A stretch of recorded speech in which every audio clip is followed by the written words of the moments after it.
In a frozen land where snow blankets the earth year-round, the snowfrost plains emerge as the heart of a harsh world, where terrifying beasts lurk amidst the biting cold snow.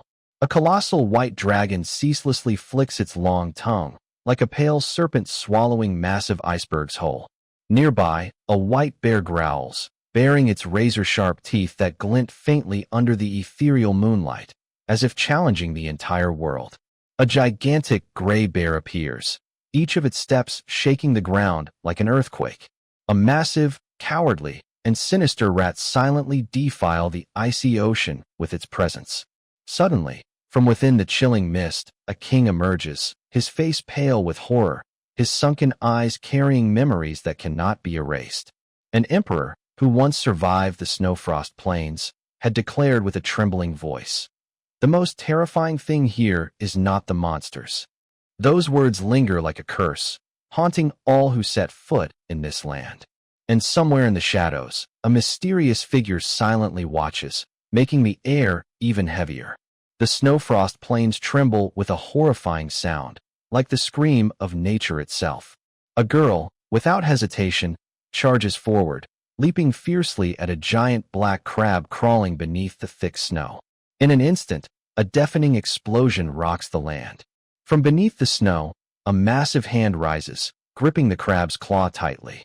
The owner of that hand is none other than Greta, his eyes blazing with determination, as if nothing in this world could stop him. Greta summons all his strength, wielding a sharp blade to bring down the monster before him. Suddenly, a figure appears right in his line of sight. Its presence makes the black crab tremble, as if sensing imminent death.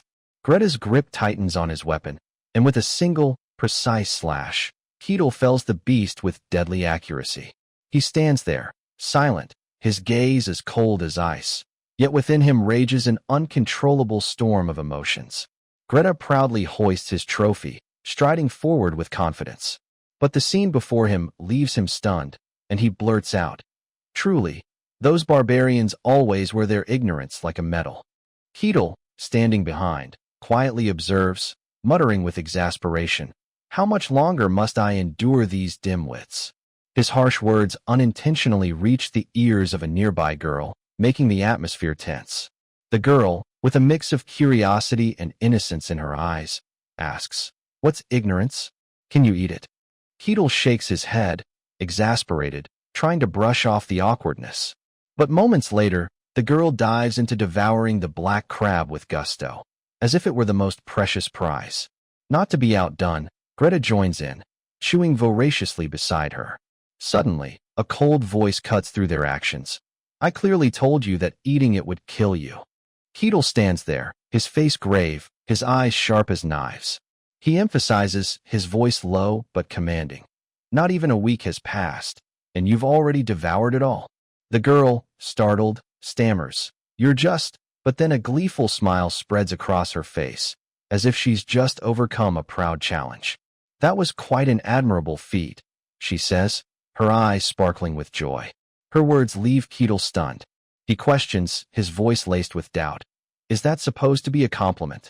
But at that moment, Greta suddenly clutches his chest, his face turning pale, his eyes rolling back in horror.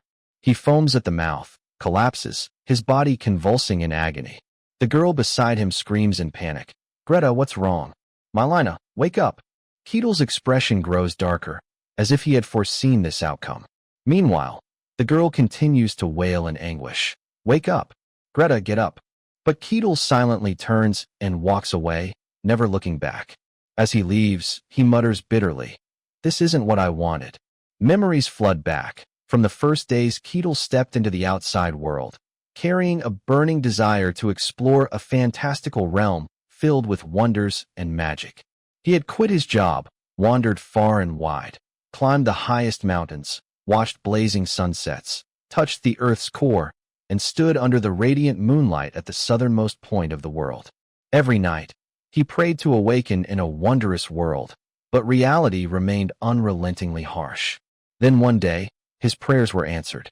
On the frozen plains, a weary group trudges forward. A grumbling voice rises, "It's freezing." The voice belongs to a blonde-haired young man, the leader of the group, exuding an air of authority. he shouts. If you don't want to die, put on more furs. A long-haired youth nearby responds, his face contorted. I already did. Suddenly, a short-haired youth cuts in, voice full of frustration. Captain, no matter how generous the reward, this is practically suicide. Crossing the Snowfrost Plains? You're insane. The captain sternly replies. Come on, everyone agreed to this. His words make the short-haired youth falter, muttering, we didn't know it'd be this bad. Damn, it's cold. Suddenly, a white-haired man on the cart makes a small sound, then speaks solemnly. Are you all right, my lady?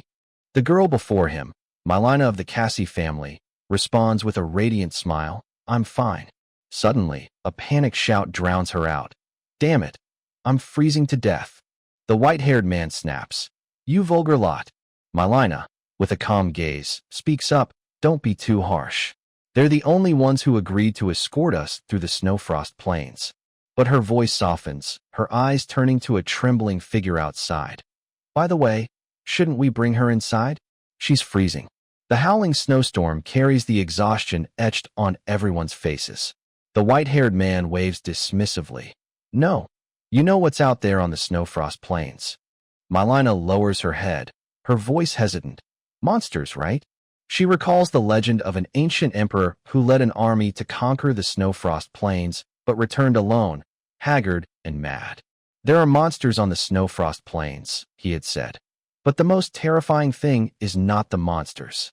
Keel's image flashes in Milina's mind, like a haunting shadow. The white-haired man comforts her. It's probably just a legend. But Milina shakes her head. The emperor's words weren't baseless. Most of the creatures he described were later discovered. The man chuckles, but no one's ever claimed to have seen a barbarian. Suddenly, a sharp voice rings out, halting the group. Everyone stop. The captain, his face grave, looks ahead. There's something out there. The long-haired youth panics. What is it? The captain frowns, his eyes tense. I can't see clearly. Then he exclaims, I have good news and bad news. The good news is it's small. The bad news is the shadow ahead is coming closer. The air grows tense. Milina looks up, her eyes dazed. The captain grips his sword tightly, his voice uneasy. It's coming toward us. From the snowy mist, a towering figure emerges. Keel's platinum hair sways in the wind, his robust frame exuding an overwhelming presence. He stands tall, his icy gaze sweeping over the group. I couldn't stand watching those other barbarians, so I went for a walk. His words bring a collective sigh of relief. Oh, thank goodness. Keel flashes a smug smile. Didn't expect to run into outsiders in the Snowfrost Plains. Nice to meet you all. Mandy Asen tribe, Keel. His eyes linger on the cargo. Merchants, are you? The captain nods. Yes. Keel probes. So you're mercenaries escorting a caravan, huh? The captain nods again, his face stiff. Keel's voice turns cold. I'd advise you to turn back, but you probably won't listen. His words make the captain tremble. He asks, your employer's in that cart, right? Inside, Milina's eyes widen in fear. Keel smiles. I'd like to be hired too. The captain shouts, what? Keel calmly replies, was I not clear? I want to help you cross the Snowfrost Plains. The captain stammers, so you're not hostile? Keel retorts, his tone mocking. If I were, you'd all be dead by now. Silence falls over the group. The captain signals to Milina. Did you hear that? She replies, I did. The white-haired man worries. What's going on? The captain explains, he wants to be hired as a mercenary. What do we do? Milina pauses, then says, I understand. Tell him we accept. The captain turns back, announcing, you're hired. Keel flashes a satisfied smile, but his voice turns sharp. That's very good news. The smile sends shivers through the group. The captain questions, what? Keel replies, his tone sardonic. No need to be scared. You're just soldiers. I need to speak directly with your employer. He steps past the captain, approaching the cart. The long-haired youth stammers. Captain, is it safe to let him meet her? The captain replies, our employer agreed. Inside, the white-haired man panics. My lady, what are you doing? Milina remains calm. Relax. Suddenly, Keel's voice rings out. May I come in? Milina, with a strained expression, responds, please, come in. Outside the horse-drawn carriage, Keel stood tall, a smug smile playing on his lips as he absorbed the words just spoken. The howling snowstorm swirled around him, but his piercing gaze seemed to cut through everything, exuding unshakable confidence despite the bone-chilling cold of the snowfrost plains. Meanwhile, the steward of the Aquaz family shivered, not only from the cold but also from the overwhelming presence of Keel, a figure he dared not trust. Keel crossed his arms, his demeanor relaxed yet commanding. He turned to reassure his employer, his voice low but firm. "Both of you, calm down." Though Milina and the steward still eyed him with suspicion, Keel declared unwaveringly, "I have no intention of harming you." The steward, his face pale, roared, "Don't lie, you monster." But Milina, standing inside the carriage, observed silently, her heart pounding as she realized she was face to face with the legendary Barbarian, a figure both terrifying and captivating. She took a deep breath, maintaining a polite facade and forcing a smile. "It's a pleasure to meet you," Keel responded, his voice light but tinged with mockery. "The pleasure's mine." He glanced out the window, where snow blanketed everything, then turned back, comparing it to the carriage's interior. "It's pretty warm in here, isn't it?" Even in a carriage, keeping such warmth in the snowfrost plains must be tough. Milina, her eyes gleaming with intelligence, explained, "Oh, that's thanks to magic." Keel raised an eyebrow, feigning surprise, though deep down he knew better. "Magic, huh?" he said, his tone laced with meaning. "You know, I don't joke around in this world, so consider this a warning." He paused, his sharp gaze sweeping over Milina and the steward. "As you both know, this place is incredibly dangerous. Even with mercenaries escorting you, your chances of crossing safely are slim." His words cut like a cold blade, weighing heavily on the carriage's atmosphere. He continued, his voice low but persuasive. "That's why I'll protect you." Milina listened intently, each of Keel's words etching itself into her mind.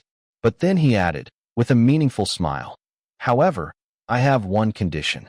The steward, panicked, broke into a sweat despite the freezing weather.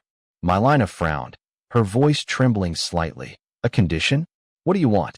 Keel didn't mince words, knowledge from beyond the snowfrost plains. "I'm very clever, and the information you have is what I want." His words left Milina frozen, as if turned to ice on the spot. "Knowledge from beyond the snowfrost plains?" she repeated, her voice tinged with doubt. Keel smiled, his eyes glinting with confidence. "Exactly. It cost you nothing." Milina felt helpless, her heart heavy as she realized they had no other choice. "We never had a choice to begin with," she muttered, then sighed. "I understand." The steward, standing beside her, seemed petrified by Keel's calm demeanor. Keel nodded, satisfied. "Good. What's your name?" Regaining her composure, Milina introduced herself.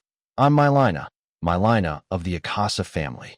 Keel's face lit up, as if he'd found a spark in the darkness. "I'm Keel, a pleasure to work with you." In his heart, an old memory stirred, a fierce passion for games, dreams of a fantastical world filled with magic and wonders. But one day, Keel awoke to find himself a barbarian in the harsh snowfrost plains. With no time to understand why, he faced the biting cold and countless ferocious monsters. He led a tribe through the snowy wilderness, hunting to survive, enduring each day through gritted teeth. Years passed, and Keel fought relentlessly, using every ounce of strength to escape this deadly land. In a fit of rage, he once slammed his fist into the ground, as if to vent all his frustration. Suddenly, a mysterious system appeared before him. Task incomplete. You may leave the snowfrost plains once the task is fulfilled. Milina's group, outsiders from beyond, reignited his hope for survival. Yet an unseen force still blocked his escape. "I don't understand why anyone would willingly come to this brutal place," Keel muttered, his eyes filled with doubt. But sometimes, outsiders appeared, bringing stories he longed to hear. Keel remained in awe. He imagined a fantastical world beyond the snowfrost plains, a realm of magic and wonders he'd always dreamed of. From then on, he fought not just to survive, but to complete the tasks assigned to him. Task 295, hunt the lizard within the designated time, the system announced. Keel poured all his strength into slaughtering monsters, completing each task with the hope of one day escaping. Task 295 completed, the system declared, and he pinned all his hopes on Milina's answers. Since I can't leave this damned snowy wasteland, information from outsiders is invaluable, Keel thought, his heart swelling with memories of a dark past. Most people he met either drew their swords in panic or were half mad. This time, someone's finally willing to talk to me, he rejoiced silently. How long has it been since I spoke with someone civilized? I'm always stuck with those uneducated barbarians. Talking to someone civilized is like a balm for the soul. Keel asked directly. You're transporting weapons, right? Milina flinched but answered honestly. Yes, that's right. How did you know? He smiled. I heard the clank of steel from the carts. Hard to miss. Milina nodded, no longer questioning. I see. Keel pressed on. Is there a war out there? Her face darkened. Yes, the Empire and the Kingdom are at war. Keel nodded, unsurprised. I see. The outside world isn't exactly peaceful, is it? Milina spoke up on behalf of those fighting. No, it's not. The Empire is pressing hard with overwhelming forces and numbers, but the Kingdom isn't easily subdued. Sword masters and heroes are defending the borders. Keel grew curious. Heroes, sword masters, what kind of power do they wield? Milina was taken aback by the simple question. You've never heard of mysticism? Keel shook his head, his voice tinged with resignation. I've never left this place. Milina explained carefully. I don't know the details, but from what I understand, there's a power called mysticism in this world. Only a select few can sense or wield it. They're granted one of 5 levels of power. First is level 3, those who can sense mysticism's power. She continued. At level 2, they can use its power.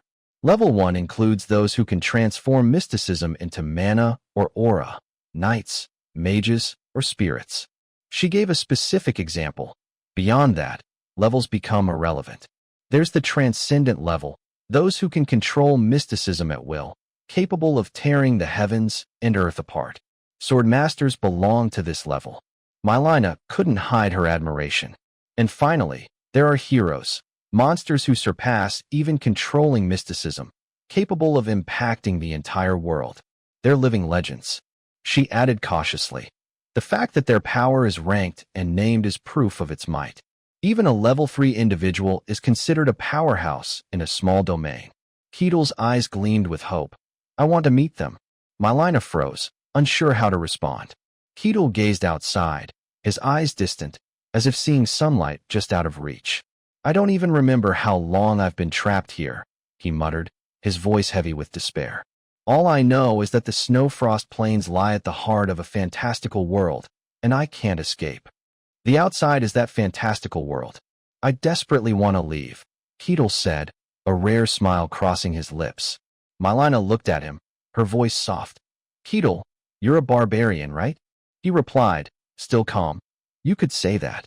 He continued. From your expressions, I take it you know of my existence? Milina nodded. Yes, it's a legend. Keel raised an eyebrow. A legend about me? She faltered. You didn't know? Keel chuckled, recalling a memory. So that's how it is. That old emperor, was he an emperor? I thought he was just a lunatic. He advised her. Don't worry about it. That legend is true. It happened long ago. Milina was surprised. Really? Keel's sharp gaze fell on the caravan. With that many carts, you must be transporting a lot of weapons. Why cross the snowfrost plains? Milina hesitated, reluctant to reveal everything. We need a lot of money. Keel frowned, not understanding. Milina sighed, confessing the full truth. Our family has been in trade for generations. We amassed wealth, but rivals sabotaged us, and now we're drowning in debt. This expedition is to keep our family from collapsing. Keel nodded, his questions answered. A journey to settle debts. So, you're selling weapons to the kingdom fighting the empire. I see. Before Milina could clarify, Keel continued. You mentioned the empire is dominating with sheer numbers. That means they don't lack weapons. If not the empire, then the kingdom needs them.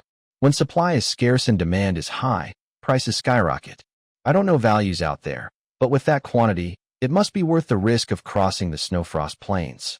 Without needing a map, he deduced accurately. You must be struggling to cross the snowfrost plains because there's no other route to the kingdom. Your territory borders the Empire, doesn't it? Milina nodded, fully convinced. Exactly. She looked at him, her eyes filled with awe. I heard the legendary Barbarian was just an uneducated savage. Who are you? Are you really a barbarian? Keel gave a faint smile, his eyes brimming with pride. I'm Keel. Suddenly, the carriage's wheels rolled swiftly over the snowy path, making a loud noise. The steward panicked, unsure what was happening outside. Keel, with his keen senses, detected something amiss. We have some uninvited guests paying a visit. Snow fell in a blinding cascade outside, shrouding the snow-frost plains in a chilling mist, as if the entire world were submerged in solitude.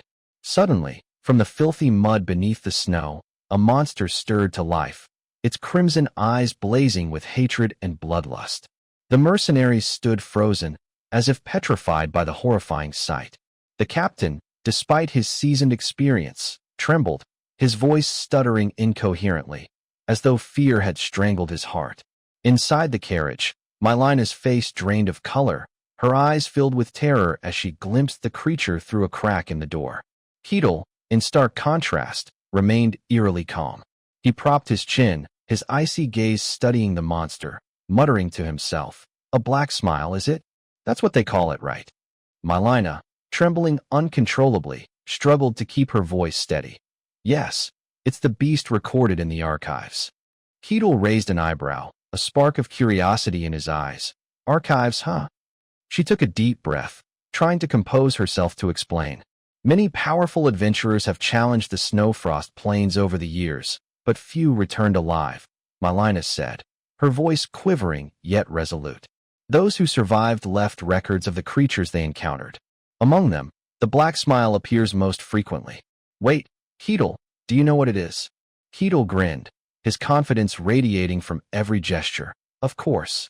They're persistent, make for a decent snack, and taste pretty good." His words horrified Milina, her eyes widening in disbelief. She stood frozen, as if turned to ice. "Wait, you've eaten it." Keel laughed heartily, his tone genuine. "Want to try? I can go catch a few." Milina shook her head frantically, her voice faltering with fear. "No, But her words were cut off by a loud crash that shattered the air. Outside, the black smile roared, its terrifying screech tearing through the night. The captain, now paralyzed with fear, stood rooted to the spot, unsure of what to do. Milina sensed something was wrong and cried out in panic, "Keel!" He remained silent, his sharp eyes assessing the situation, offering no response, which only heightened her anxiety. "Keel!" she called again, her voice trembling. After a moment, Keel finally spoke, his tone as calm as a frozen lake. "I made a pact with you." He closed his eyes, his demeanor relaxed despite the monster lurking outside. "I promised to protect your lives, so I won't act unless there's real danger." Milina's eyes widened, stunned. "What do you mean?" Keel casually glanced at the roaring black smile outside. "That thing? You could handle it easily. More importantly, I need to assess this team's strength myself." The black smile's roar shook the heavens, finally snapping the mercenaries out of their panic. They gripped their weapons tightly, their eyes regaining determination. The captain shouted, "Raise the shields." A nearby subordinate immediately complied. "Yes, sir." But as soon as the shield was raised, the black smile charged, its immense force sending the soldiers skidding across the snow. The beast didn't stop, effortlessly tossing him aside like a toy. Another mercenary seized the moment, leaping onto the creature's back and swinging his axe with all his might. A piercing clash rang out, but he too was thrown off, crashing into the snow and coughing up blood. His axe fell, still emanating an eerie aura. He roared in frustration. "Damn it! What kind of monster is this?" The black smile grew more frenzied, its roars intensifying, as if it meant to devour everything. The captain, regaining his composure, shouted, "The black smile can only move in straight lines. Spread out and coordinate." The mercenaries responded in unison. "Got it." They swiftly scattered, moving like shadows in the blizzard. The green-cloaked mercenary charged straight at the beast, drawing his sword with lightning speed. A sharp slash cut into the black smile's body, but it only enraged the creature further. Dark, mystical energy began to gather around it, like a storm about to erupt. Another mercenary, summoning all his strength, hurled a spear at the beast. In an instant, the spear pierced the Black Smile's body, eliciting a pained howl. Seizing the opportunity, the captain rallied. "Don't stop. Keep attacking." Another sword strike sliced into the creature, black blood splattering across the white snow. The captain yelled, "Normal attacks won't work. Aim for the core inside." The team shouted in unison, "Understood." They moved in sync, relentlessly targeting the beast's weak point. Finally, the captain raised his sword high, channeling all his strength, and drove it down. A deafening explosion followed as the Black Smile's red core shattered into pieces. The Black Smile writhed on the ground, groaning in agony before collapsing. The team watched tensely, then breathed a collective sigh of relief, cheering, "We took it down." Milina, watching from the carriage, felt a surge of emotion. They really did it. Keel, still silent, observed with his cold, calculating gaze, as if evaluating everything. The group pressed on, but they hadn't gone far when they encountered a massive snow wolf. "Halt!" the captain shouted. The team instantly drew their weapons, aiming at the beast. Sharp sword strikes flashed through the snow, steel glinting in the storm. The white wolf howled, its roar shaking the earth. After a fierce battle, they finally brought it down. A loud thud echoed as the wolf collapsed. Though terrified, the team couldn't hide their joy. "So this is the Snowfrost Plains? Not that impressive." One mercenary laughed loudly. "Captain, looks like the rumors were exaggerated." But the captain's voice was stern. "Stay vigilant. We're not even halfway through." A mercenary, disgruntled, glanced toward the carriage. "But are we sure that Barbarian is really strong? I mean, monster or not, isn't he just part of the Emperor's legend?" Keel, standing nearby, was unaware he was being discussed. Another chimed in. "He's supposed to be the top of the food chain in the Snowfrost Plains, yet he's tagging along for our protection? At the very least, we should test his strength." The captain frowned, deep in thought. The sound of hurried footsteps grew closer. Milina, confused, didn't understand what was happening. Keel remained silent, his gaze icy. The young man in the green hat stepped forward, his voice serious. "My lady, I need to speak with you." Milina, bewildered, asked, "What?"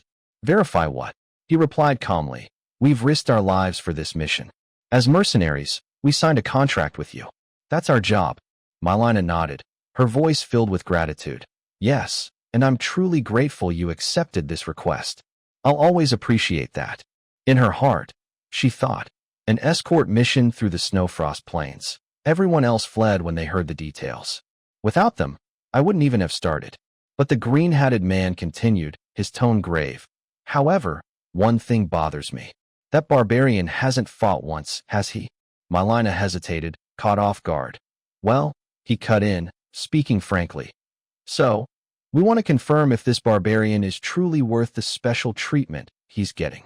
Milina wavered, avoiding their gazes. "Confirm how?" The captain stepped forward, apologetic. "I tried to stop them, but they wouldn't listen." Keel, overhearing their doubts, wasn't angry. He spoke calmly. "So, you want to test my strength? Fine." But then he added, his tone laced with meaning. "However, now's not the time." The team was surprised. "What?" Keel looked ahead, his eyes sharp. "We've got company up ahead." The mercenaries questioned, "What nonsense are you talking about?" Suddenly, a sinister voice echoed from behind, cold as the snowstorm. "Ah, frail mortals from the outside have arrived. It's been a while since I've had a decent meal." A colossal serpent emerged, its mouth revealing razor-sharp fangs, its growl brimming with menace. "Struggle all you like. It only adds flavor to my feast." The team, horrified, drew their weapons, turning with wary eyes, ready to face the new threat. Snow fell heavily, blanketing the Snowfrost Plains in a white veil, but the air was thick with the menacing presence of the black serpent. Milina, in a panic, screamed incessantly, her voice trembling as if choked by both the cold and fear. The mercenaries around her were equally tense, their eyes filled with unease. Keel, in contrast, stood with an icy calm, his brows furrowed tightly. He stared directly at the black serpent, his voice low but commanding. "Stop. They're my guests. Go back." The colossal white serpent, its eyes glinting with surprise, looked at Keel as if unable to believe what it had just heard. "You? Why are you here?" the white serpent growled, its voice dripping with disdain. "Have you forgotten the laws of the Snowfrost Plains? When you left your tribe's territory," Keel cut it off, his voice cold as ice. "That's none of your business." Enraged, the white serpent hissed, "Absurd.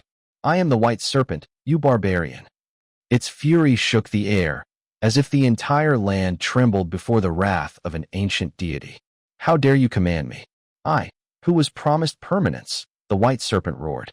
Unfazed, Keel stepped forward, his gaze as sharp as a blade. Looking for a beating? He lunged, delivering a powerful punch straight into the serpent's massive body. The beast howled, its anger transforming into swirling vortices of snow and ice. The mercenaries gritted their teeth, struggling to hold their ground in the storm unleashed by the white serpent, their eyes filled with tension but fixed on the battle. The white serpent's power surged, each roar shaking the Snowfrost Plains. Inside the carriage, Milina shielded herself with her hands, trying to block the shards of ice flying about, her face pale with worry. "My lady," a mercenary shouted, his voice full of concern. Keel, noticing the chaos, flashed a glint of anger in his eyes. "You're the type that only listens after a thrashing," he growled, his voice brimming with killing intent. Milina, collapsing to her knees, called out desperately, "Keel, Keel," but he didn't turn back, his eyes burning with unyielding resolve. "I'll handle this quickly. It won't take long," Keel said, his voice low but brimming with confidence. His steps were powerful, each one shaking the ground. He charged at the white serpent, his fist ready. A blinding flash of light erupted, as if the sky above the Snowfrost Plains had been torn apart. The battle raged fiercely, radiant light illuminating the frozen land, leaving everyone stunned, unable to comprehend what was happening. When the light faded, Keel stood tall, the white serpent defeated, its massive body lying motionless in the snow. The mercenaries, still reeling, hurriedly apologized. "I've committed a grave sin. Please forgive me." Keel, unbothered, responded calmly, "It's fine. Trusting a stranger isn't easy." His leniency eased the tension, but their eyes remained filled with awe at the terrifying power they had just witnessed. The caravan continued its journey through the frozen land. The bone-chilling cold made the steward shiver uncontrollably, his coughing drawing Keel's attention. He turned to Milina, his voice serious. "Now that I think about it, I have a question." Surprised, she asked, "What is it?" Keel looked directly at her, his gaze piercing. "From your clothes and manner of speech, you don't seem like an ordinary representative of your family. Why are you personally undertaking such a dangerous expedition?" Milina sighed, as if unburdening herself. "I'm the eldest daughter of Vi, a concubine of Lord Aquaz." Keel raised an eyebrow, surprised. "A concubine? You mean a mistress?" She nodded, not hiding the truth. "Yes." Her voice softened as she recounted her past. "My mother came here for a political marriage but was abandoned. She was a pitiful mother with no real power." Keel nodded, his voice empathetic. "I see."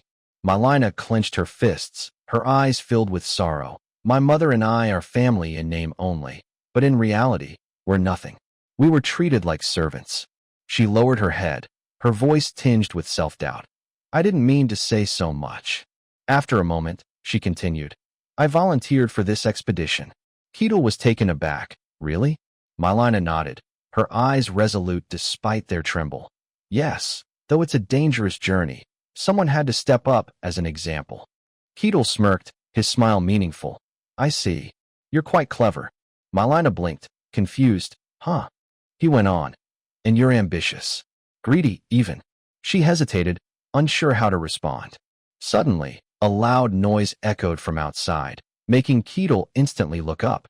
Milina, too, noticed immediately, her voice anxious. "They're here." The mercenaries outside were stunned by the sight before them. "It's grass," one exclaimed, unable to believe his eyes. The steward bowed deeply to Keel. "Thank you so much." Keel turned to Milina, asking, "How will you return?" She thought for a moment. "We'll go through the Empire." Keel nodded, pointing out, "Since you've sold the weapons, you won't be carrying contraband. Crossing the border shouldn't be too hard." Milina looked up at him, softly calling, Keel. She paused, then continued. You said I'm clever and ambitious. What did you mean?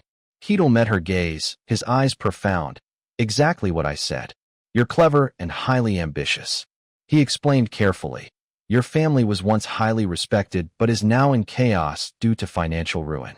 Even as a concubine's daughter, if you personally pave a path to save your family from collapse, who do you think your followers will trust and rally behind? His question left Milina silent, her eyes filled with contemplation. Keel, skeptical, asked, Was I wrong? She shook her head, quietly marveling. A perfect answer. But she couldn't meet his gaze, her voice soft. Yes, it's common for a concubine's child to take on a dangerous challenge to inherit the family. Keel smiled, thinking, a precise response. Milina looked at Keel with newfound admiration. This barbarian is truly intelligent, not like those half-baked fools who think they're clever. His strength, especially how he defeated the white serpent unscathed, left her in awe. If this power could serve our forces, she spoke up, her voice full of hope. Keel, if you plan to leave the Snowfrost Plains, why not come with me? Keel shook his head, firmly declining. I'll pass for now. I still have things to do. Milina nodded, her voice gentle. I understand. She clenched her fists, then pulled out a necklace, offering it to him. Will you take this? Her eyes were sincere as she added, If you ever leave and visit the Aquaz family, show them this. Keel chuckled, relaxed. If it's a gift, I'll gladly accept. The steward, before departing, said, Thank you so much, Keel. I hope we meet again someday. Keel nodded, his voice firm. We will. He stood there, his gaze following the caravan as it faded into the snow. Time passed, and on a fateful day, the mysterious system reappeared before Keel, its mechanical voice ringing out. Task 784 completed. Reward granted. Conditions met. You may leave the Snowfrost Plains. Keel stepped forward, each stride resolute, his eyes blazing with excitement. Finally, my first step, he murmured, his heart brimming with longing for the fantastical world he had always dreamed of. Keel immersed himself in nature, his face radiating pure enjoyment.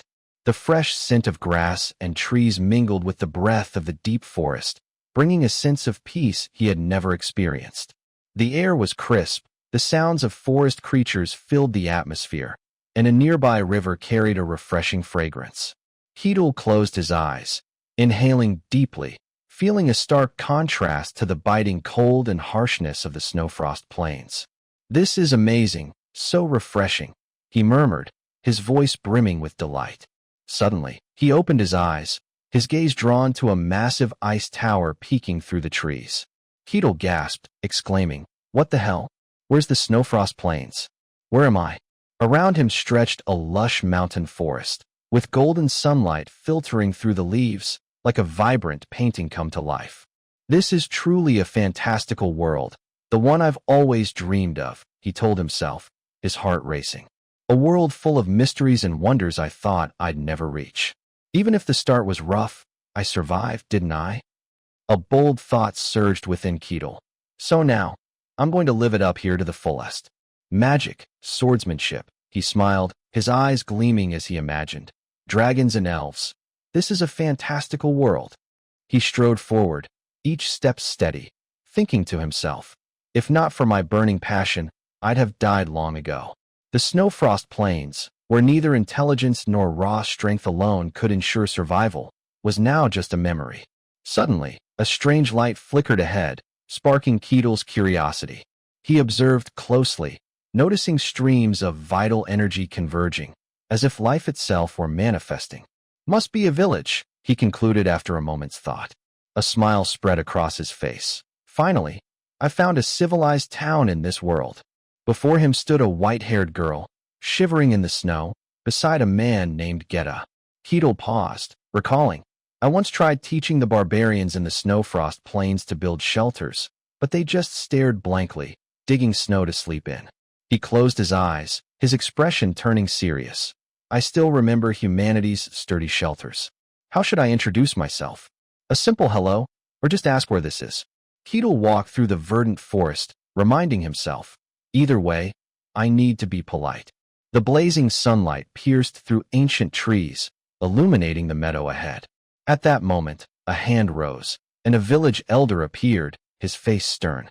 His voice boomed.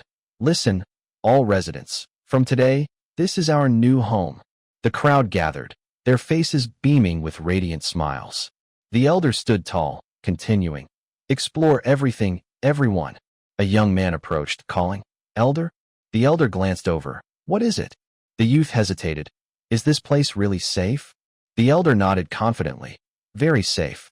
This is a remote, secluded area. No humans can reach it." The youth nodded but remained anxious. "I know, but the Snowfrost Plains are right next door." The elder's tone grew firm. "You're worried about monsters from the Snowfrost Plains, aren't you?" The youth scratched his head, his voice soft. "It's just that it's so close." The elder smiled reassuringly. "No need to worry. Nothing has emerged from the Snowfrost Plains in 1,000 years. Besides, we've set up a barrier." He held up 3 maps, his eyes confident. "A cloaking spell conceals our presence, making this place look like an ordinary forest. It took us months to create, based on ancient elven magic we painstakingly restored. As long as the barrier holds, no outsider or monster can find us." The elder thought of Marsiria Hashian Karusha, his voice full of trust. "We also have Her Majesty, the Queen. No monster from the Snowfrost Plains can touch her." At that moment, Keel stepped forward, inadvertently passing through a thin, invisible barrier. He froze, muttering, "Did I just hear something? Was there something here?" He continued walking, wondering aloud, "How far do I have to walk anyway?" Suddenly, Keel stopped, his eyes widening as he spotted a golden-haired girl in a small green dress standing in the forest. "An elf?" he exclaimed, astonished. "A real elf?" He grinned smugly. Didn't expect to meet one so soon. Surviving was worth it. The girl, panicked, clenched her fists, her eyes darting around. "I'm so scared. Where am I? I'm so lost." Suddenly, she looked up, her sparkling eyes meeting Keel's. But instantly, her gaze turned to sheer terror. To her, Keel, with his rugged warrior appearance from the Snowfrost Plains, looked like a fearsome demon. "Hey, little one," Keel called, trying to sound friendly. But the girl froze, her face paling, then collapsed in fear. The sound of her fall startled a flock of birds, sending them scattering. Keel, flustered, rushed to support the unconscious girl. He was stunned to see her foaming at the mouth. "She passed out before I could even talk properly. Should I take her to the village?" He thought. In myths, elves are peaceful, hospitable, and kind. If I bring her back, they'll probably welcome me warmly. Keel rubbed his nose, proud, looking forward to it. He lifted the girl, intending to carry her to the village. But he hadn't gone far when a shout rang out. "No way! How is there a human here?" A group of hostile figures, armed with weapons, charged toward him. "Who are you? How did you break the barrier?" A woman wailed, "My daughter." The elder, witnessing the scene, was shocked. "How is this possible? This is an inviolable location. Humans can't reach here. Where's the barrier?" "How?" someone nearby asked. "Elder, there's a hole in the barrier." The elder insisted. "No, we have Her Majesty." Another replied. "The Queen has temporarily left to scout the terrain." The crowd berated Keel. "If you don't return the child, we'll hunt you to the ends of the earth." The elder, his eyes filled with fear, thought. The barrier was crafted with ancient magic. Even an adult couldn't breach it. If it's broken, it means humans have been preparing for a long time. How long have they been watching us? Keel, sweating, eyes wide. "They think I'm a kidnapper?" He glanced at the girl in his arms and quickly said, "I'm not an enemy." He gently set her down, his voice soft. "Go. Return to your people." The girl, trembling with tears streaming down her face, glanced back at him. But to her, Keel still looked like a demon. She screamed, running into her parents' arms. Keel, startled, wondered, "What the hell? Is my face that scary?" He was struck with shock, realizing painfully, "I thought I looked decent in the Snowfrost Plains." He awkwardly waved. "Anyway, I've returned the girl, elves. As you can see, I'm not an enemy." But the elder shouted, "The hostage is freed. Everyone attack." They raised their bows, arrows aimed at Keel. Stunned, he thought, "They're not even listening to me." Keel's face darkened as he thought to himself, These elves are more savage than I imagined. In myths, he had always pictured elves as a peaceful, righteous race that cherished nature and yearned for harmony.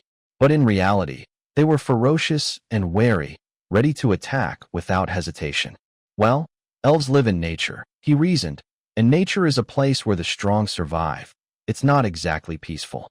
Their brutality, from that perspective, made sense. Keel stood still as arrows rained down like a storm, his voice calm. So this is reality. Not a scratch marred his body, leaving the elves gasping in shock. What kind of artifact is he wielding? He must have a limit. Keep attacking, one shouted, his voice tinged with panic. Keel stepped forward, casually swatting away the barrage of arrows as if they were mere leaves. His expression grew serious as he summoned a dark, swirling power, like a black storm. The energy erupted, unleashing a deafening explosion that shook the forest. The elves panicked. One youth was dazed by the force, unable to open his eyes. Form a defense, they cried, but Keel's overwhelming power shattered their resistance. Rocks and earth flew everywhere, and the elves were swept away, tumbling in the vortex of energy. The power coalesced into a massive circle, as if poised to unleash its full might. The elder, gripping his staff with trembling hands, staggered back, his voice filled with horror. What is this? This power, it's impossible. Keel stood in the crater formed by the blast, his voice clear. I am not your enemy. He sighed, weary, thinking, damn, did I underestimate my own strength? He called out softly, elves, but before he could finish, a fiery arrow shot from nowhere, striking him square in the head. A tremendous explosion rocked the forest. Thick smoke and dust enveloped the area, leaving the elder and the others stunned. From above, a figure emerged, her braided hair swaying, her slender legs landing gracefully on a rock. It was Marsiria Hashian Karusha, the queen of the Leaf tribe. The elves cried out in unison, Your Majesty, Queen Marsiria Hashian Karusha. She stood tall, her voice steady. What has happened here? The elder hurriedly reported. A human attacked. Marsiria's face darkened, her eyes cold. So the time has come. She addressed the crowd, her tone grave. Even this place is no longer safe. From the dust, Keel emerged, casually scratching his head. Hold on. I just want you to listen to me. Marsiria froze, unable to believe her eyes. The elder gasped. Impossible. He took a direct hit from Her Majesty and still stands. Marsiria, from her elevated position, called out, Are you a formidable foe come to harm us? Her eyes narrowed with contempt. Humans are indeed a despicable race. Marsiria raised her bow, proclaiming solemnly, I am the queen of the Leaf tribe, where the leaves change with the seasons. She glared at Keel, her voice icy. Human, you will pay dearly for daring to invade us. Keel, bewildered, thought, Can't I even talk? We speak the same language, so is she deliberately ignoring me? Or is the relationship between humans and elves that bad? After a moment's hesitation, he gritted his teeth, his gaze resolute. Fine, no other choice. He muttered to himself, One thing I learned in the Snowfrost Plains, if they won't listen, beat them until they do. Marsiria drew her bow, her arrow glowing like a ferocious beast, hurtling toward Keel. She focused, her sharp eyes tracking its path. Fearless, Keel clenched his fist and charged forward. He threw a punch, meeting the arrow head-on. The clash of their powers created a destructive vortex, dissipating Marsiria's energy. She stood stunned, speechless with shock. Keel paused, thinking, maybe I should hold back a bit. Marsiria's power erupted, ravaging everything around her. But she, at the pinnacle of her strength, suddenly collapsed in pain. Keel looked at her, reflecting, I really went overboard. Marsiria, her face pale from the shock, thought, in just a fleeting exchange, I realized, this opponent is strong, at least transcendent level. Why is someone like this here? She spoke faintly, her voice trembling. Everyone, leave this place now. The elves gasped, Your Majesty. But Marsiria shouted, Go, all of you run. They fled without hesitation. Marsiria glared at Keel, sneering. Human, I acknowledge your strength, but you'll never achieve your goal. Unfazed, Keel replied, No, I just want to talk. Why did this turn into such a mess? Marsyria closed her eyes, focusing her summons. She murmured, "Burner of the deepest darkness, come forth. Horned spirit, bearer of the purest flame." Suddenly, she opened her eyes, thrusting her hand skyward. A magnificent creature appeared, Blaze, radiating intense power, its horns burning like hellfire. Keel, gazing at Blaze, couldn't hide his amazement. Damn, a summon. The creatures in the Snowfrost Plains were all terrifying and grotesque, but this, he observed, thinking, some looked like mythological beings, but far uglier. Staring at Blaze, he marveled, a bull with fiery horns. Truly a classic fantasy spirit. Marsyria commanded, her voice cold. "Blaze, destroy the enemy before you." Blaze looked at Keel, muttering, "Summon contracts are always a hassle, nothing but trouble." Marsyria, furious, snapped, "Silence." She gazed at Blaze with pride. Bearer of fire in its horns, the stronger the spirit, the prouder it is. She thought, normally, I couldn't summon a being of this caliber. It was only with another tribe's help that I barely forged this contract. I never expected to summon it like this. She declared firmly, "Fulfill the contract." Blaze stepped forward, its icy gaze fixed on Keel. "The contract is to kill the human before me?" It studied him, murmuring, "Is this really a human?" A majestic divine bull, its entire body engulfed in brilliant orange flames, blazed like an erupting sun. The fire not only cloaked its robust form, but also radiated brilliantly around it, creating a scene both mystical and terrifying.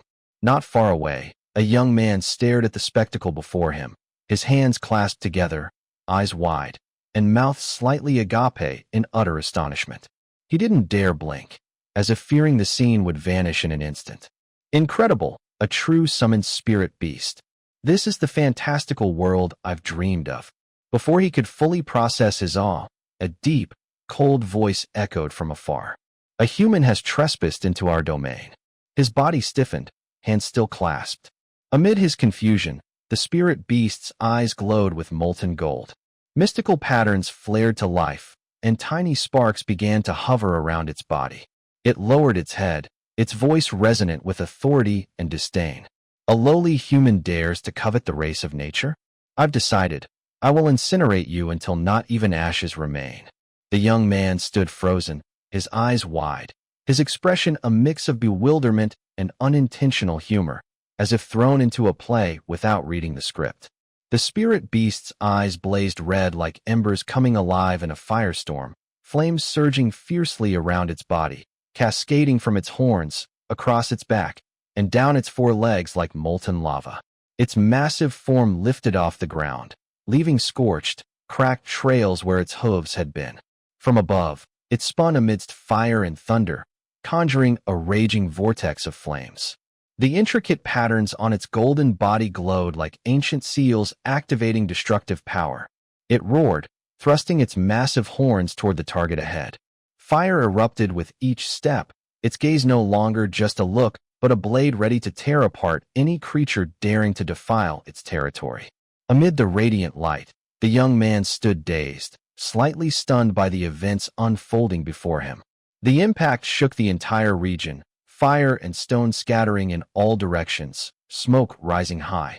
The explosion threatening to erase all traces, reducing everything to ash. The ferocious force seemed poised to tear Marsyria apart. Instinctively, she raised her arm to shield her face, her hair whipping wildly, her clothes fluttering, her skin taut under the pressure. Her breathing steadied after the shockwave, her hand slowly lowering as she raised her head, her eyes piercing through the lingering dust, locking onto the epicenter of the blast. Through the haze, the silhouettes of the two combatants gradually emerged.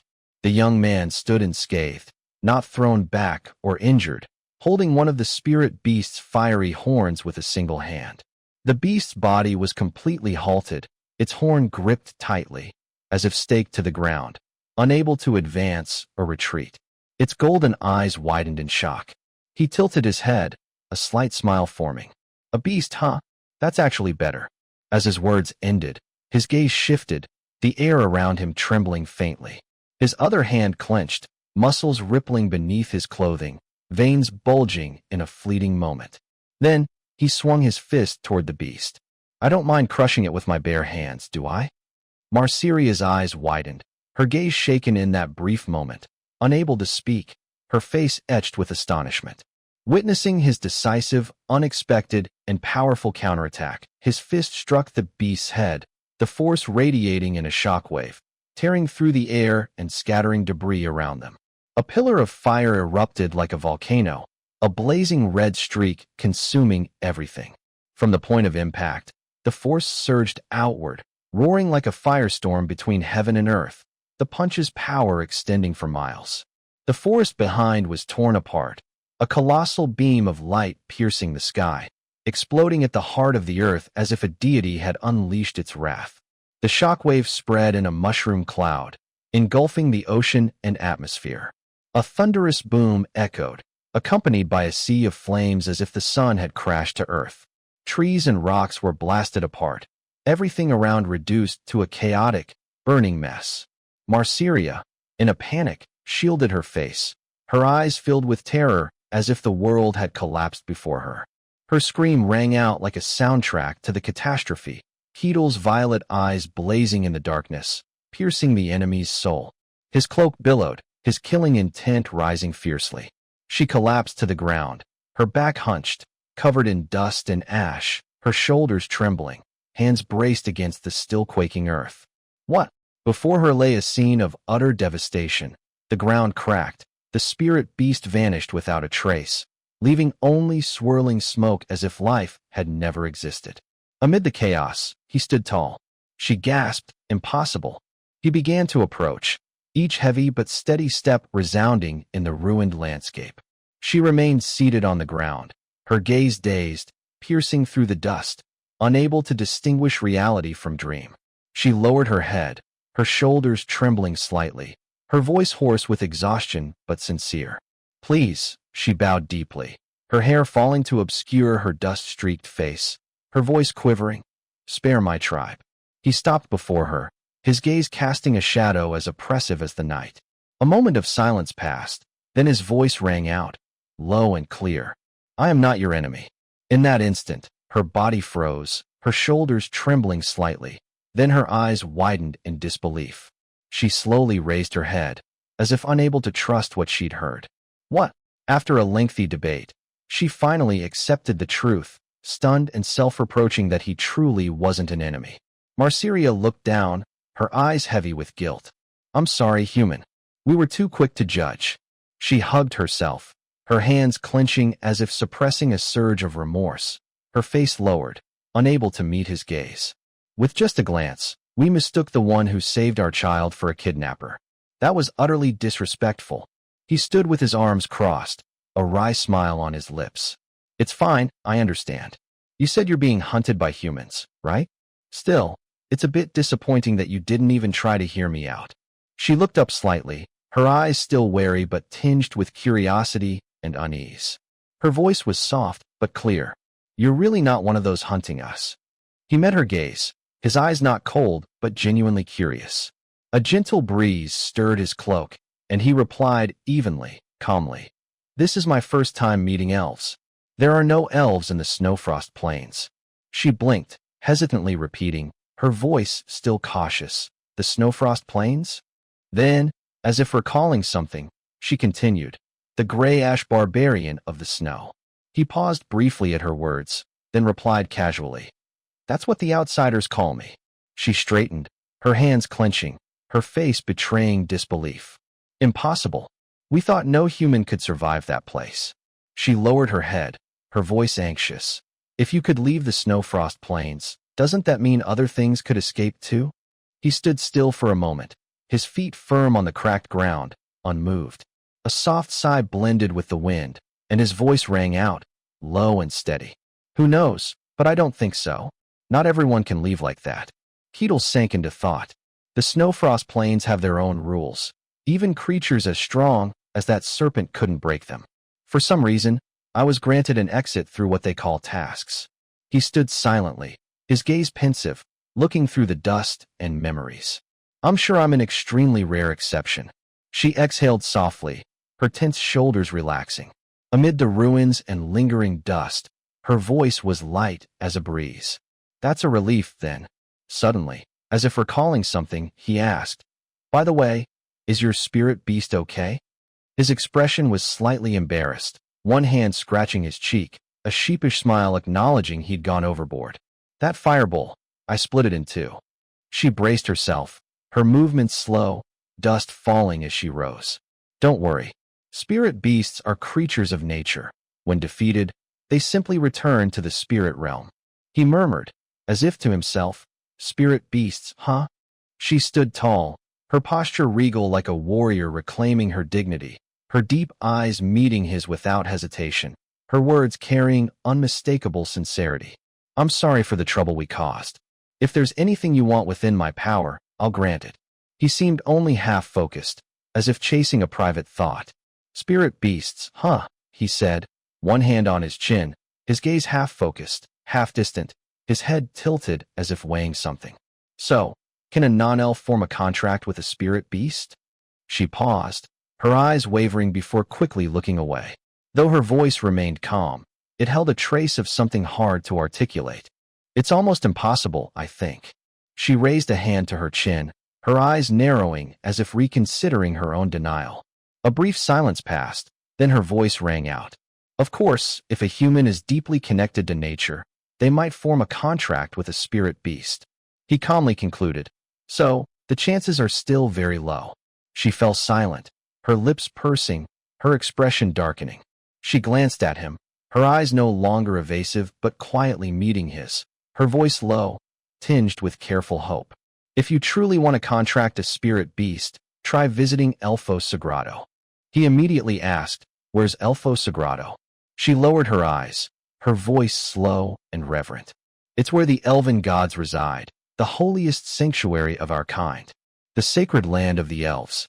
She paused, then continued, "There, you might have a chance." His face lit up like a child hearing of an adventure, his eyes gleaming, a thrilled smile spreading as he pointed to himself, his voice tinged with disbelief. "Someone like me, a human, can enter?"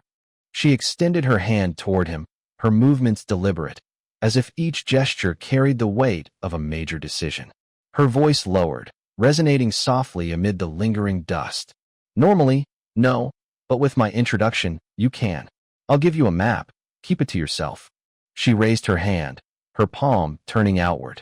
Gentle streams of energy glowed, shimmering like moonlight, coalescing into a small band of light. She sank into thought. Elfo Sagrado, the sacred land every elven scholar dreams of. She hesitated briefly.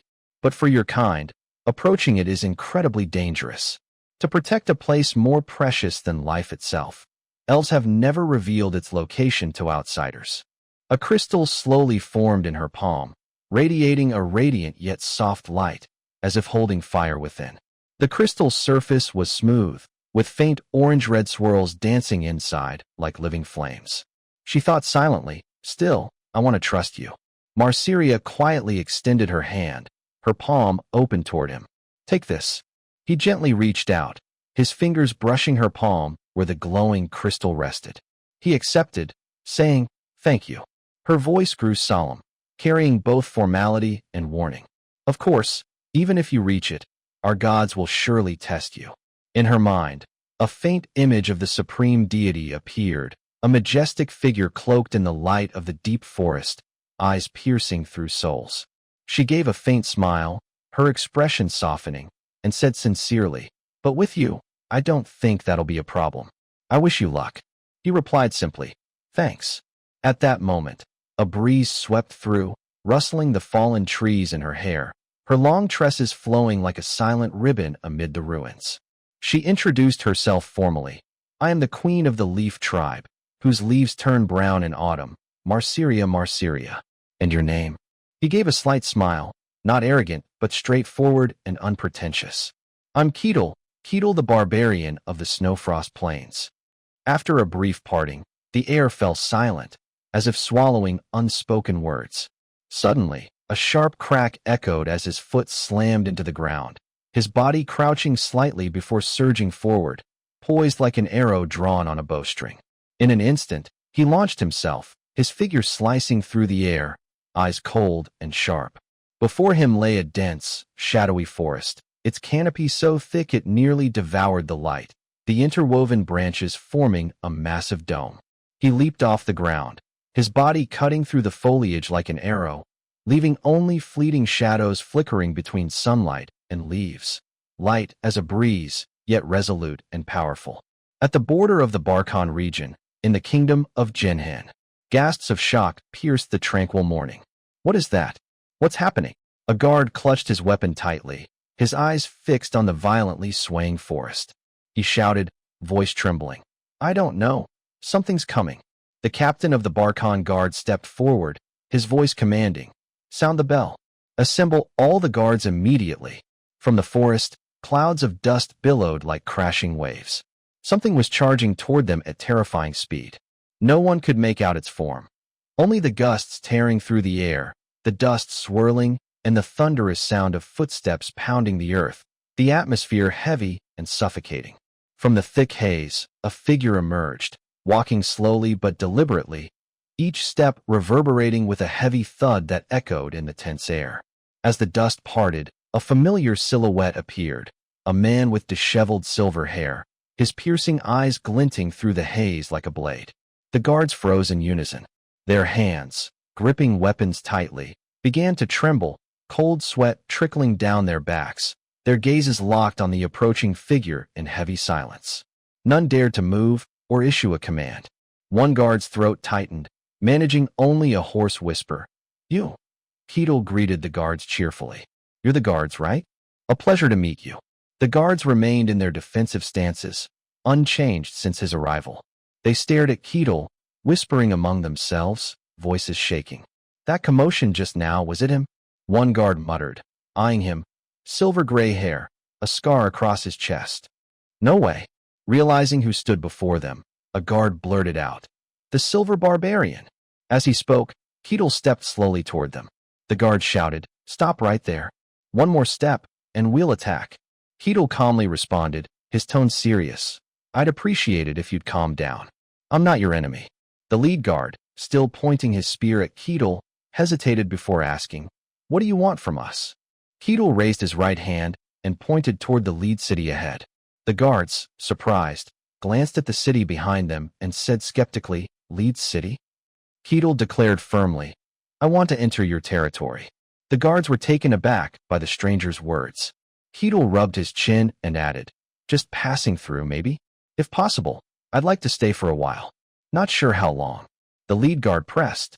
So, you plan to stay for a time. What's your name? I'm Keel, he answered simply. The guard asked suspiciously, do you have a guarantor or any identification? Keel shook his head. Nothing like that. Then he recalled Milina's words from before. Thank you, Keel.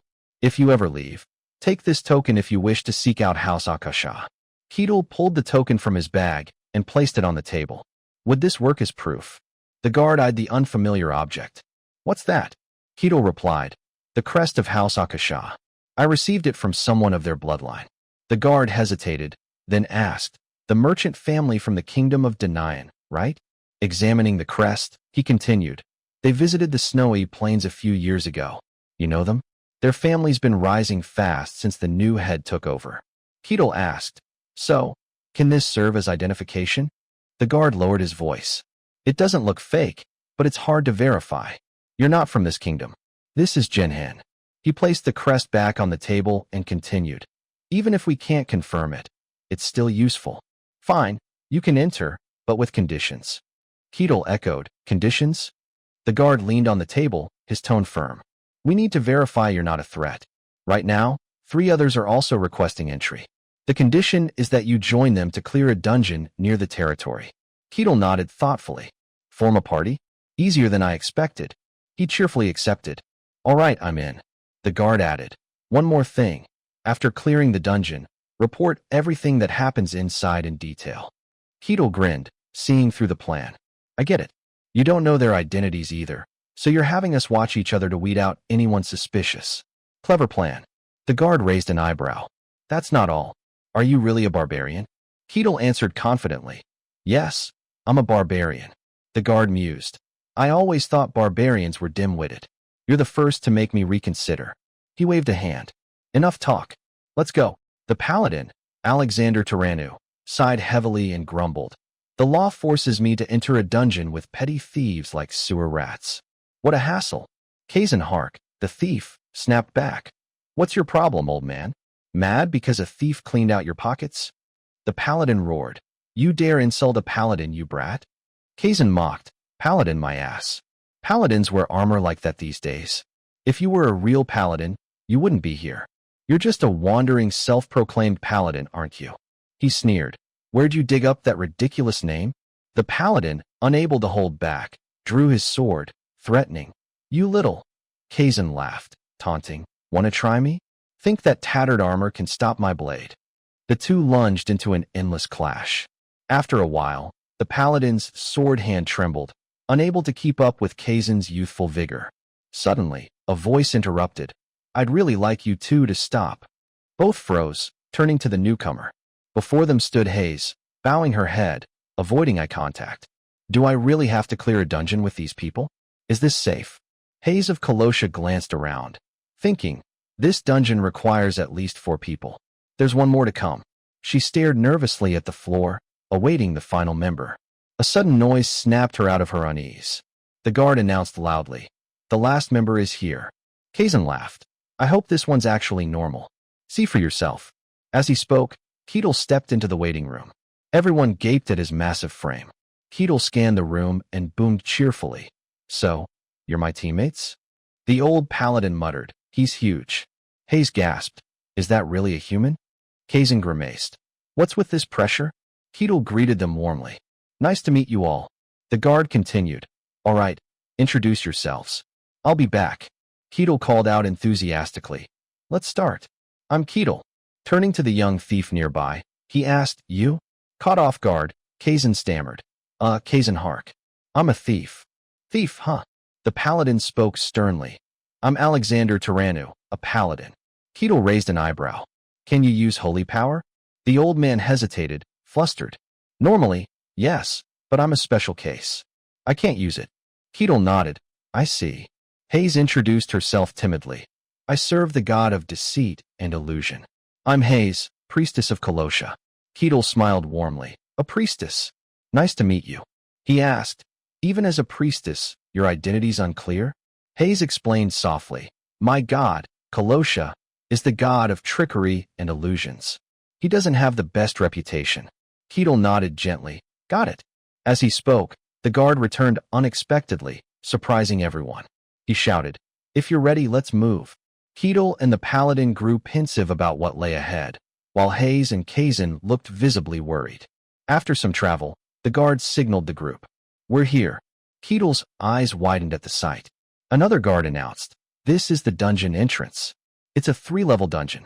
You'll face undead monsters. Hearing the task, Keel's face radiated confidence. Clear the dungeon and bring back the badge. Keel said to Kazan, Let's start discussing strategy. Can you explain it? Caught off guard by the sudden mention, Kazan hesitated. Sir Keel cut him off. Drop the formalities. Aren't we comrades here? Kazan rubbed his chin, thought for a moment, and continued. He proposed a plan to the group. Keel and the knight will take the front line. I'll scout for traps. The priestess will stay in the rear, using divine power to support the fight. How's that? Keel immediately responded, Got it. With a loud, clear voice, he declared, Let's move out. The 4 ventured deeper into the dungeon, cautiously scanning their surroundings. The oppressive darkness unnerved Hayes, who whispered, It's too dark. I can't see anything. Kazan, meanwhile, pondered silently. No traps or mechanisms. It's too normal, almost like. Suddenly, something clicked in his mind. He called out to Keel, Hold up, there's a monster. Keel replied, I don't see anything. Kazan pointed to the ground. See those scattered bones? Those are bone soldiers. One more step, and they'll rise and attack. Silently, he cursed the guard captain. That bastard knew everything. This dungeon isn't a test of sincerity. It's a tool to eliminate troublesome outsiders from the start. Keel, deep in thought, murmured, Bone soldiers. Kazan analyzed further. They're not weak. Even if their bodies are damaged or limbs severed, they keep moving. He added, their bones make them tough to break through. This dungeon's difficulty is higher than I expected. Turning to Hayes, he said, Priestess, ready your divine power. Then to the others, Old Man, prepare your shield. Keel, get ready too. I'll target their weak points during the fight. Kazan continued. Even if their bodies are destroyed, they keep moving. Aim for their weak spot, the neck. They're so sturdy, it takes multiple hits to bring them down. Keel praised him. You're a good leader. Understood. As Keel stepped forward, the bones at his feet stirred. His face showed a flicker of surprise. The bone soldier rose, sword in hand, its hollow eyes fixed on the group. Except for Keel, the others braced for combat. But just as they prepared to charge, Keel signaled them to hold their positions. The bone soldier lunged, its rickety frame barely holding together. Without a word, Keel threw a powerful punch straight at its skull. After striking with his bare hand, he held his stance, looking surprised. The bone soldier crumbled into dust at his feet. The others stared, visibly shocked. Keel grinned at Kazan. You were right. Smash the head, and they stopped moving. Kazan thought, that's not what I meant. Bone soldiers are made of unnaturally tough bones, reinforced by dungeon magic.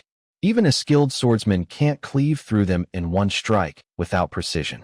The only way is to hammer the neck repeatedly, like felling a tree, not obliterating the head into dust like that.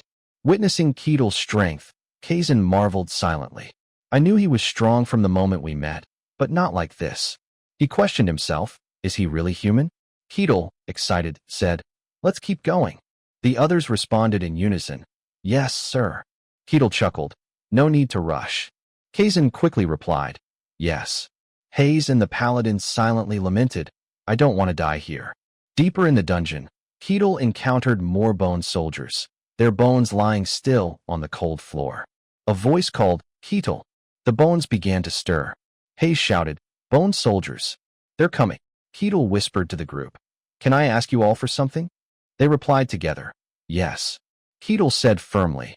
Let me handle these skeletons alone. There's something I want to test. Kazan agreed instantly. Do as you wish. Hayes nodded. I agree too. Keel replied. Thanks. He stepped toward a bone soldier as it raised its sword.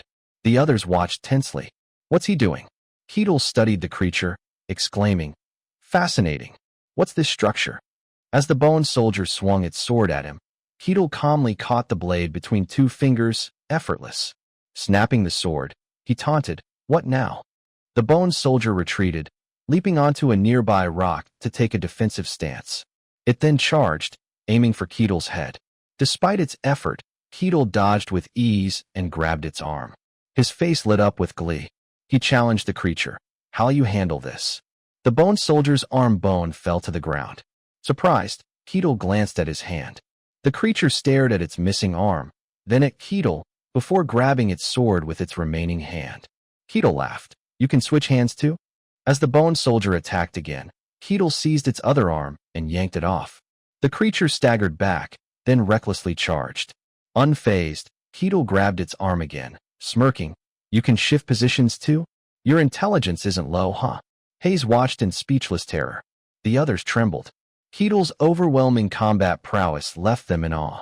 Truly a barbarian. Keel's eyes gleamed, his mouth curling into a terrifying smile. Kazan, witnessing this, went pale with fear. The skull-shaped wine cup was tossed to the ground, faint glimmers of light still swirling around it. Keel's eyes widened, glowing like a beast's as he intently tracked his prey's every move. It didn't take long before he raised a foot, saying, Clearly, the target is the skull. So, you can still move with just a head, huh? The air fell silent, broken only by Keel's drawn-out voice. How interesting. After finishing the matter, Keel turned to the group with a cheerful grin. Did I keep you waiting long? Sorry about that. Kazan flinched, immediately responding nervously. You can do whatever you want, sir. Though Keel didn't quite understand, he hesitated before saying, Thanks. He quickly turned and strode forward. Leading the way with enthusiasm, Keel said, Let's keep going then. The three others didn't dare utter a word, hurriedly replying, Yes. After walking for an unknown amount of time, Keel's steps suddenly halted, and all four stopped in their tracks. Kazan opened his mouth. This is, Keel glanced down at the staircase descending to the lower level. finishing his sentence, the second floor. After a long stretch of silence, the group followed closely, their footsteps in sync. Suddenly, Kazan removed the cloth covering half his face, letting out a breath. Hesitantly, he turned to Keel and said, "Maybe we should take a break?" Keel rubbed his chin, considering, "You're right, a short rest sounds good." Kazan, overwhelmed with gratitude, bowed his head, "Thank you."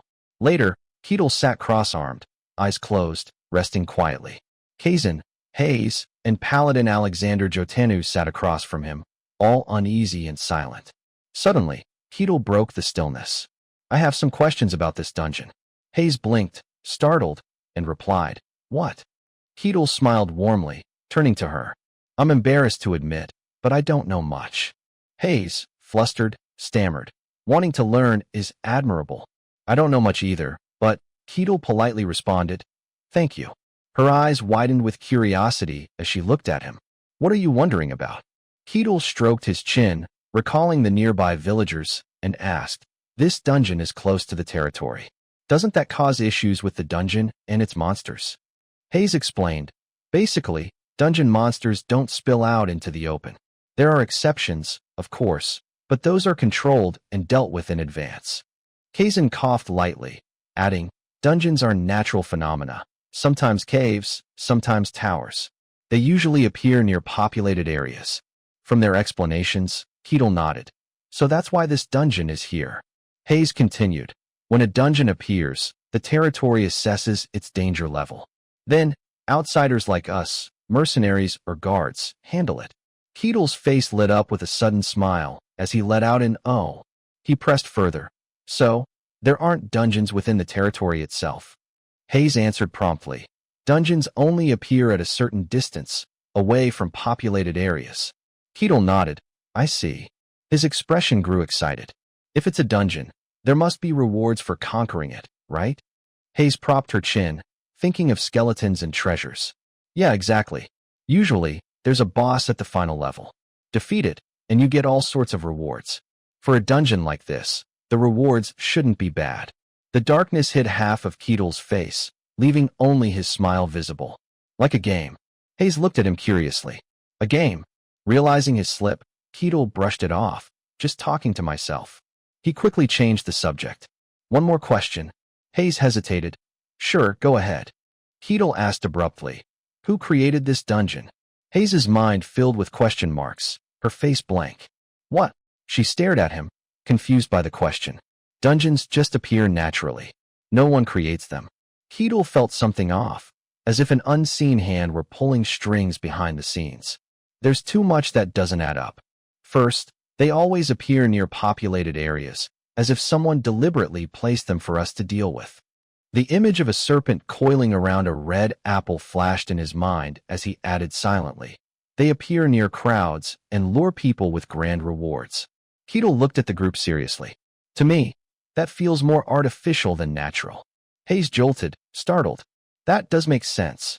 She rubbed her chin, murmuring, "I never thought about it because I took it for granted." Even Kazan fell silent, questioning himself. "I've never doubted it. It's always been an absolute truth." Could this barbarian really be questioning such a fundamental truth? Kazan glanced down, thinking, barbarians have always been ignorant and brutal, like beasts eyeing prey with one cold, merciless eye. That image has never changed. Just Keel's fearsome appearance alone piled doubts in Kazan's heart.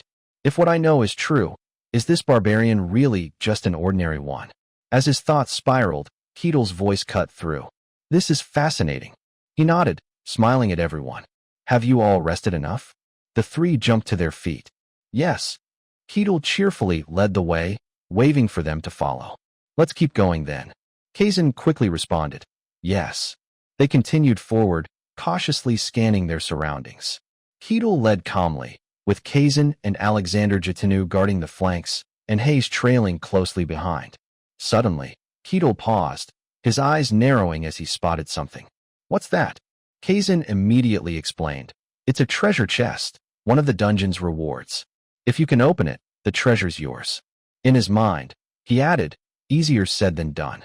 Opening a high-level chest like that requires an expert thief with mastered lockpicking skills. Someone that skilled wouldn't be risking their life in a dungeon like this. Guess we'll have to pass it up. But Keel's voice snapped him out of his thoughts. Kazan, open it.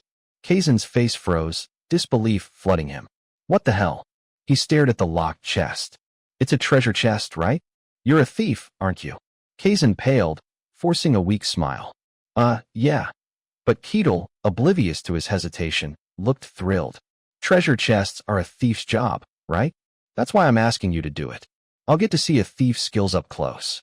Kazan closed his eyes, thinking, he's not wrong, but there's a problem. He stood rigid. If I could do that, why would I be here?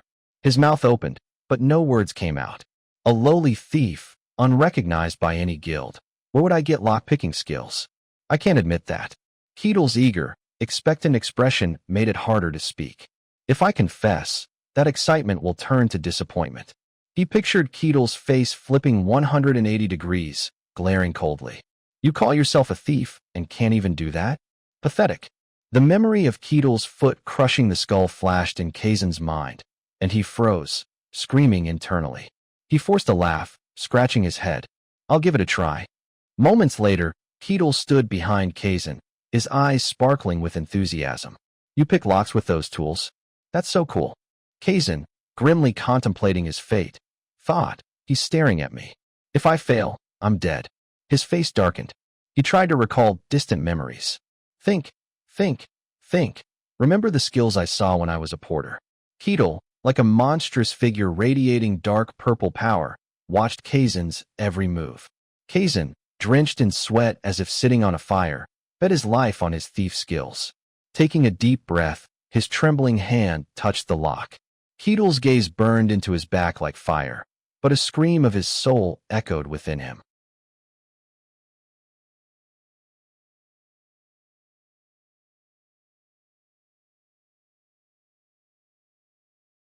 Keel's eyes gleamed, his mouth curling into a terrifying smile.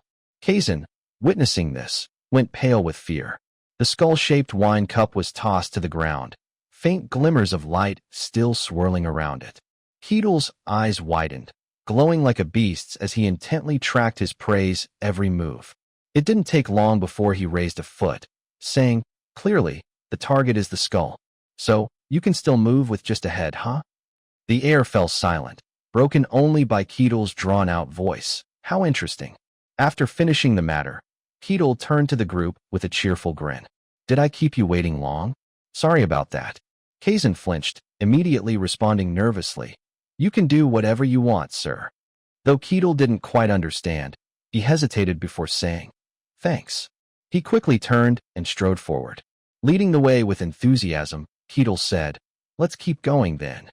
The three others didn't dare utter a word, hurriedly replying, yes.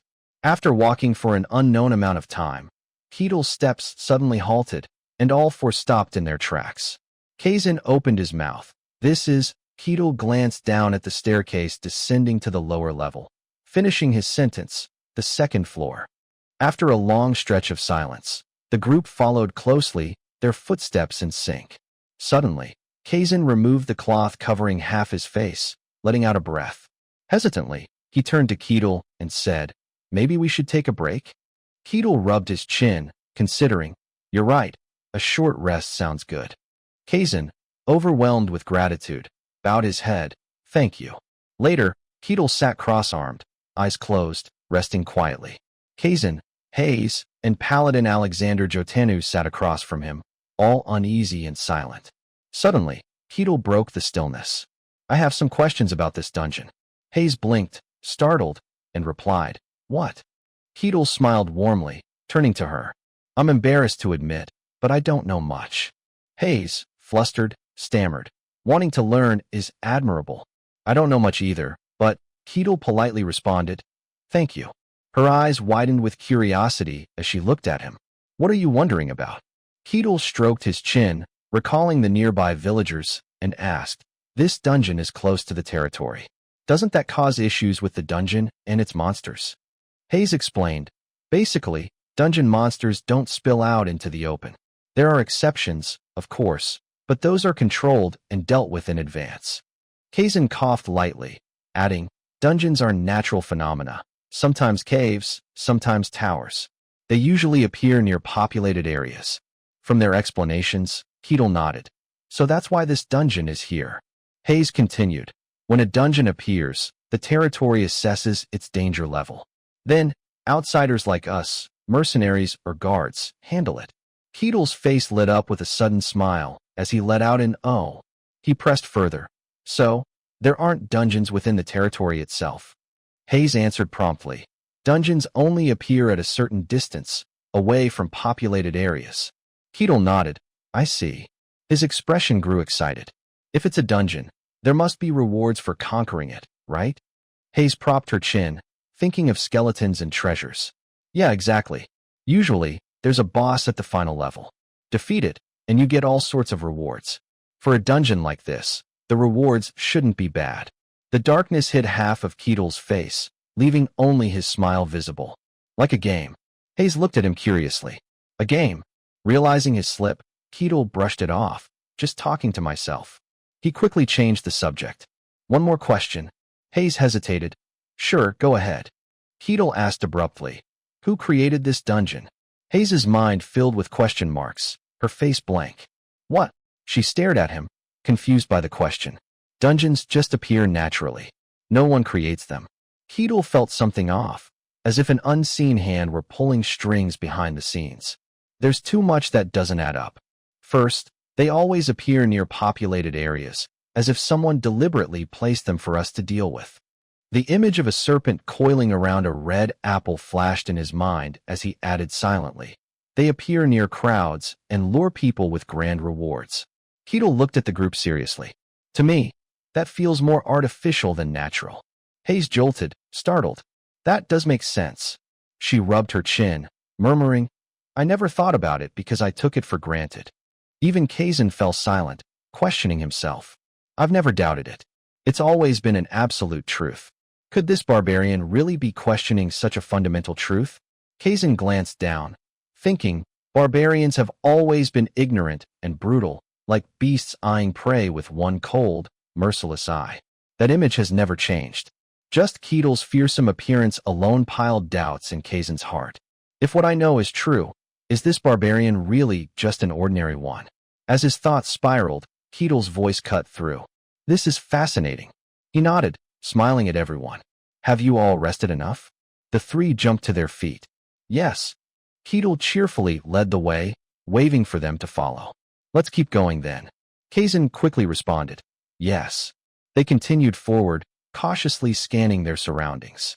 Keel led calmly, with Kazan and Alexander Jatinu guarding the flanks, and Hayes trailing closely behind.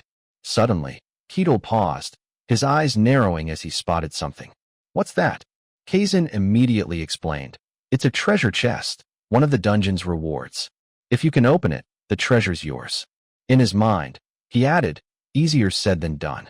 Opening a high-level chest like that requires an expert thief with mastered lockpicking skills. Someone that's skilled wouldn't be risking their life in a dungeon like this. Guess we'll have to pass it up. But Keel's voice snapped him out of his thoughts. Kazan, open it. Kazan's face froze, disbelief flooding him. What the hell? He stared at the locked chest. It's a treasure chest, right? You're a thief, aren't you? Kazan paled, forcing a weak smile. Yeah. But Keel, oblivious to his hesitation, looked thrilled. Treasure chests are a thief's job, right? That's why I'm asking you to do it. I'll get to see a thief's skills up close. Kazan closed his eyes, thinking, he's not wrong, but there's a problem. He stood rigid. If I could do that, why would I be here? His mouth opened, but no words came out. A lowly thief, unrecognized by any guild. Where would I get lockpicking skills? I can't admit that. Keel's eager, expectant expression made it harder to speak. If I confess, that excitement will turn to disappointment. He pictured Keel's face flipping 180 degrees, glaring coldly. You call yourself a thief and can't even do that? Pathetic. The memory of Keel's foot crushing the skull flashed in Kazan's mind, and he froze, screaming internally. He forced a laugh, scratching his head. I'll give it a try. Moments later, Keel stood behind Kazan, his eyes sparkling with enthusiasm. You pick locks with those tools? That's so cool. Kazan, grimly contemplating his fate, thought, he's staring at me. If I fail, I'm dead. His face darkened. He tried to recall distant memories. Think, think, think. Remember the skills I saw when I was a porter.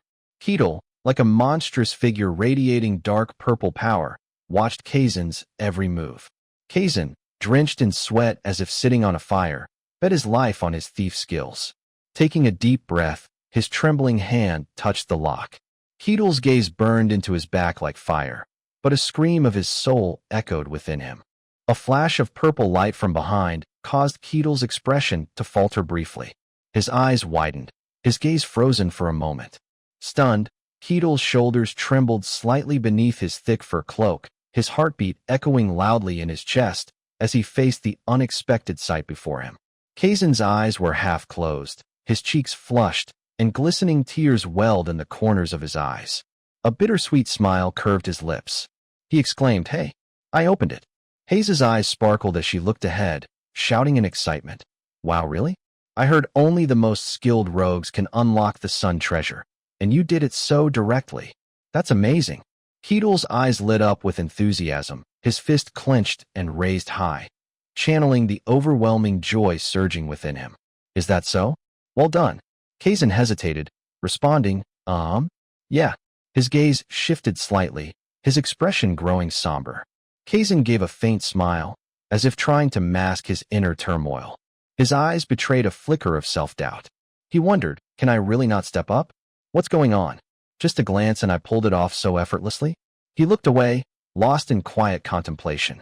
Kazan had always prided himself on his survival skills, but for the first time, he questioned his very existence. Have I really been giving it my all? Standing at the ship's bow, Keel crossed his arms, looking down and asking, "How much is this place worth?" Hayes followed his gaze and replied, "Well, with this haul, an average family could live luxuriously for a month." Kazan remained seated in a corner, his face still clouded with unease. Keel flashed a confident smile, nodding knowingly. "Got it." His call snapped Kazan out of his thoughts. "Kazan, handle the distribution of the rewards." Kazan replied, "Yes, sir."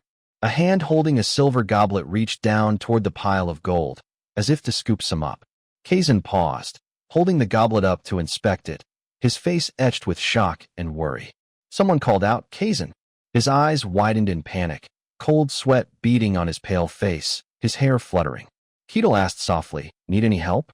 Kazan didn't respond, instead letting out a relieved breath. Sensing something off, Keel pressed, "Are you hurt?" Kazan shouted, "Sir, I didn't do anything." The outburst left all three puzzled. With steady steps, they moved forward, their faces cold and expressionless. No one spoke, their eyes fixed ahead until someone broke the silence. "Wait, it's skeleton soldiers." The group stopped before a pile of dry bones scattered on the stone floor. Keel counted the skulls and murmured, "For heads, so 4 of them." He continued, "I'll handle 3. The others trembled with fear, but maintained their stoic expressions. Keel's eyes gleamed with a menacing purple light, a wicked smile spreading across his face, his gaze sharp enough to pierce his foes. "The last one's for you all." Kazan paused to think, "This is real combat now," then quickly replied, "Yes, sir." Paladin Alexander Jotenu and Hayes responded in unison, "Understood." Keel's feet edged closer to the bones. Suddenly, a skull on the ground rattled, its jaw moving, its eyes glowing with an eerie green light. Kazan, tense, muttered, "No matter how many times I see it, watching those bones reassemble is still creepy." The 4 skeletons pieced themselves together, moving like living beings. They rose, faint green glimmers surrounding them, leaving the group in awe. The skeletons lunged as if to attack, roaring and baring their teeth menacingly. Keel immediately commanded, "All of you." Paladin Alexander Jotenu began casting a spell. Hayes muttered incantations, and Kazan prepared to strike with focus. Keel shouted as the 4 skeletons charged. Kazan positioned himself in front, faint gray smoke swirling around him. He swung his arm in a circle, creating a golden sword-like streak that grazed the skeleton's face. 2 skeletons behind it exchanged confused glances, while another, struck hard by something, looked panicked. Keel grabbed 3 skeletons tightly, whispering, Now, this is a rare sight. Don't ruin it." He leaned down to the skeletons, murmuring, I'll take care of you. A gaunt skeleton raised its sword high, swinging to unleash a white flash toward Paladin Alexander Jotenu. But he swiftly raised his shield. The sword pressed heavily against it, making it hard for him to hold. His face hardened, his eyes sharp as bullets. Something shot up from the ground with tremendous force. Kazan leaped powerfully, attacking from behind with a sharp dagger.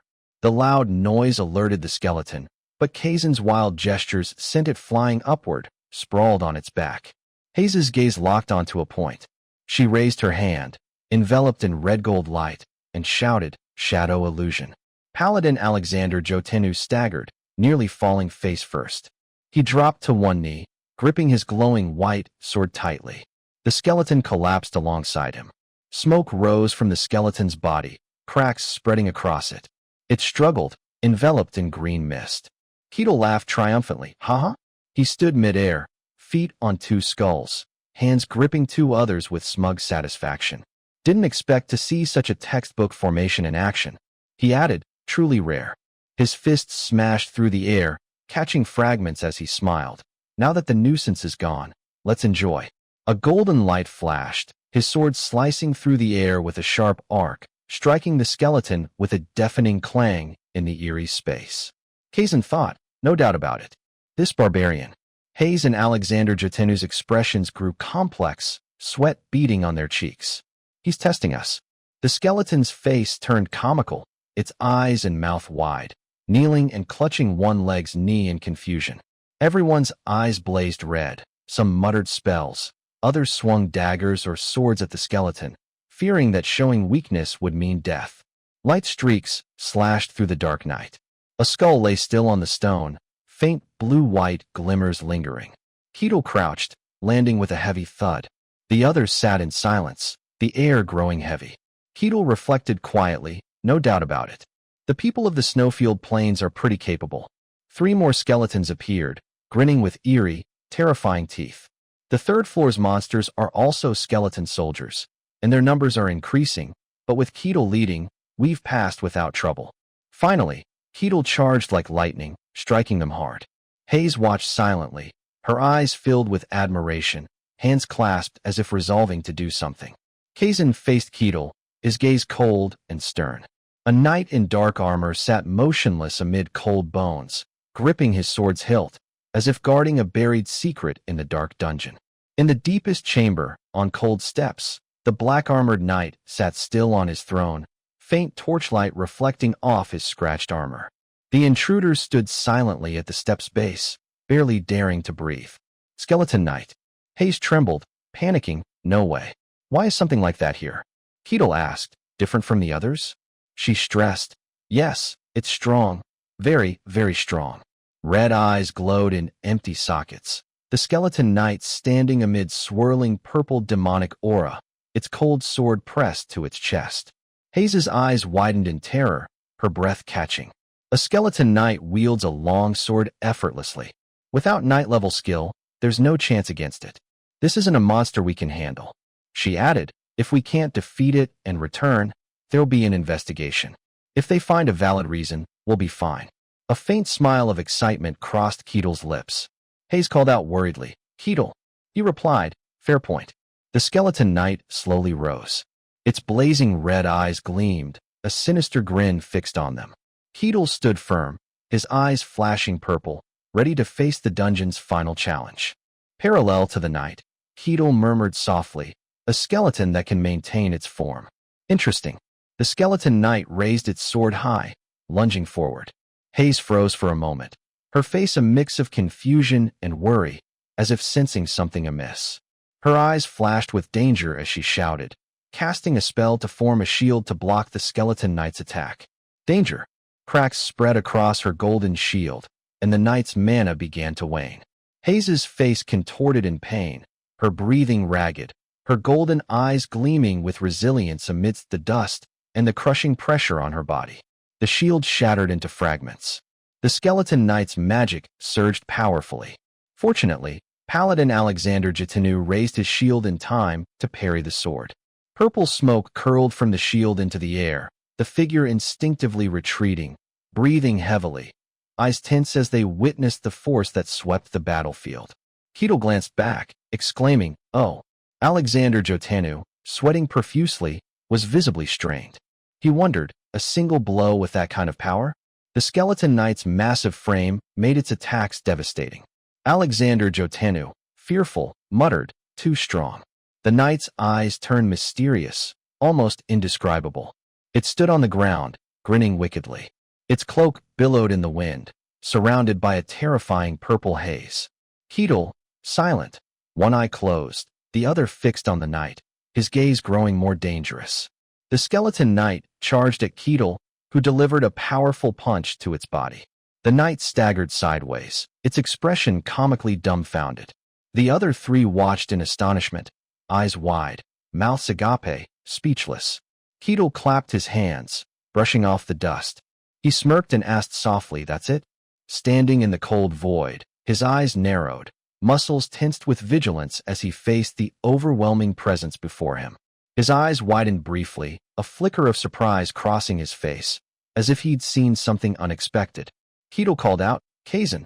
Hearing his name, Kazan glanced over, responding, "Yes, yes." A gleaming sun treasure sat neatly on a stone ledge, secured by a golden lock. Keel asked quietly, "Can you open it?" Kazan shouted frantically, "Sir, I can't. It's protected by a high-grade lock. My skills aren't enough." Keel, slightly disappointed, replied, "Is that so? What a shame." Kazan said glumly, "It's a pity, but we'll have to give up." Before he could finish, Keel smashed the chest with his raw strength. Kazan's eyes bulged, his mouth hanging open absurdly. The wooden chest shattered, dust billowing from within. Everyone stared silently at the contents.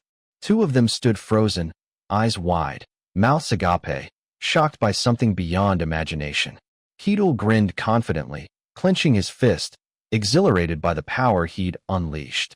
The chest was filled with silver coins. As expected, but the reward could be substantial. He added, "Kazan, clean it up." Kazan replied, "Yes."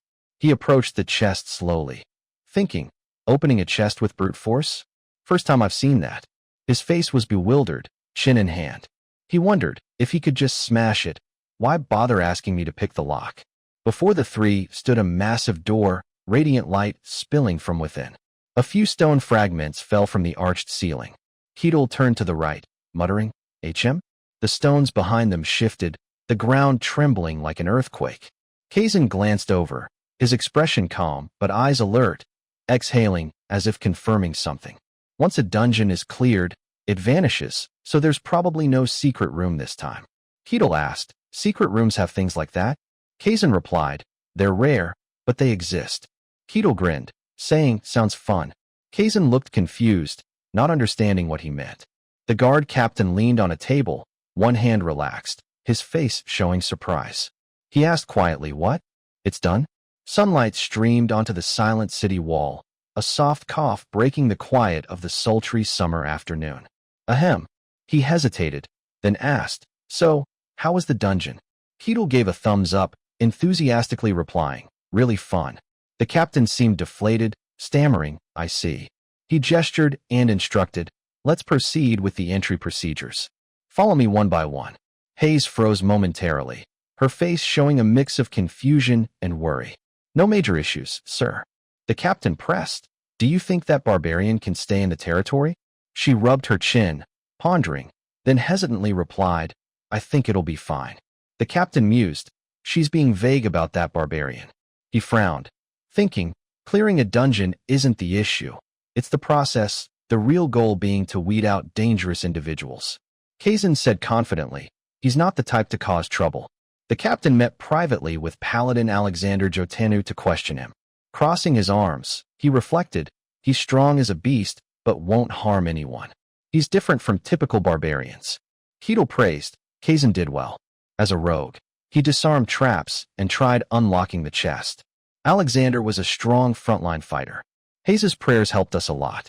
Kazan replied, "I see." Alexander Jotanu rambled on, but the captain's expression grew complex. He wondered, strange. Usually, when strangers force their way into a dungeon team, they don't praise others so generously. Sweat rolled down his cheek as he continued, "Good. You're permitted to enter." He added a warning, "You're allowed in, but cause trouble, and you're out." Be careful. Keel replied, Yes, sir. Someone handed over a cloth sack. This is the conquest reward. The group divided it among themselves. Keel mused. Sometimes guards take the rewards. Holding the sack, he said, Thanks a lot. Looks like they didn't touch it this time. Turning to the group, Keel suggested, Let's split it evenly. Kazan blinked. Huh? All three declined the reward. No need. Same here. Keel insisted, We worked as a team, we share the reward. No refusals. Kazan scratched his head, agreeing, All right. Keel pressed on, Let's celebrate with drinks. Any taverns nearby? The three exclaimed, Huh? What? They burst into laughter, the atmosphere lightening after the friendly banter. Celebrate. Oh, sure. Tears welled in their eyes, emotions overwhelming them. Gods, I want to go home. Keel strode joyfully toward the open gate, leaving behind the somber shadows drowning in despair. The captain watched their backs, thinking, a barbarian who killed a skeleton knight with one punch, strong as a beast. Before him stood a tall man wielding a sword, facing the back of a robust youth, at least as strong as a knight. Certainly no ordinary barbarian, a legendary anomaly. His steps halted, irritation flashing as he ordered, his eyes blazing with resentment. I'll report to the Lord. You guard the gate. The subordinate replied, Yes, sir. A grand, opulent castle displayed luxurious items. The captain stood at the door, hand on chest, respectfully saying, Son Treo. Lord Luke Barkon responded, Enter. The captain stood at the door, hand on chest, repeating, Son Treo. I'm here to report, my lord. Luke Barkon, expression unchanged, asked, What is it? Lord of the Barkon region, Gihen Kingdom, Luke Barkon. The captain's eyes were sharp, his voice steady but tinged with high alertness. The head of the first security team reported, A barbarian has entered the territory. He paused, his eyes glinting, as if weighing something carefully. The opulent palace exterior gleamed even more under the moonlight, but the lavish interior decor truly left people in awe. Luke Barkon suddenly spoke. You've granted him permission? The guard captain confirmed. Yes, sir. It's not a major issue. Luke was puzzled by the captain's meaning. Then what's the problem? The captain voiced his concern. He's too strong enough to be a problem. Luke Barkon, never one to trust easily, pressed, How strong? He grew restless as the captain recounted. They say he defeated a skeleton knight with a single punch. Luke's eyebrows nearly shot up in tension. A skeleton knight? He pictured the creature. The kind of monster only a knight-level fighter can handle? And he took it down in one blow? In Luke's mind, barbarians were simple-minded, uneducated brutes who relied on raw strength. He broke into a cold sweat. So he's first tier? The captain hesitated to confirm. Possibly, sir. Luke Barkon remained cautious. He could be even stronger. The captain, at a loss, admitted, I can't say for certain. He was unsure how to handle the situation. A warrior of that caliber, and a barbarian no less. A race that believed strength was truth. This was a headache. Luke Barkon had a different approach. For now, summon him. The captain, alarmed by the order, asked, Will you be all right, sir? Luke had his own calculations. Letting someone that powerful roam freely in the territory is already reckless. Meeting him directly will put me at ease. The captain remained uneasy. It could be dangerous, sir. Luke, confident in his robust defenses, replied, I have my own knights. The captain flinched at the Lord's statement and turned to the knight for his opinion. The knight judged intuitively. He's strong, but just a barbarian. A muscle-bound oaf with no intellect. The Lord's knight was supremely confident in his skills. Against my swordsmanship, trained directly by the sword saint, he's no match. Luke nodded slightly, agreeing with the knight's assurance. He ordered the captain, Call the barbarian here. I'll speak with him directly. At the dining table, laden with delicious dishes, Keel devoured a chicken drumstick, leaving only a few sauce stains on his lips. The others were stunned by his voracious appetite. The atmosphere grew quiet as Alexander, Kazan, and Hayes were left speechless. Keel slammed his mug on the table. We'll praise the meal after we're done. This is delicious. Great place. I like the calm vibe too. I'm covering the bill today, so eat freely. Hayes let out a laugh to ease the tension. Keel turned to Alexander, asking, You're a holy knight, right? Alexander replied calmly, Yes. Keel was curious about his power. What's that holy power you use? I didn't see it during the dungeon raid. Alexander awkwardly explained. I'm still training, so my holy power hasn't awakened yet. Keel looked surprised. Oh, that's unlucky. Alexander, embarrassed, didn't elaborate. Yeah. Keel swiftly changed the topic. You said you serve a god named Kalosha, right? Any temples nearby? Hayes made up an excuse. Sir, I don't think so. She's not a widely welcomed deity. She knew the truth and held back. Kalosha, the god of deceit and chaos, was shunned and reviled. Hayes hesitated, unsure whether to ask. Sir Keel. Keel, engrossed in his food, responded, HM? What? Her question startled Alexander and Kazan. How strong are you, really? Keel, lost in his meal, couldn't define his own abilities. I'm not sure about rankings. I haven't been out of the snowfield plains long, so I'm curious myself. How strong is a skeleton knight? Hayes' estimate was fairly accurate, at least second tier to handle one. First tier could take it down like you did. Keel, modest, said, then maybe second tier.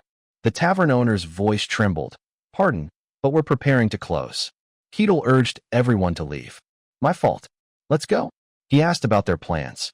Got any upcoming schedules? Hayes and Alexander shouted, yes. We're booked. Kazan boldly added, super busy. Keel's eyes sparkled, I see. Shame. Guess we part ways here. See you all someday. But all three thought, no need to meet again. Goodbye. Keel's feet rested on a soft bed. He smiled happily. This is great. Is this the first time I've slept in a bed since coming to this world? He shocked the innkeeper. I'm glad the dungeon reward let me stay here without much hassle. He felt more alive than ever. Compared to the snowfield plains, this place is paradise. Keel was lost in thought. It's been a while since I woke up in the snowfield plains and found civilization. Now what? I want to experience more, feel more. He expressed his longing. I want an adventure to the holy land of Elfo Sagrado. His unfulfilled goals included the magic tower and the capital. He closed his eyes to rest his mind. Sunlight streamed through the window. Keel woke, still groggy, wiping drool from his mouth. Early in the morning, the guard captain came to him. Did I wake you? Sorry. Keel wanted to know why. Captain of the guard, what's up? Clearing his throat, the captain announced, Lord Luke Barkon wishes to meet you in person. Keel stood, his eyes glinting with determination. Keel could hardly believe his ears. Whoa, the Lord? The Lord who rules this land. The master of this entire territory? A figure of such importance wanted to meet him? Without hesitation, he agreed. Got it. Keel prepared to leave. Should I go now? Let me get dressed, and I'll head out. The guard captain was skeptical. That easy? Sunlight poured into every corner of the bustling streets. Only now did Keel feel the lively atmosphere of the market. When I first entered this territory, it was already dark, so I only caught a glimpse. Keel observed his surroundings, but seeing it in daylight, it's truly impressive. He found the life here peaceful. Keel flashed the captain a smile. If this is what lucky fantasy is like, I'm all for it. The captain thought, what's wrong with this guy? He suppressed his irritation for the sake of his duty. We don't have much time. We need to get back quickly. In a blink, they arrived at the palace. I've brought the Barbarian, my lord, the captain announced. Luke Barkon instructed the guards at the door, let him in. Keel stepped into the grand hall. Luke Barkon extended a hand. A pleasure to meet you, Barbarian. He introduced himself briefly. I am Luke Barkon, lord of this land, the Barkon territory of the Gihin kingdom. Keel responded politely. A pleasure to meet you, the rightful lord of the Barkon territory. He bowed slightly to show respect. Luke Barkon's eyes nearly popped out at the gesture. Speechless with shock, he thought, a barbarian shaking hands? He tried to stay composed. Barbarians don't shake hands. For them, strength is everything, no exceptions. I must have lived long enough to see something like this. Luke quickly shifted his demeanor. It seems you've learned some basic etiquette. Have a seat. Keel sat across from him in the opulent room. The palace's decor was strikingly different from the outside, everything gleaming with metallic splendor. Keel, surprised, remarked, so this is what a lord's castle looks like. He noticed something else. Even in a fantasy world, the castle feels straight out of the medieval era. Huh. His gaze shifted forward. Is that a knight guarding the lord? His childhood dream was coming true. As a kid, I loved playing knight-themed RPGs. I never thought I'd see a real knight in person. Amazing, just like I imagined. He sensed someone watching him. The Lord's Knight overanalyzed, murderous intent. He always viewed others with suspicion. That's definitely murderous intent. How dare he exude such a presence in front of the Lord? Without fully understanding, the knight reached for his sword. Fool, you won't leave here alive. Keel listened as Luke Barkon spoke. The reason I summoned you is simple, he said, harboring no ill intent. I just want to confirm a few things about you. Keel crossed his arms. Go ahead. What do you want to confirm? Luke didn't believe Keel was a barbarian. Where are you from? Keel's answer was long-winded but vague. Is that what matters to you? I come from the coldest place in this world, covered in white snow. Luke guessed, the snowfield plains. Always cautious, he thought. He's truly a legendary barbarian warrior, standing right before me. He still had doubts. Hard to believe. Tell me more. Keel replied, it's a harsh place. Believe it or not, that's up to you. Luke pressed for more. Then let me ask something else. He was more tense than Keel. How strong are you? Luke needed an answer to prepare countermeasures. What matters is how dangerous his strength is, right? Keel spoke truthfully. You're asking the wrong question. I don't know the strength standards out here. Luke was at a loss, I see. He glanced at his knight, who understood without needing clarification. Luke chose another way to test Keel's strength. Then, would you like to spar with one of my knights? If you agree, I'll ensure you're well rewarded. Keel was confused. A spar? Luke anticipated his performance. It won't be a fight to the death, of course. I trust you'll keep it within bounds. Keel grinned broadly. I'm in. His calm enthusiasm startled Luke. A duel with a knight was something Keel had dreamed of, and now it was happening. Not just any knight. A fantasy world knight with magic and armor. A chance to witness real combat skills. I'm so excited for this. Luke gripped his chair, still prejudiced against Keel. As expected, a barbarian is a barbarian. No matter how polite, his savage love for battle and thrill remains. Both Luke and his knight mistook Keel's excitement for murderous intent. The scene shifted to the arena. Luke waited to see who would emerge victorious. The Lord's Knight and Keel stood in the arena. The knight took the duel seriously, while Keel radiated energy. Luke couldn't wait another second. Let's begin. I hope no blood is shed. A servant rang the bell. The knight sneered condescendingly. Consider it an honor to witness my swordsmanship, lowly barbarian. Keel brushed off the insult. I'm looking forward to it. The knight couldn't fathom his relaxed demeanor. How dare he be so calm? He was ready. I'll show you. The knight charged forward. The gap in skill was overwhelming. The knight wanted to test Keel's reaction. Let's see what you've got, barbarian. 3 blades appeared in an instant. His sword had 3 edges fused together. Keel, startled, exclaimed, a sword that splits into 3? Keel's 3 green-tinted sword blades thrust toward him simultaneously, sparking doubt in his mind. An illusion? His face froze momentarily, but his body instinctively dodged with lightning speed. No, this isn't an illusion. The knight's relentless attacks missed every time, and a realization flashed through Keel's mind. All 3 swords were real. Is this swordsmanship? The knight, watching Keel's stunned yet evasive movements, smirked triumphantly. You're struggling just to dodge my blades. He taunted, impressive enough for you. Confident of victory, he aimed to end the fight quickly, but there was no need to continue. Suddenly, Keel's loosely clenched fist extended forward. His expression remained impassive, and with a casual flick of his fingers, the knight's sword shattered into pieces. The unexpected turn left the knight incredulous. What? How?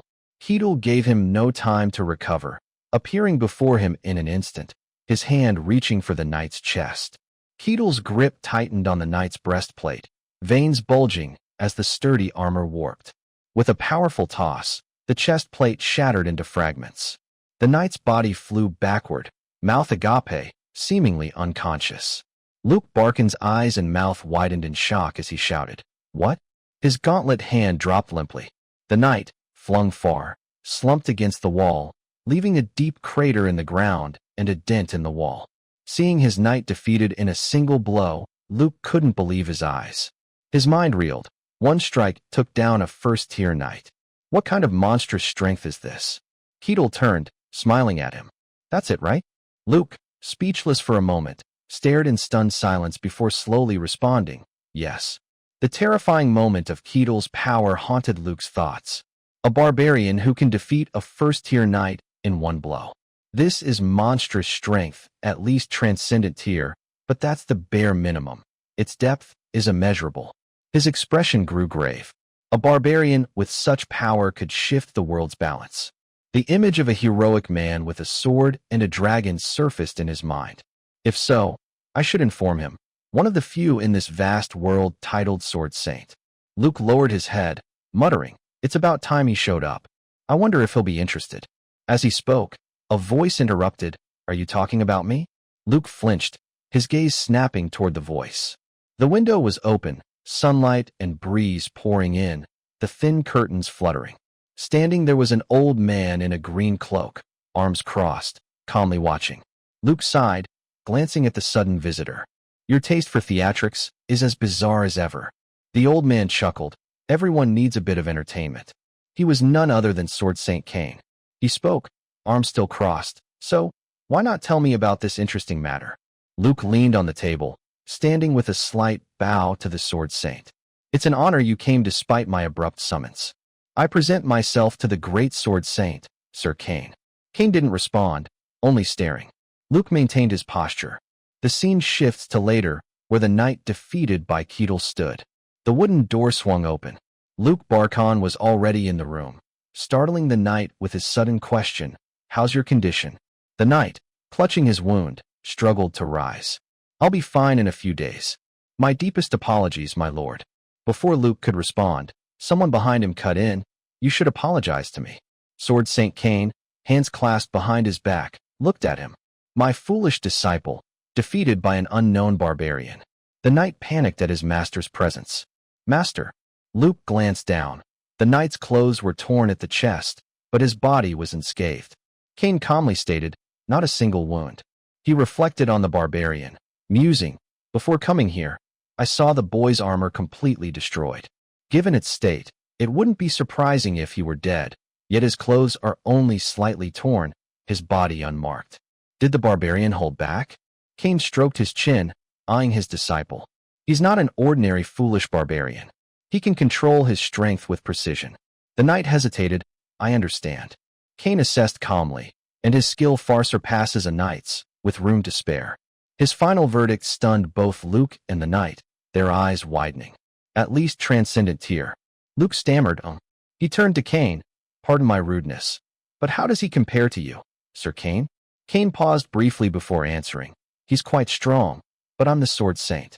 Even with transcendent tier strength, he can't touch me." Luke relaxed, "I see." Kane rubbed his chin, "But I didn't see him use aura, yet his strength reached that level." His words shocked Luke. "That's impossible by normal means. Is this the power of a barbarian from the snowfield plains?" Keel's image surfaced in Luke's mind. He mused, "At first, I didn't believe it, but it seems he truly is from the snowfield plains." Kane snorted, lost in thought. A barbarian from the snowfield plains. In his mind, Keel's terrifying gaze loomed, along with the legends of a human surviving the snowfield plains. Is he human, or? Kane stroked his beard, suddenly muttering, "He's an anomaly." Monstrous images flooded his mind, reptilian creatures, giant bears. But he quickly shook off the terrifying guesses. "No way." Luke, confused, asked what? Kane's thoughts of anomalies lingered. He explained, "If he were truly an anomaly, he wouldn't have spared humans. I was mistaken." Yet something still troubled him. "But it's the snowfield plains." Kane felt puzzled. Why there, and why now? Seeing his distress, Luke asked, "Is something wrong?" Kane dismissed his doubts. "Nothing. We'll deal with it later." The Emperor, too. Thinking of armored soldiers before snowy mountains, Kane felt a headache. Always demanding the strangest things. He turned sharply to Luke. "No need to worry about that now." Luke, slightly confused, replied, "Understood." Kane kept his gaze on him. "Is that barbarian still in the territory?" Luke, puzzled but honest, answered, "Yes, he said he'd stay, so I assume so." Kane's steps shifted, his face stern as he turned to leave. "I need to confirm it myself." Outside the grand castle, a voice echoed, "What's your next move?" The guard captain of Barkon, drenched in sweat, remained silent. Keel, standing across from him, spoke slowly. "Well." He recalled the previous day when Lord Luke Barkon handed him a small pouch, saying, This is your reward for the duel. Luke had calmly decided, from now on, I won't interfere with your actions in the territory. Back in the present, Keel rubbed his chin and continued, I don't have any specific plans, but it'd be better to have my identity verified. Having to clear dungeons every time I enter a new territory is too much hassle. The captain offered a suggestion. If that's your concern, there's a way. Find a high-ranking figure to act as your guarantor and vouch for your identity. Keel was eager for another option. The captain quickly provided one, or you could become a mercenary. He elaborated on the benefits. If you build a reputation and gain the guild's recognition, your identity will be validated. He thought to himself, mercenaries are just errand runners, though. Unless you reach a certain rank, with this barbarian strength, finding a guarantor would be easier. Keel's eyes lit up. A mercenary. He asked excitedly, that's an option? The image of a mercenary battling monsters in a perilous forest flashed in his mind, a romantic embodiment of this fantastical world. Intrigued, he asked, where do I go to become a mercenary? The captain hesitated. Well, there's a guild. Keel's face glowed like the sun as he declared, take me there. The captain froze, eyes wide, stammering, all right. Images of adventurers on their journeys surfaced, mercenaries, wanderers tackling commissions. Some saw them as symbols of romantic freedom, but in reality, mercenaries were society's lowest rung, reserved for those without recognized status. A mercenary might flee in panic from a fearsome monster. Even skilled ones often perished in uncharted dungeons or served as sacrificial pawns for dirty work. Thus, low-tier mercenaries were often crude, filthy, and rowdy. In the mercenary guild, a man in green swung a furious punch, shouting, you bastard, you dare touch me? The struck man, unable to block, fell hard. He quickly regained his composure, jumping up and yelling, you want to fight? The man in green, enraged, taunted, bring it on. Two guild members watched, chuckling and betting. Yo, I'm betting on the guy on the right. I've got the left. They clashed fiercely, neither yielding, fueled by unbridled determination. The guild receptionist asked, Rosa, how's this batch of new recruits? Rosa, the guild's receptionist, sighed wearily, hopeless. Just a bunch of weirdos. She recalled Alexander Jotinu. One lunatic claims to be a holy knight. Then Kazan, another's a thief. Finally, Hayes, the priestess of Colossus seems decent, but her god is completely untrustworthy. Rosa sighed again, and the pink-haired receptionist beside her echoed, really? What a shame. She thought dejectedly, no decent people ever show up, just illiterate mercenaries fighting all day. Then, dreamily, if only a Prince Charming would appear to save me from this receptionist job. A figure slowly opened the door and stepped inside. Lost in her thoughts and melancholy, Rosa jolted, looking up to see an unfamiliar guest. Keel entered the guild, scanning the room with excited eyes, exclaiming, so this is the guild. The two brawling mercenaries paused, staring at the newcomer. No way, a barbarian? Others in the guild froze, gaping at Keel. But he stood unfazed, brimming with enthusiasm. Sitting at the desk, he crossed his arms and declared, I'm here to become a mercenary. Rosa, stunned, trembled slightly, her face pale as she stammered. You want to be a mercenary? May I ask your purpose? Keel replied slowly, lots of reasons, but I heard being a mercenary can get my identity recognized. Rosa explained carefully, that's true. However, to gain recognition through mercenary work, you'll need significant achievements. Is that all right? Keel was resolute. No problem. Rosa asked for his details. Then I'll register you as a mercenary for a fee of 5 silver coins. Can you provide your name and age? Keel placed 5 silver coins on the desk, saying, I'm Keel, and I don't know my age. She typed swiftly, responding gently, then I'll use an approximate figure. Soon after, Rosa handed him a badge, announcing, it's done. Your mercenary registration is complete. This is your mercenary badge. She cautioned, it's a symbol of your status. Don't lose it. Keel stared at the badge in silence, then held it up, gazing with satisfaction. I'm in. He asked Rosa, any missions available now? I want to start right away. Surprised, she hesitated. Missions, right. She handed him a mission board. These are the tasks you can take. Keel examined it, surprised. Wait, that's it? The board listed low-tier tasks, gathering herbs, cleaning basements, clearing sewers, sweeping streets, night patrols. Rosa gave an awkward smile. As a low-rank mercenary, these are the tasks available to you. Internally, she worried. Barbarians are proud. What if he gets angry? Should I call someone? She pressed on. If you complete these simple tasks and build achievements, you can take on harder ones. Keel pointed. I'll take this one. Rosa's eyes widened at the board. He'd chosen the first task, gathering herbs. She asked hesitantly, are you sure? Keel replied calmly. It's work that needs doing, right? No issue. Rosa stammered, understood. Excited, Keel asked, where are the herbs? Rosa showed him an image. You'll find them outside the village. They look like this. Keel grabbed it, saying eagerly, got it. I'll be back soon. She mumbled, okay. Watching Keel leave with the herb image, brimming with enthusiasm, Rosa froze, thinking, what? He looked so relaxed. He exited the guild to start his herb-gathering mission. Even the pink-haired receptionist's teasing couldn't snap Rosa out of her daze. Keel reached the forest, spotting an herb and comparing it to the image. He mused, herbs that heal wounds? They look odd.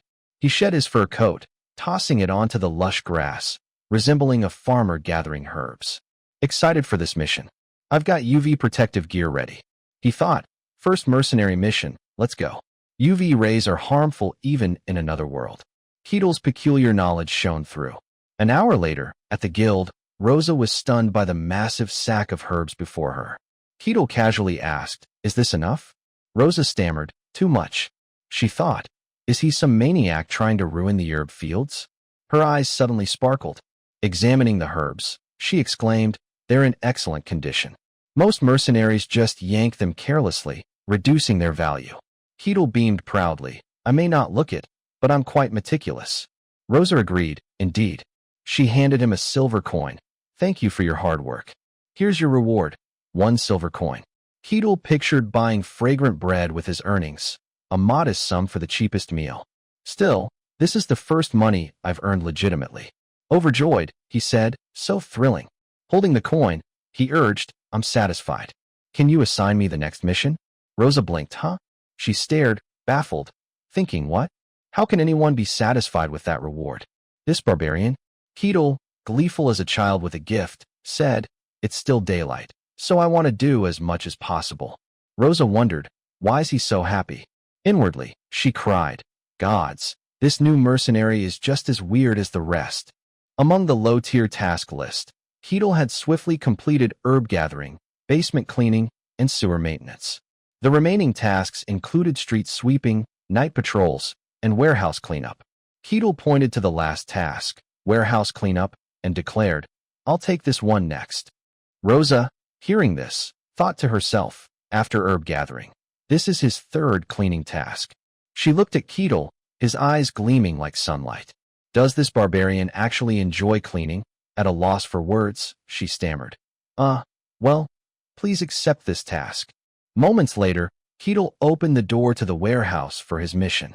A girl in a white hat turned to see who entered. Keel, brimming with enthusiasm, announced, I'm here to clean the warehouse. The red-haired girl, startled, clutched her broom tightly, eyeing him warily. Keel calmly asked, Are you the warehouse owner? She replied hesitantly, yes. But inwardly, she was shocked.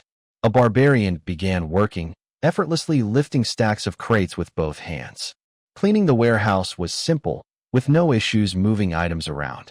Then, Keel grabbed a broom and swept, stirring up dust that made a nearby youth cough violently. His next task was street sweeping. Keel picked up a broom and started. Controlling his strength was initially tricky, but he managed without major issues. While sweeping, an old man observed him through a spyglass, muttering, What the hell is he doing? He thought, he's at least transcendent tier, strong enough to level a kingdom with his fists. The old man, puzzled by Keel's gentle demeanor, grew even more confused. In other words, if he unleashed his power, he'd be revered anywhere. Yet here he is, doing mundane street sweeping. Seeing Keel diligently sweep dirt into a dustpan, not slacking, the old man exclaimed, He's actually serious about it. Lowering the spyglass, he stared at Keel from afar, wondering, why? Keel finished cleaning, showing no fatigue, merely wiping a few beads of sweat from his brow. exclaiming cheerfully, "So refreshing." The old man, seeing his enjoyment, was baffled. Why does he look like he's having fun? The next morning, under blazing sunlight, Keel woke, yawning heartily and stretching to shake off sleep. Stepping onto the floor, he noticed a sizable bag on the table. It was heavy, its contents unknown. Opening it, he found a pile of silver coins. A female voice spoke. "Your first day as a mercenary went well. Sir Keel, this is your reward for 15 tasks." Keel's eyes widened, staring at the bag. He lifted it, and Rosa, seated across, smiled. "That's 15 silver coins." His joy was unmistakable, delight radiating from his face. Keel grinned. "Thank you so much. I'll be back tomorrow." Smiling contentedly, he began his second day in town. Just then, a little girl sobbed, clinging to her mother. Nearby townsfolk froze, staring at Keel, drawn by his commanding presence. As he walked, he suddenly stopped, exclaiming, "That's..." In the distance stood an ornate, meticulously designed old building, a library. Keel knocked and entered. The librarian glanced at the guest, greeting him. Keel's intimidating aura made her grip her hands tightly, speechless. He spoke in a low voice. "Can I read some books?" Keel browsed the shelves, picked a few volumes, and sat to read, his face alight with interest. The librarian, watching him read intently, found it odd. The old man continued observing Keel's every move. Seeing him engrossed in books, he was astonished, thinking, "A barbarian reading? I can't believe it. But is this a unique custom of Snowfield Plains barbarians?" Keel sat, absorbed in his reading with a faint smile. Or is this barbarian just uniquely strange? Moments later, Keel closed a history book, murmuring, "So the Empire ultimately won." He pieced together events. Years ago, Milina visited the Snowfield Plains, offering to sell weapons to Barkon for their war against the Empire. Yet the Empire prevailed, their flags raised in victory. Now, the Empire was mighty, with Barkon nearly a vassal state. The Empire's knights were ever ready for fierce battles, having conquered half the human world and still expanding. Fearless, they struck without hesitation, as if to devour the entire world. Keel rubbed his chin, marveling. World conquest. His eyes sparkled with curiosity about history. All right, enough about humans. Let's find something more interesting. He picked up a book on non-human races, exploring their descriptions. A compendium of non-human creatures, he mused. The book detailed fantastical places. A dazzling cave filled with glistening crystals, the grandest in the world, brimming with rare gems. Mantiana's dwarven mines. The verdant, breathtaking Apia elf village, lush with greenery. The majestic cloud city of the angelic lair, as splendid as it was grand. And the untouchable holy land, Elfo Sagrado, shrouded in mystery for years. Its location unknown despite powerful rulers' efforts to find it. Keel, thrilled, said, "So many have tried to reach Elfo Sagrado." His eyes widened, spotting something intriguing. Bringing the book closer, he read carefully.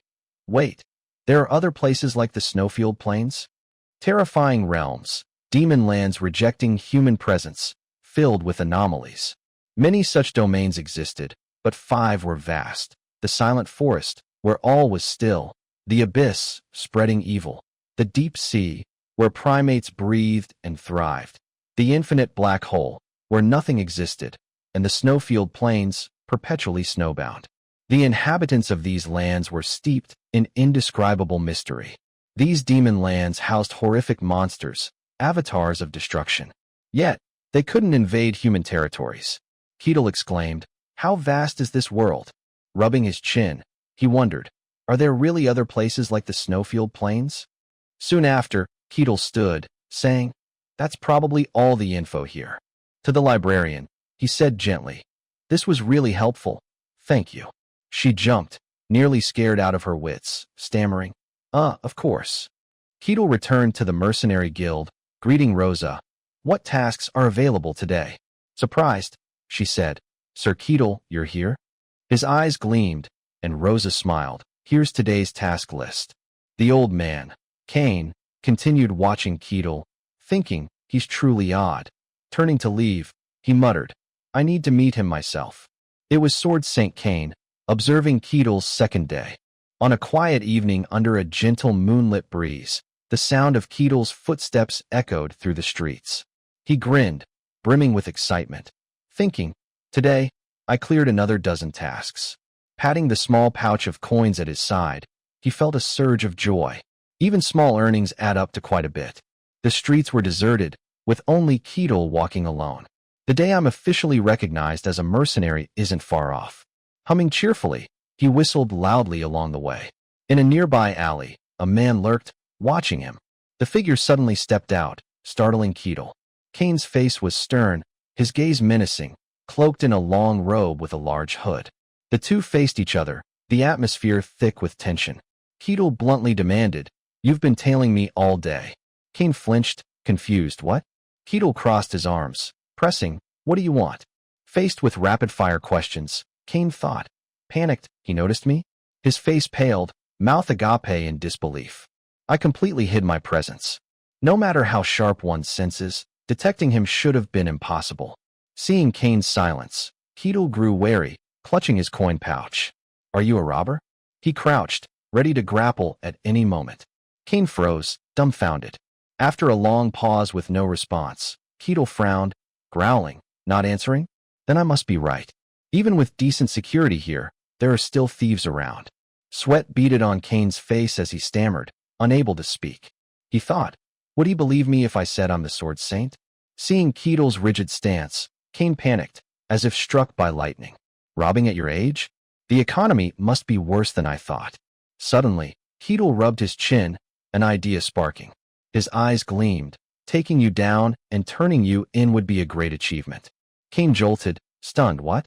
Seeing Keel's sly smile, Kane was speechless, weighing his options. "He thinks I'm a thief." Kane clenched his fist, raising it. This could be a chance to test his strength and identity directly. Suddenly, Keel stepped back.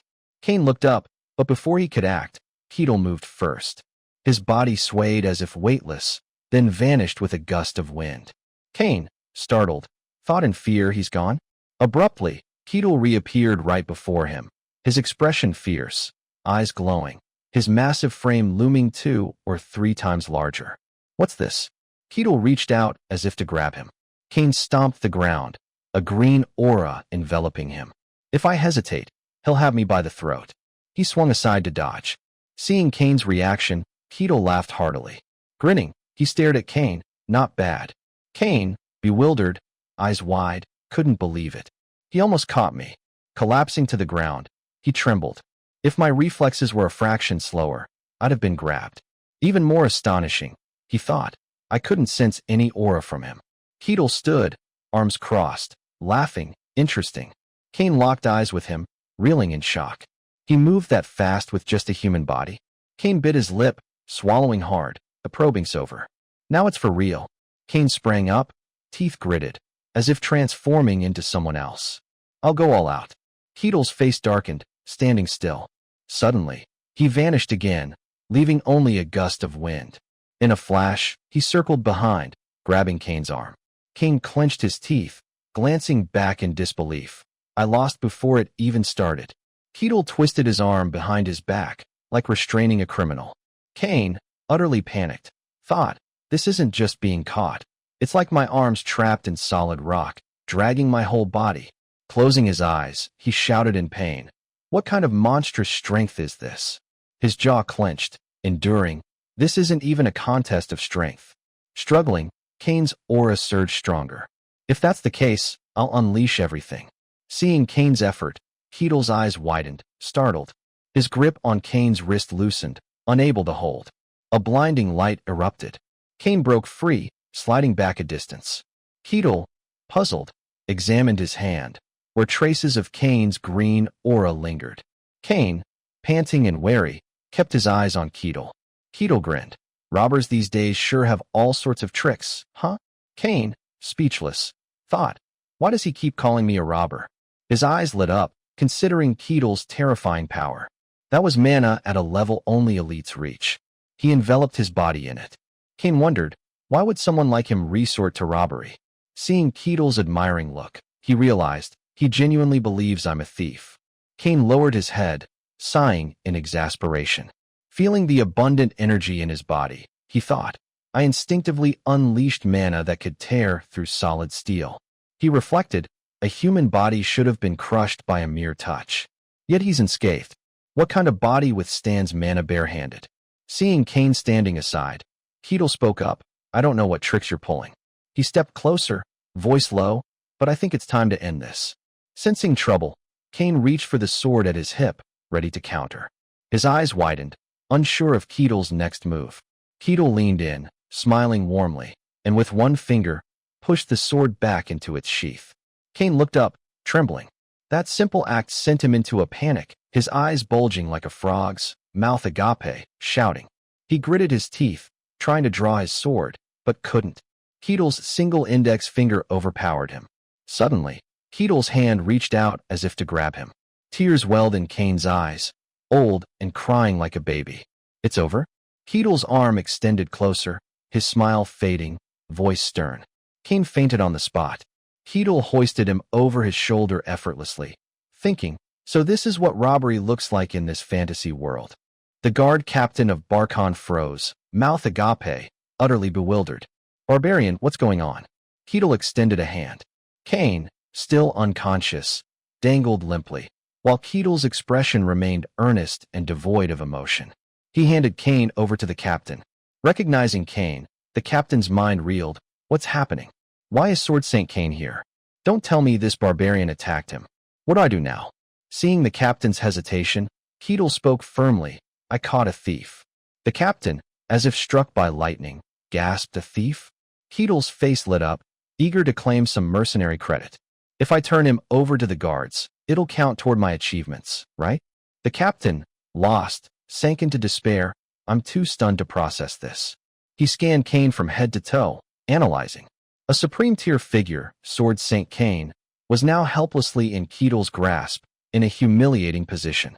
The captain opened his mouth, slowly explaining, he's not a thief. Keel flinched, accusingly, you know him? So you're accomplices? The captain stood tall, bowing respectfully, the sole sword saint of the Gihen kingdom. I pay my respects to Sir Kane. He didn't seem to be lying. Keel glanced at the old man in his hands, confused. Huh? Kane's face was dark, drenched in sweat, silent. Keel, skeptical, shook him, questioning, Sword Saint? That prestigious title, and he's called a thief? His sharp gaze fixed on the captain, demanding, no way, this old man's a thief. He attacked me to steal my coins. The captain wearily explained, he's truly the Sword Saint. I couldn't mistake that face. If he were a mage using illusions, with that power, he'd be revered as a Sword Saint already. Keel didn't relent. Maybe Sword Saint is just a fancy name for thieves? The captain frowned. What nonsense are you spouting? Keel pressed. So he's really a Sword Saint? The captain nodded. Yes. Keel froze, guilt washing over his face, his mind spinning, unsure how to handle this. I'll report this to the Lord. In a room, a loud bang echoed as Luke Barkon slammed the table. Furious, what? Sir Kane is missing? Keel bowed, sincerely apologizing. I'm sorry, I should have let him explain. Kane, standing nearby, interjected, no, I'm at fault for not saying anything. The two sat across from each other, the atmosphere heavy, tense, and awkward, neither daring to meet the other's gaze. Luke Barkon, frantic, burst in. What the hell is going on? Seeing Kane sitting silently, he panted, thinking, I guessed Kane would challenge the barbarian to a duel, but I never imagined he'd lose. Kane was defeated by this barbarian. I don't know the details, but it's true. Looking at Keel, he realized, this barbarian is stronger than a Sword Saint. The Lord stood outside, thoughts chaotic. Of course, there are varying levels among transcendent tier beings. Kane only recently became a Sword Saint, so he's likely at a lower tier. Keel's ferocious, terrifying image flashed in his mind. But a Sword Saint holds a prestigious title, and this barbarian defeated one. That makes him utterly uncontrollable. He pursed his lips, sighing, my head hurts. Luke stepped forward, speaking gently. There seems to be a misunderstanding, so I'll take my leave. You two should talk it out clearly. He paused, leaving the sentence hanging. The awkward silence was deafening. Keel stared at Kane, making him uneasy, too nervous to move. Kane held a teacup, trembling, unable to swallow. This is humiliating. Still, I can't deny it. It was a complete defeat. My pride isn't just bruised, it's shredded like torn cloth. Taking a deep breath to compose himself, Cain slammed the cup down. Let me introduce myself properly. He placed a hand on his chest. I am Sword Saint Cain. Keel, arms crossed, interrupted. Is Sword Saint your surname? Cain replied. Once you reach the Sword Saint realm, human surnames become meaningless. Keel nodded, as if enlightened. I see. Was that move you used earlier a Sword Saint technique? Cain's eyes widened, speechless, as he extended his hand, summoning a green aura. You mean this? Keel leapt up, mouth agape, marveling at the phenomenon. Recalling it, he said, At first, I thought it was just a thief's trick, so I didn't care. But knowing it's a Sword Saint's skill, I'm interested now. Cain clenched his fist, retracting the power. This is the manifestation of aura. Keel gasped, Aura. That's aura. His eyes gleamed with hope. How can I learn it? Cain didn't hide anything. Basically, you manifest it by controlling aura. Keel stared at the energy in Cain's hand, awestruck and envious. Is aura like mana? Cain explained. Aura refers to mystic power itself. When you use it as aura, you're a swordsman. As mana, you're a mage. Keel laughed, nodding. So swordsmen and mages use the same power called aura? He asked, Would you teach me that skill? Cain froze, eyes and mouth wide. What? Keel stood tall, sincere, embarrassingly. I'm still learning and lack knowledge. His eager face felt like a threat to Cain. Please, teach me. Cain, terrified, quickly agreed. Fine, but do you really need my guidance? Aren't you stronger than me? Keel sat, arms crossed, candidly admitting, I know nothing about aura or swordsmanship. Honestly, I just swing wildly. Cain, stunned, asked, Really? Closing his eyes, he thought carefully, True, I'm a sword saint. Though I lost, I didn't even draw my sword. Fine, I'll teach this barbarian some swordsmanship, show him its greatness. He envisioned a glorious scene, brandishing his sword, earning Keel's awe, reclaiming his pride. Cain, serious, said, All right. I'm a sword saint who wields a sword. Without it, I'm only half a man. Keel, tense, blurted, I thought so. No wonder you were so weak without a sword. Cain froze, emotionally wounded. Keel stammered, I mean, being called a sword saint at that level seemed off. Cain wanted to curse silently, but Keel continued. If you'd used a sword, you might have won. Cain sweated. Could I have won with just a sword? Keel, excited, said, I'm really looking forward to it. But this sparked uneasy days for Cain. He thought, my pride. I'll reclaim it, right? Or will I be crushed even worse? Keel quietly recalled his past life, thinking, before my regression, I studied swordsmanship, but this is true mystical swordsmanship, a strange art that manipulates the mysterious aura. He murmured, This is real fantasy swordsmanship. Meanwhile, Cain stood opposite him, sword in hand, asking seriously, The core of my swordsmanship is blending illusion and reality. When you fought my disciple, what did you see? Keel, prompted, recalled, That knight was your disciple? His sword strikes split into 3, and all 3 were real attacks. Surprised, he added, Oh, so that's what you meant by blending. Keel offered, It's a skill relying more on technique than raw power. Cain nodded slightly, Exactly. He explained, Swordsmanship is the art of merging the sword and aura to wield mystic power. Those who reach its pinnacle become sword saints. Cain infused his sword with aura, demonstrating for Keel. Excited, Keel exclaimed, Oh, that's aura. Cain nodded, yes. Internally, he thought, I still can't believe this is happening. Cain continued, I suppose blending illusion and reality sounds abstract. He thought, I'm really teaching swordsmanship to a barbarian. Adopting a sword stance, he said, So, I'll let you see it firsthand. Cain's eyes sharpened as he slashed forward. His single strike split into 5 paths. Keel, astonished, said, His sword strike split into 5? Seconds later, Cain's attack left a massive dent in the wall. Sheathing his sword, Cain said, Many techniques create illusions with aura, but only my swordsmanship makes those illusions tangible.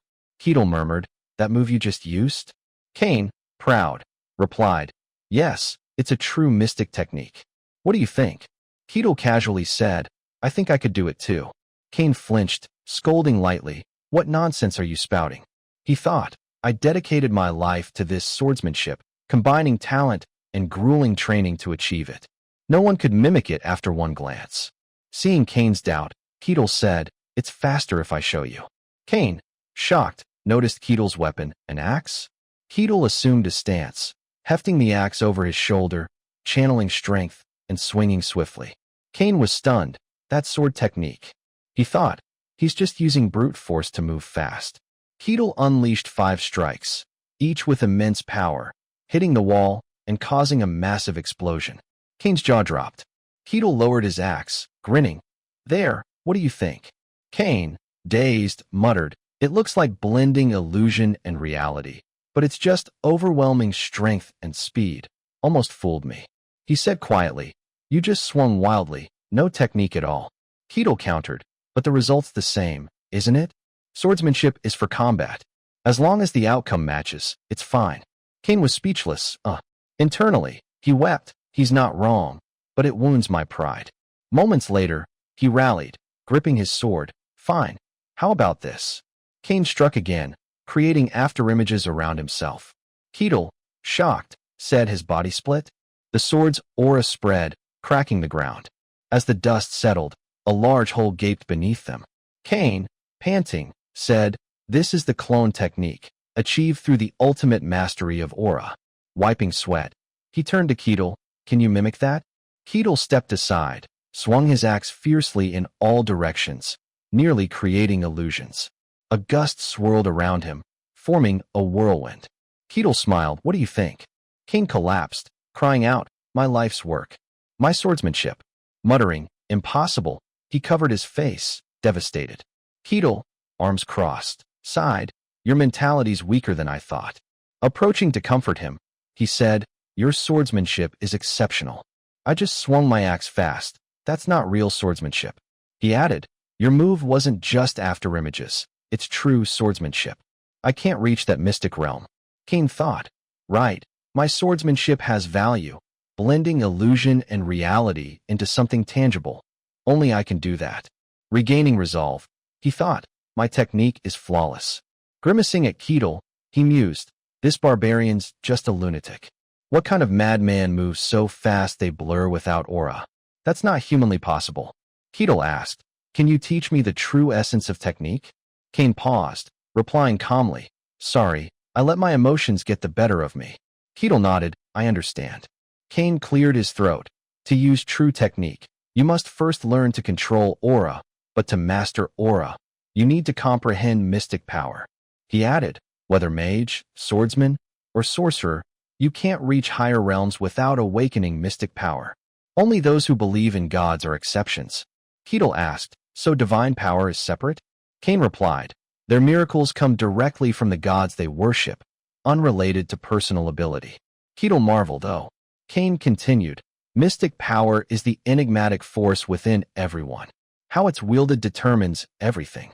Keel thought, "So to use aura, absorb mana, or control spirits, the foundation of all mystical power starts with comprehending mystic power." Kane explained, "Mystic power has 5 stages. The most basic is sensing it, the realm of perception, awakening, and feeling mystic power." Keel wondered, "Doesn't everyone sense mystic power?" Kane answered, "Without talent, you can't. Those who sense it are called third tier." He elaborated, "The ability to wield mystic power is divided into 5 tiers. Third tier is the first." Milina's words echoed in Keel's memory. "We typically divide it into third tier, second tier, first tier, transcendent, and hero." Kane interjected, "Those are the 5 main classifications." Keel realized, "I see." Kane continued, "In truth, it's just a convenient categorization. Even within the same tier, there are vast differences and boundaries aren't clear. Just know the concept exists." Keel nodded, "Got it." Kane gestured, "Let's begin." Solemnly, he said, "The first step of mystic power, sensing it." Kane spoke softly, "Feel everything around you." He explained, "Comprehending mystic power means awakening something you've never known before. Extend your senses to their limits." He continued, "Sense the breeze passing by, the warmth from the earth, and notice every movement in the wind as it stirs." He instructed, "And within that, find a distinct presence." Keel sat attentively, trying to sense as Kane directed. After a few seconds, He opened his eyes wide, murmuring, I don't feel anything. Kane, stunned, stammered, really? With your strength, I thought you'd sense it immediately. He thought to himself, it's not a strict rule, but the strong, even without mana, usually grasp mystic power more easily. Maybe he's an exception. Kane stroked his beard, asking skeptically, or is it the anomaly of the snowfield plains? Keel propped his chin, pondering, I'm not sure. No one around me has ever sensed this so-called mystic power. Kane nodded. That's typical for those from the wastelands. In fact, even for most people, grasping mystic power isn't easy. Let me try channeling energy directly into you to open the path to mystic power. Keel beamed. You're going to transmit aura? Kane nodded, something like that. Keel, excited, said, all right, I'm ready. Kane replied, good. He stood, approaching Keel from behind, advising, now, relax your entire body, focus inward, and gather all your senses within yourself. Kane gently placed his hand on Keel's back. Now, feel the mana I'm channeling into you. Suddenly, his face paled, thinking this body? He wondered, is he really human? How dense are these muscles? Kane's jaw dropped. It's like a sculpted boulder. Noticing Kane's stillness, Keel turned, puzzled. Kane flinched. Oh, my apologies, my mind wandered. Regaining composure, he said, let's begin. Kane thought, I'll initiate the flow of aura. The key is to awaken the path to mystic power within him. He reassured himself, finding it shouldn't be too hard. But he froze, huh? Confused, he muttered, what's this? Kane was briefly shocked. I can't find the path to mystic power in his body. More precisely, I can't even reach it. Kane, pale, looked at Keel. No matter how far I extend my aura, it touches nothing, sees nothing. He thought, it's like swimming in an abyss. No, like being crushed by the pressure of the deep sea. Sweating, Kane muttered, this isn't good. Clearing his throat, he caught Keel's alarmed glance. HM? Keel's face darkened. What do you mean, not good? Are you saying I have no talent? Kane hesitated. No, that's not it. Just channeling aura into you isn't enough. He continued, to find mystic power, you must discover the inner path yourself, awakening the dormant strength. Keel nodded hesitantly. I get it. But Kane interrupted. I couldn't find the path to your mystic power. Keel's eyes widened. You're saying I can't comprehend mystic power? Kane said softly, not exactly. I can't even confirm if it exists in you. Keel, skeptical, asked, what does that mean? Kane explained, your body is abnormal. To find mystic power, aura must reach deep within, but your body is so dense, my aura can't penetrate far enough. Kane worried, I've never seen this before. Could pure physicality block aura? Keel, dejected, said, even a sword saint is stumped? He pouted, so I'll never grasp mystic power? Kane replied, it's hard to say. I can't confirm anything definitively. I don't even know if that path exists in you. Kane gently advised, you should seek a sword saint more versed in aura or a high-level mage. Bowing his head, he said, I'm sorry. Keel responded softly, it's fine. Propping his chin, he added, there's still hope, and that's enough for today. Keel stood, cheerfully thanking, thanks to you, I've learned a lot. I'm grateful. Kane remained silent, lost in thought. The barbarians I've met were wild, uncontrollable, plundering, drinking, living for violence, shunned by society. Pondering, he asked, but you're different. Have you ever considered joining this kingdom? Keel tilted his head. What do you mean? Kane clarified. I mean swearing allegiance to the kingdom and earning a rank. With your strength, you'd rise high. I'd vouch for you. Keel smiled. That's an interesting offer. But he bowed. I'll decline. I don't want to be bound. Kane thought, if we had him, we might break free from the Empire's control. He pressed. Even so, doesn't a rank tempt you? Or the treasury? Keel's face darkened. Humph. Then he grinned. I choose to enjoy my own freedom. Kane, surprised, stammered. Is that so? Understood. Keel raised a hand. Cheerfully. Anyway, thank you. I won't forget this kindness. Kane, pensive, stayed silent. Minutes later, he left the room, wandering the halls, berating himself. I was foolish. Dazed, he thought. I thought I could control him, even briefly, but that's impossible. He mused. This barbarian acts solely on his own will. He might cooperate, but that's it. Only his own thoughts reside within. Kane speculated, I don't know what he's thinking. He might be more unpredictable than other barbarians. Exhausted, he said, a being from a demon land, a barbarian of the snowfield plains. Sighing, he muttered, huh? Conquering a demon land. What's the Emperor planning? In Luke Barkin's study, he asked sternly, so the Emperor really intends to conquer the demon lands? Kane replied, even if he's dying in the name of reconnaissance. Luke, skeptical, asked, are you serious? Kane sighed, absolutely. Maybe he thinks he's the incarnation of an ancient emperor. Kane added, anyway, that's a future concern. We haven't even unified all human territories. Luke paled, weary, it's only a matter of time. Kane reminded, right, this land is still under the Empire. We could be summoned any time, so prepare. Luke nodded, thank you.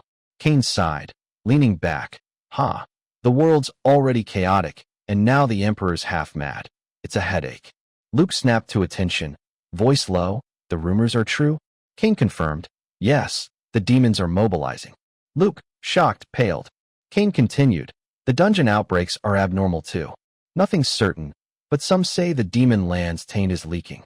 Kane thought, something's happening, and whatever it is, it's a calamity for humanity. He suddenly recalled, come to think of it, the strangest thing might already be among us. Luke nodded, indeed. Kane asked softly, what do you think? Luke hesitated, I don't know. Tense, he said, at least he's not an enemy. Beyond that, I can't say. Keel briskly left Luke Barkin's manor, striding joyfully through the streets. Suddenly, he paused, glancing around. Townsfolk and children trembled, shrinking away at the sight of him. As Keel looked ahead, passers-by hurriedly hid behind walls, terrified. He mused, propping his chin. He thought, are they scared of me? My clothes? Muttering, maybe because I'm not dressed in what they call proper attire? A fur vest is decent enough. He reflected, but it probably doesn't look civilized. They must think I'm crazy and want nothing to do with me. Keel completely misunderstood. His eyes suddenly lit up with determination. All right. Clenching his fist cheerfully, he decided, I'll buy some civilized clothes. At a luxurious tailor shop, the door creaked open. The shopkeeper began, welcome, but froze, his face paling. Keel strode in boldly, I want to buy clothes. The shopkeeper, terrified, thought, a barbarian? Bowing nervously, he stammered, I'm sorry, but I'm afraid we don't have anything to fit your stature. Keel huffed, what a hassle. No options? The shopkeeper, cowering, said, if you're willing to wait, we can custom make something for you. Keel brightened, oh really? Do it. The shopkeeper, trembling, managed to look up. Yes, of course. We'll contact you when it's ready. He thought, if he doesn't like the clothes. Imagining Keel roaring, you call this clothing? The shopkeeper inwardly wept, will I even survive this? On his way to the guild, Keel stopped, what's this? At his feet lay a blue gemstone.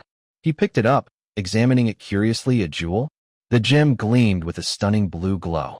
Keel frowned, tucking it into his pouch, he said, I'll ask the guild about it. At the guild, Keel produced the gem, asking softly, do you know what this is? He placed it in Rosa's hand. I found it on my way here. It doesn't seem ordinary. Rosa inspected it, noting it's very smooth, polished, and carved. The gem's blue sheen captivated her, no markings or names. She murmured, why does it feel valuable? Noticing her distraction, Keel snapped his fingers loudly. Rosa snapped out of it, holding the gem, bewildered. Keel asked, you okay? Rosa, flustered, said, huh? What do you mean? Keel replied, you looked entranced by the gem. Rosa frowned, me? Keel waved it off, never mind. Rosa examined the gem again. Still, it's hard to place. I sense a strange energy from it. Want me to have it appraised? Keel smiled. Thanks, but I'll investigate myself. That's part of the fun. He asked, anyway, any tasks today? Rosa quickly replied, oh, yes, hold on, I'll get the task list. She handed him a list, street sweeping, sewer cleaning, weeding, potato digging. Keel scanned it cheerfully. Hours later, as dusk fell, Keel earned another sum, placing it on the table. Sprawling on his bed, he sighed, another glorious day. Holding the gem up, he studied it seriously. What is this thing? Muttering, Rosa looked like she was losing her mind over it. Does it have some power? Keel frowned. A sound emanated from the gem. Keel bolted upright. Come to me? He wondered, what the hell? Is it trying to lead me somewhere? A map appeared in his mind. Keel, exasperated, said, "Some kind of mystic control?" The gem continued glowing blue, repeating, "Come to me." Keel sighed. Glancing at the sky through the window, he said, "Fine, let's go." The gem persisted, "Come to me." Keel snapped, "I said I'm coming, shut up." He followed its guidance. Suddenly looking up, before him was a dark cave. He wondered, "This is the place?" Keel smirked.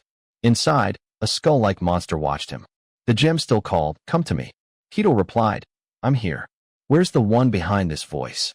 Before a mystic water-like barrier, a low voice sneered, "Another sacrificial lamb steps in." The figure scoffed, "A foolish barbarian this time? At least he's big, good enough for a sacrifice." Sitting within a magic circle, he muttered. The skull monster whispered, "That's enough, people. This must be a dream. Even resurrection is possible." The image of a sinister old man with a malicious smirk emerged, his gaunt hands seemingly manipulating the world, his cold, piercing eyes radiating unmasked malice. During the brutal wars that once engulfed kingdoms, countless realms fell to ashes. Behind those chaotic years loomed the shadow of a dark mage who pulled the strings of humanity's fate. With his dark magic, he manipulated the minds of numerous kings, igniting bloody conflicts to seize power. But his crimes eventually crossed the line of both gods and men. The tables turned, and he became the hunted, pursued by resolute heroes sworn to end his tyrannical reign. Yet, on the brink of death, he performed a forbidden ritual, transferring his soul into a vessel, transforming himself into a lich, a being that traps its soul in a living host, immortal until the host is destroyed. In his new form, the dark mage who once made the world tremble quietly plotted his resurrection, nurturing ambitions to reclaim the world with overwhelming power. To complete the resurrection ritual, he needed countless lives as sacrifices. He hid in the shadows, choosing a remote, tranquil land where no one suspected the presence of evil. From there, he spread deadly whispers, sowing chaos and silence. Innocent lives were offered, transformed into the soul stones needed to revive his power. His plan neared completion, but an inexplicable mystery appeared, shaking the confidence of this manipulator of darkness. Why was a barbarian here? A sacrificial lamb? This isolated land, far from prying eyes, was the perfect place to quietly amass power. But Keel's presence, a wayward barbarian, unsettled the Lich. Keel stood there, cluelessly looking around, unwittingly falling into the Lich's sights. A barbarian in such a remote place was abnormal, like a harbinger of an approaching storm. The Lich closely observed Keel's every move, his cold gaze as if piercing through his soul. Creatures from the north must have traveled far, he thought.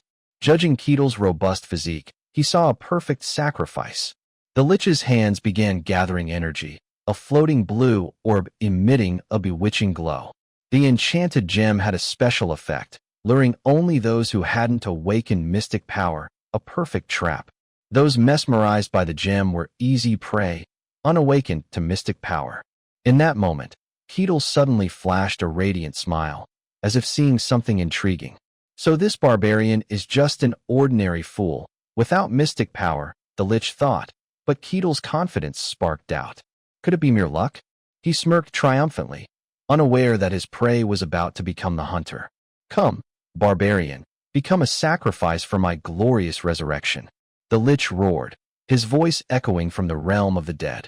Keel, without hesitation, stepped through the entrance to the Lich's lair.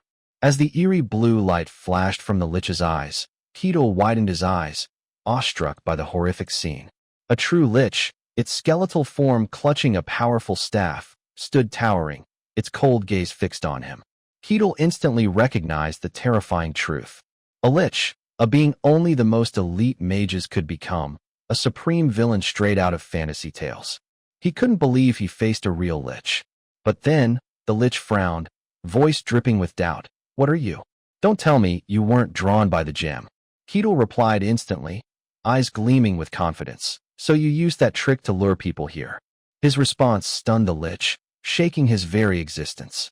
He sensed no mystic power from Keel. In other words, he was just an ordinary barbarian. Yet how could he resist the gem's power? The Lich narrowed his eyes, hypothesizing, "You have some artifact protecting your mind, don't you? He thought only a high-grade artifact could counter his perception. But Keel just shrugged. Forbidden artifact? I've got nothing. Suddenly, the Lich swung his staff, tendrils of blue-white energy drawn into it, like souls from the scattered skeletons across the cave. You think you can fool me? He bellowed. If you'd accepted your fate quietly, you could have died painlessly. 2 skeletons rose, each wielding a sharp sword. Summon my minions.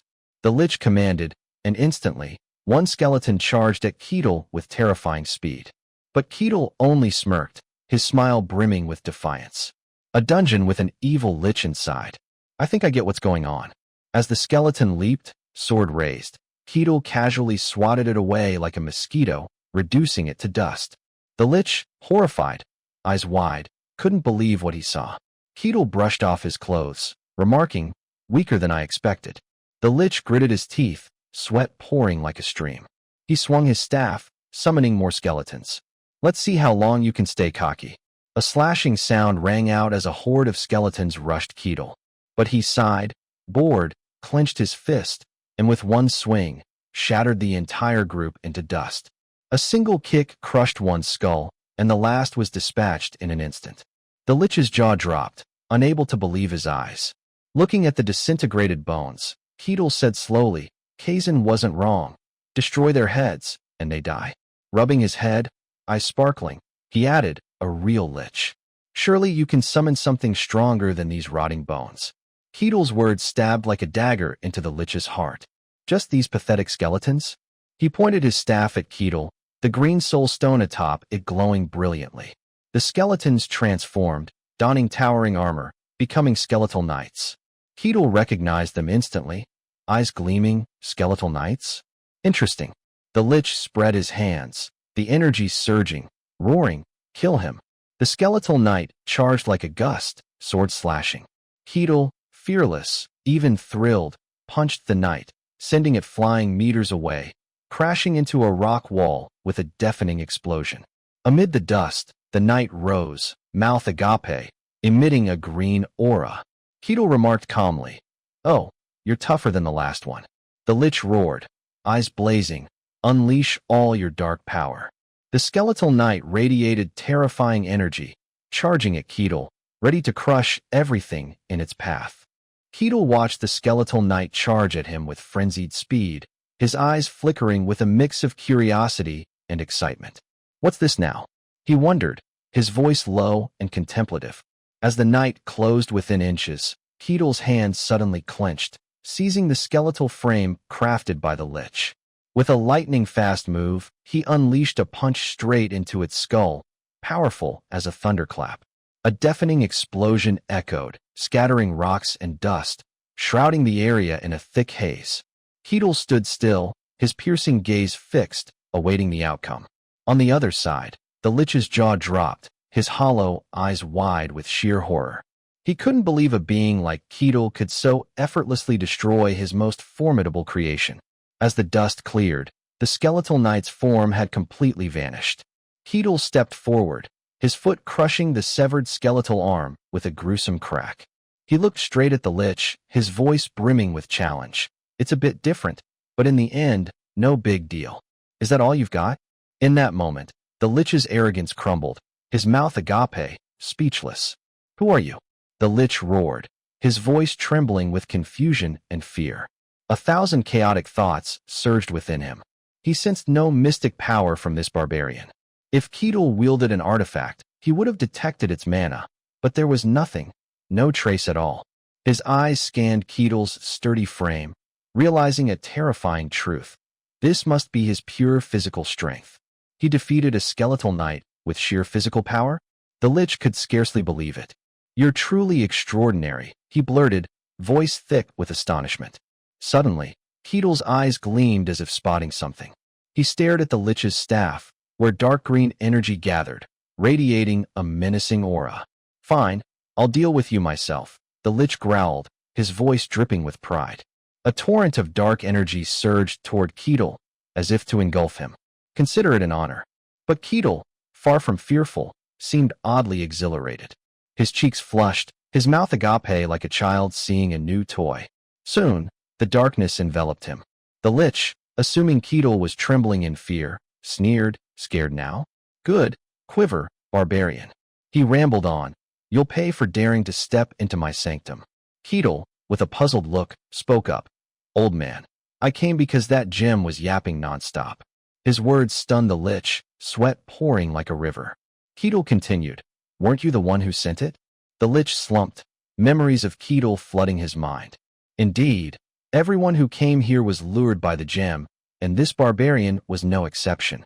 Driven by desperation, the Lich raised his staff, shouting, "Shut up, barbarian! I am the great and mighty sorcerer who destroyed 5 kingdoms and battled heroes. Kolosha, Barkon, Denian, Hayes, Luke." Hearing the names, Keel recalled, "Queen Elfo Sagrado Hashian Karusha." He thought, why do names in this world have to be longer than 2 lines? Swirling dark energy enveloped the Lich, forming the foundation for his resurrection ritual. "Lowly barbarian," he bellowed. The black aura soon formed a vortex, hurtling toward Keel. He stood motionless, eyes intently observing the strange phenomenon. In his mind, he saw a dark vortex, a mind control spell amplifying negative emotions, trapping victims in despair, shattering their psyche. This unique spell, crafted by Cardos, was nearly invincible, requiring minimal mana. The Lich smirked inwardly. A barbarian ignorant of mystic power can't resist this advanced magic. He muttered, "What should I do next?" Keel, head bowed, expressionless, unnerved the Lich. "This barbarian's off. He carries no artifacts." Cardos snapped his fingers, commanding, "Capture him for later study. Drag him." A skeletal minion activated, trudging heavily toward Keel. His body seemed to waver, but his eyes suddenly flashed with a vivid purple glow. With a lightning-fast kick, he reduced the minion to dust. The Lich, horrified, eyes wide, was stunned by this human's power. Another explosion rocked the cave, debris flying, the Lich's mouth agape, as if tearing. "How?" he screamed. "My mind control spell worked perfectly." Keel extended a hand, voice dripping with disdain. "You just stand there staring, planning to send more skeletons like before?" His face showed clear boredom. His words pierced Cardos's fragile heart like a dagger. "Humans are ruled by emotions," the Lich muttered, trying to regain composure.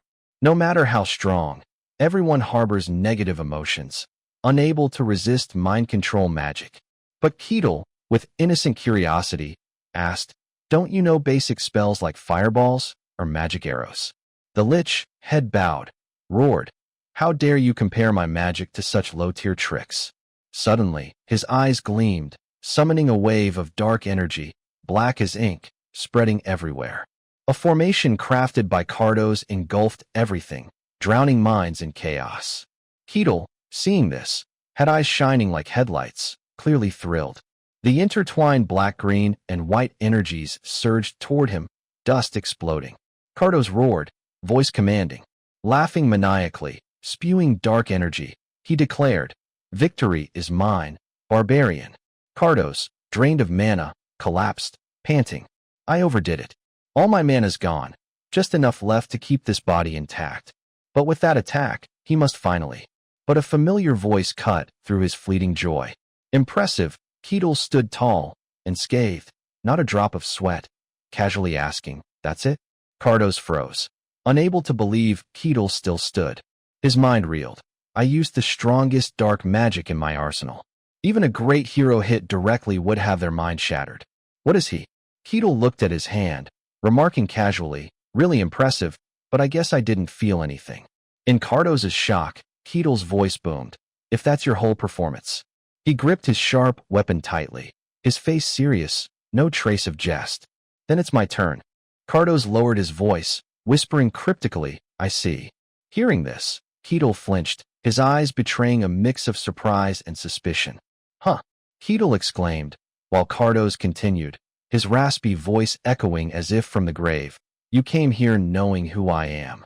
Keel responded instantly, voice brimming with confidence, "Exactly, that's confirmed." But inwardly, a storm of doubt swirled. What's he blabbering about? Before he could make sense of it, Cardos burst into hearty laughter, his voice resounding through the cave. "The Empire? You fear me that much? I must say, your intelligence network is impressive, finding me this quickly." He continued laughing smugly, his eyes gleaming with arrogance. "But I'll return. I'll crush your swords and rule the world again." Suddenly, a powerful roundhouse kick, delivered with terrifying speed by a long-haired figure, caught Cardos off guard. He muttered, as if recalling something, "I've heard of a place deep within the Empire that trains humans."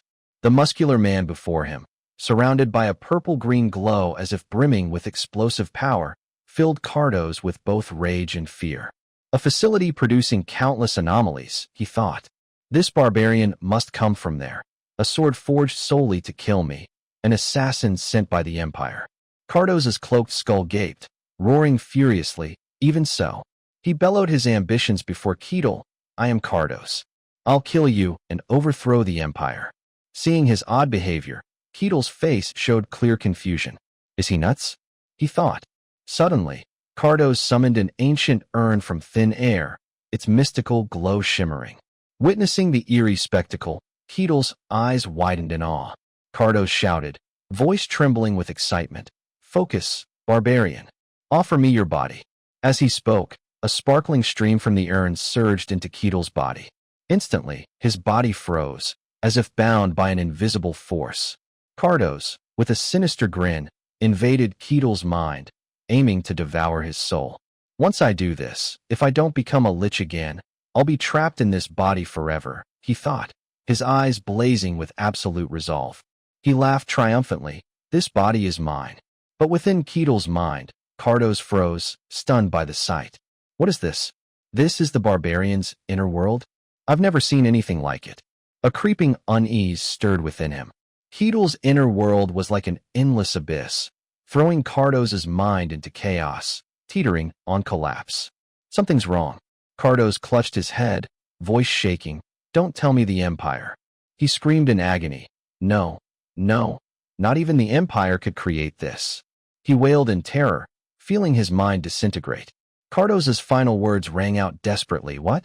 Before Keel, Cardos collapsed, motionless on the ground. Witnessing this, Keel frowned, utterly perplexed. What the hell? He did something to himself and just dropped. Muttering, he glanced at the fading black vortex. That black vortex looked cool, but that's it. He thought, a lich? Isn't that the ultimate evolution of a mage? I was so curious what kind of magic he'd use. Keel clenched his fist, eyes glinting with disappointment. Turns out, liches in this world aren't that impressive. Anyway, I cleared the dungeon. Time for the reward. Keel bent down, picking up the staff lying on the ground. It had glowed when Cardos cast spells, radiating mystic power. Examining it closely, he muttered, "Does this help cast magic? Could I use magic with it?" As he spoke, he accidentally dislodged the magical gem from the staff. Quickly picking it up, he tucked it into his pouch, thinking gleefully, better hide this beauty. Keel scanned the surroundings, his gaze landing on the ancient urn. Since it belonged to a lich, is this a soul vessel? Picking it up, he murmured, "I should have Rosa appraise it." Then, warily surveying the dungeon, he thought, "I've collected enough rewards." Suddenly, Keel's eyes fixed on a mysterious sigil floating in the air. Surprised, he said, "What's this? A hidden room?" He lightly touched the sigil. Instantly, black smoke billowed, and the sigil shattered into fragments. From the smoke, shadowy figures emerged, their dazed faces slowly becoming clear.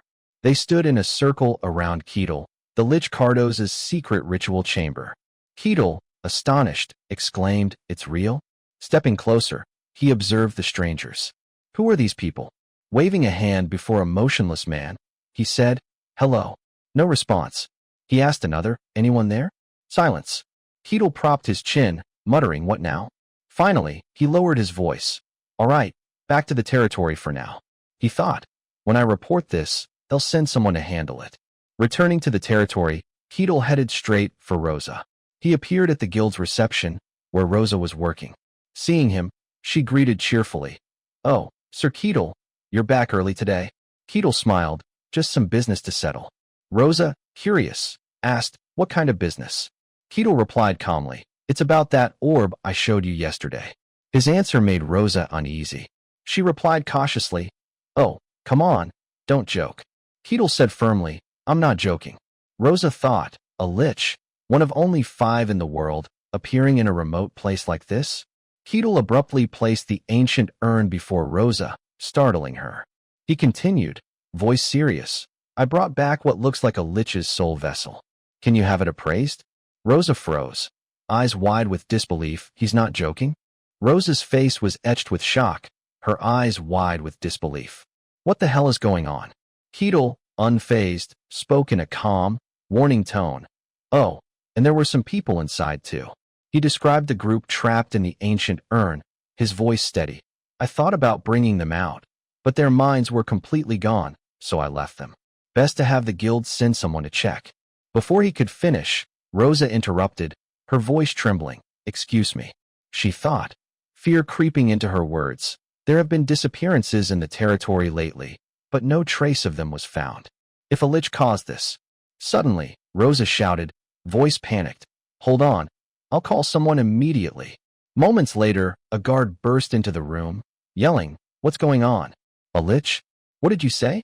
Seeing Keel, he froze as Keel waved cheerfully, a friendly smile on his face. Yo, what's up? Keel calmly told the guard. It's handled, nothing to worry about. No big deal. The guard turned the question back, voice skeptical. Wait. You mean? After hearing Keel's full account, he shouted Cardos? Keel shrugged, nonchalant. Yeah, I think that was his name. Curious, Keel asked, eyes gleaming. You know him? The guard replied instantly, voice brimming with agitation. Of course. Cardos, a sorcerer who shook the world over a century ago, creator of emotion-manipulating magic, sowing endless chaos. He drove kings mad, bringing 5 kingdoms to ruin. And now he's here as a Lich. He looked at Keel suspiciously. Is this for real? Keel nodded, voice light. Yeah, but he wasn't that impressive. Just pulled some weird tricks, and then collapsed on his own.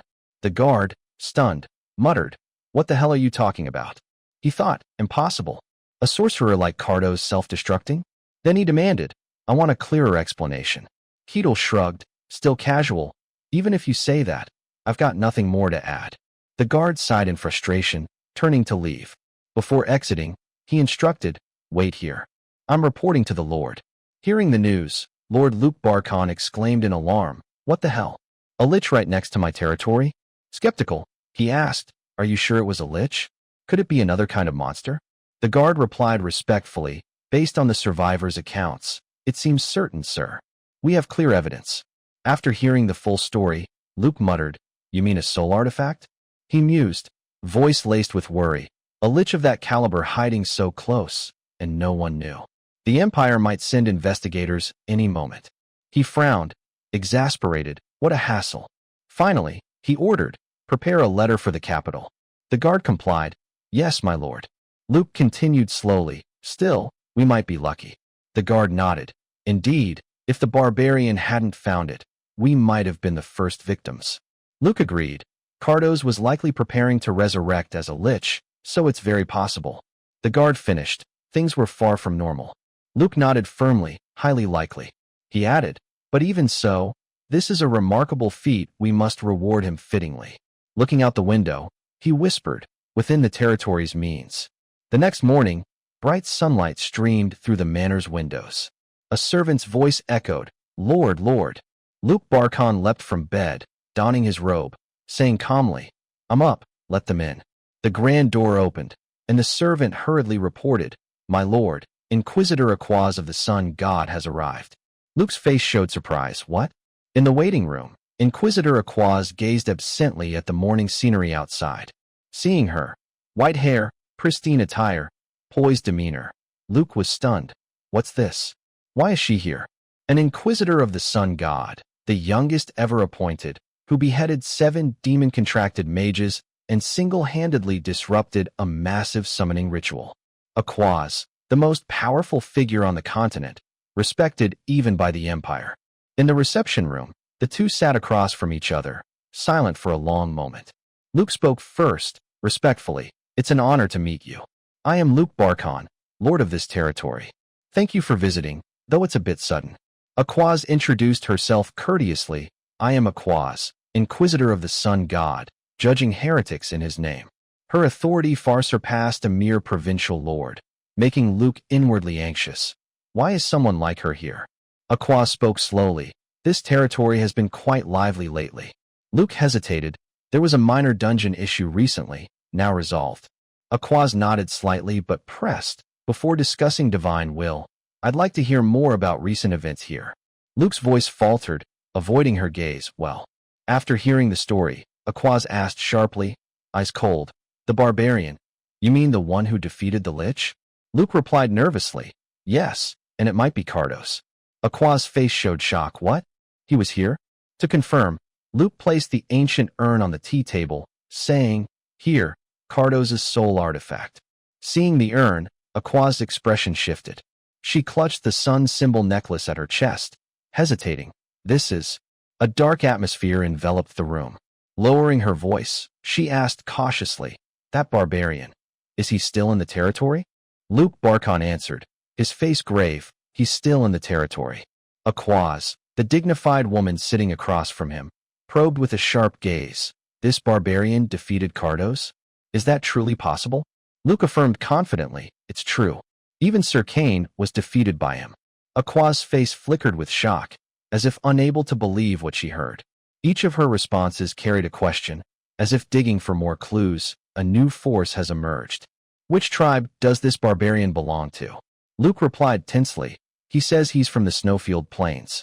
Aquaz envisioned Keel's robust figure, her eyes glinting with suspicion. The Snowfield Plains? You mean a barbarian from that desolate region? How could a creature from a demon land appear out here? She hesitated, her voice lowering. Could it be? Then, with doubt, she said, perhaps he's the reason I was sent here. Luke, not fully grasping, asked what? Aquaz, eyes resolute, replied, this Barbarian, can I meet him directly? In another room, candles arranged in a circle hung from chains on the ceiling, casting a dim glow. Beneath the table sat an ancient urn and a ceramic cup. Keel held the shimmering blue gem between 3 fingers, wondering, how do you even use this thing? Lying on the bed, he held the gem up, imagining it set in a crescent-shaped tray. Looks like some kind of magical artifact, he mused. Guess I'll ask a mage later. Suddenly, Keel's eyes lit up, as if realizing something. Hey? He sat up, looking out the window, muttering, come to think of it, it's about time. The guard captain entered, voice stern. The Inquisitor of the Sun God has requested to meet you. The location is the temple. Please show respect when you meet her. Keel grinned. No worries. The captain's gaze fell on the gauntlet Keel wore on his wrist, saying softly, you're here. He hesitated, tense. Keel donned a sheepskin coat, arms crossed, relaxed. Let's go. The captain led him to the temple, where a woman with long hair stood in the shadows, clad in black, exuding mystery. She opened her hand, holding an object emitting a purple glow. In this world, gods truly exist, she murmured. They grant power directly, and can even descend where their followers gather. Inside the temple, a solemn atmosphere prevailed. Keel, bewildered, thought, what makes this world's temples different? The captain whispered, we're here. Keel looked up, seeing the sunflower emblem on the building's facade. His eyes sparkled. Mouth agape, the temple of the sun god. The captain led him to the grand door, instructing, someone will guide you inside. Keel replied cheerfully, much appreciated. Keel's footsteps echoed on the stone tiles, half still on the earthen ground. He entered, exclaiming at the majestic goddess statue, behind which hung a glowing circle. Blinding sunlight streamed through the window, illuminating the space. 3 hooded figures approached, bowing, welcome, Sir Keel. A woman stepped forward, saying, Inquisitor Aquaz awaits you. Please follow me. Keel, tense, replied, all right. Aquaz greeted calmly, a pleasure to meet you. She sat on a wooden chair carved with floral patterns, surrounded by intricate blossoms. I am Aquaz, Inquisitor of the Sun God. Keel sat across, arms crossed, responding, nice to meet you. I'm Keel, the Barbarian. He thought, eyes gleaming. So this is an Inquisitor? So young. She must be powerful.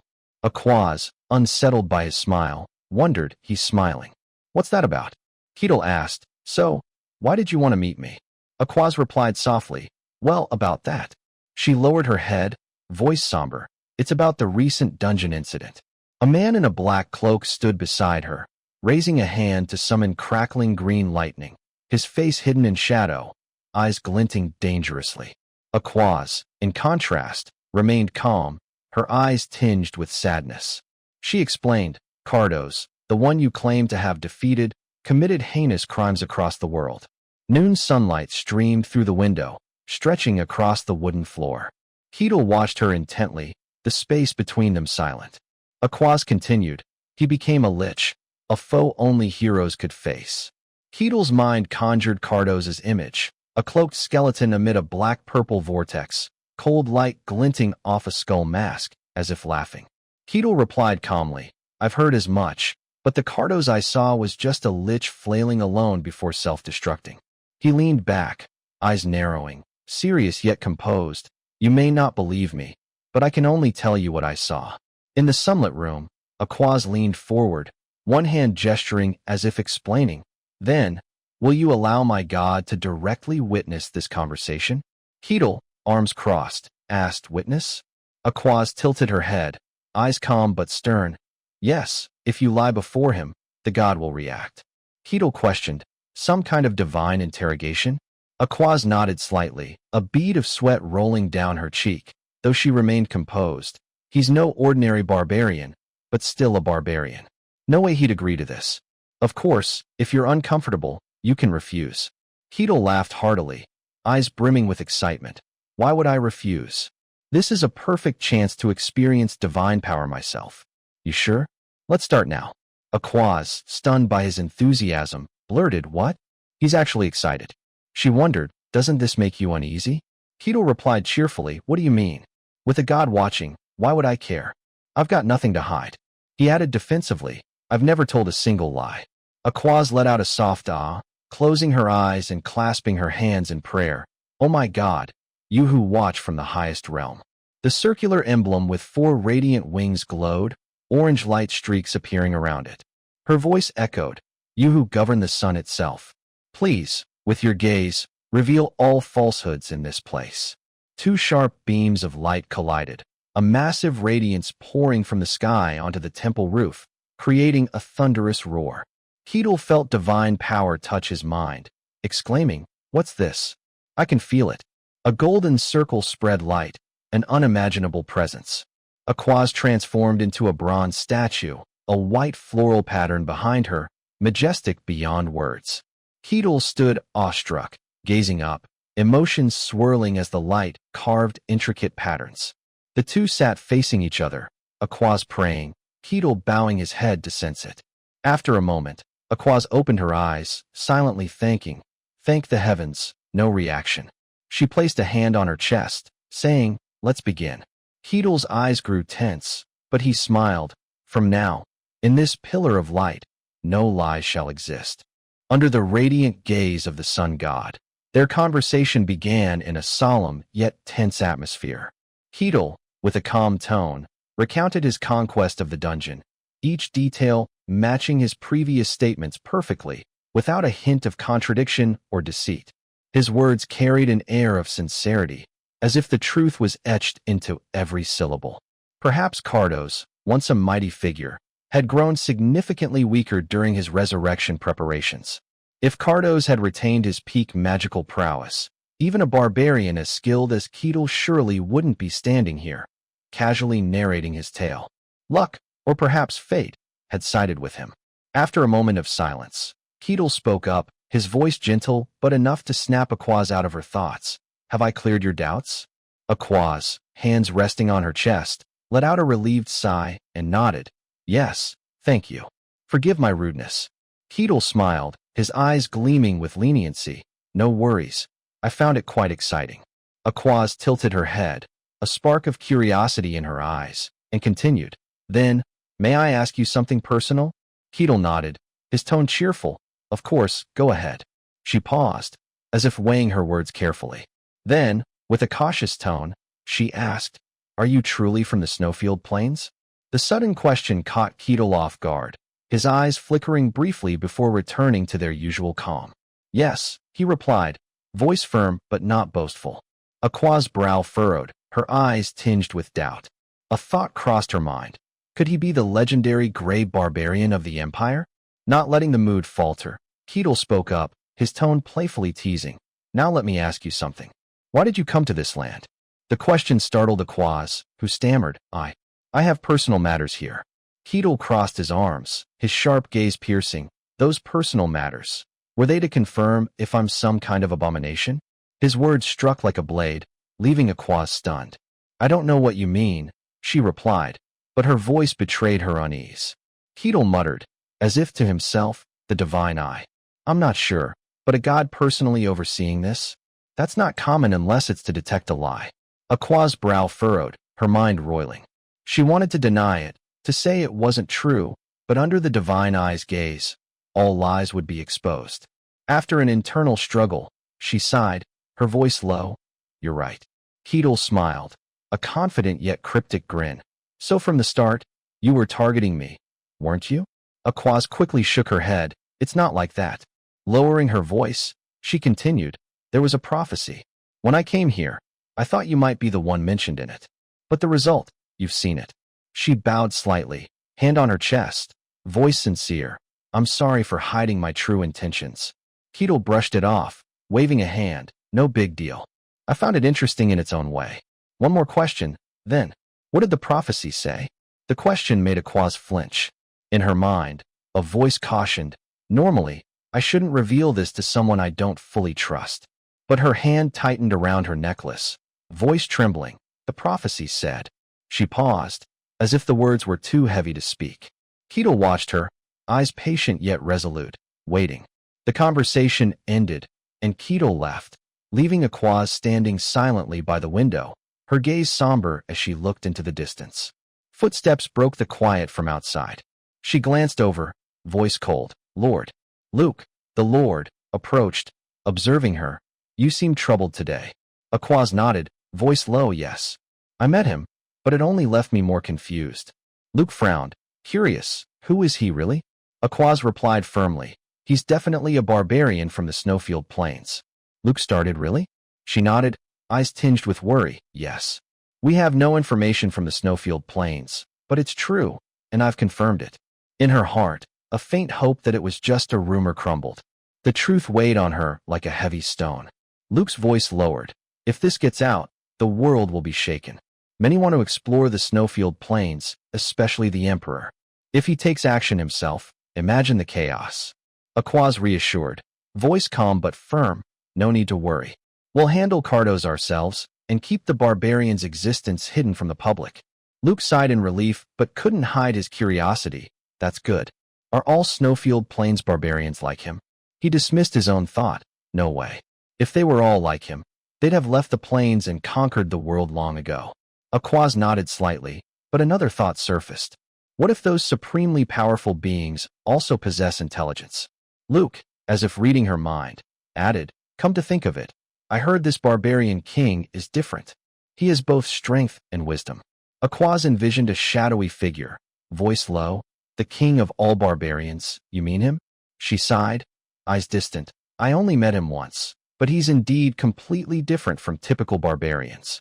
Luke bowed his head, voice somber. If those two met, it'd be fascinating.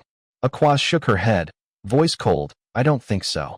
Relations between barbarians and those who serve the gods have never been good. Their growing strength isn't something we can laugh off. Luke pressed curiously. What did the prophecies say that made you meet him?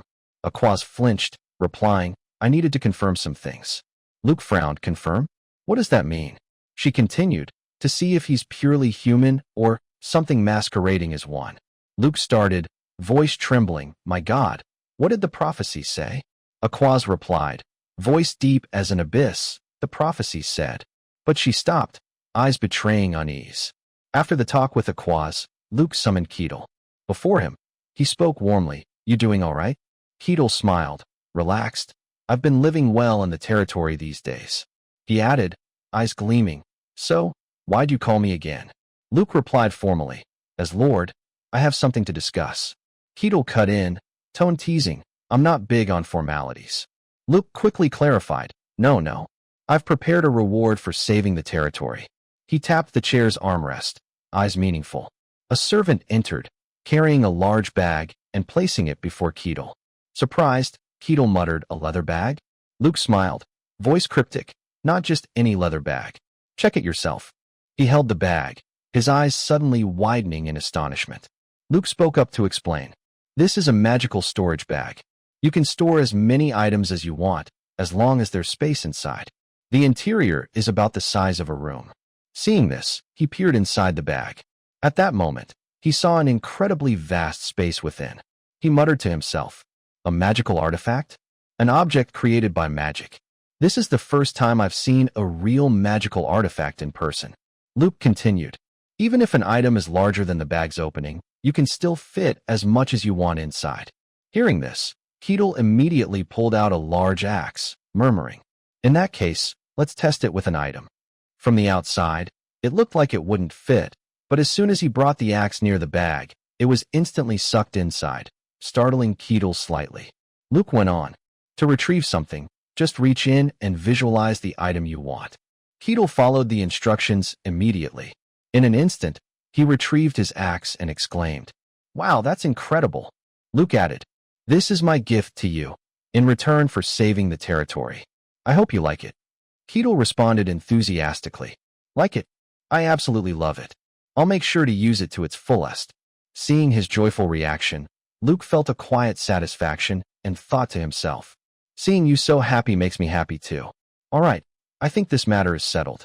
Now, all that's left is..."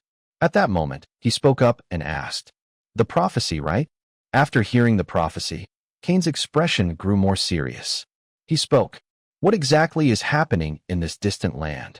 Otherworldly creatures from the demon realm are flooding into the world. It seems something significant is unfolding in this world." Hearing this, Luke thought to himself, "It's likely related to this prophecy.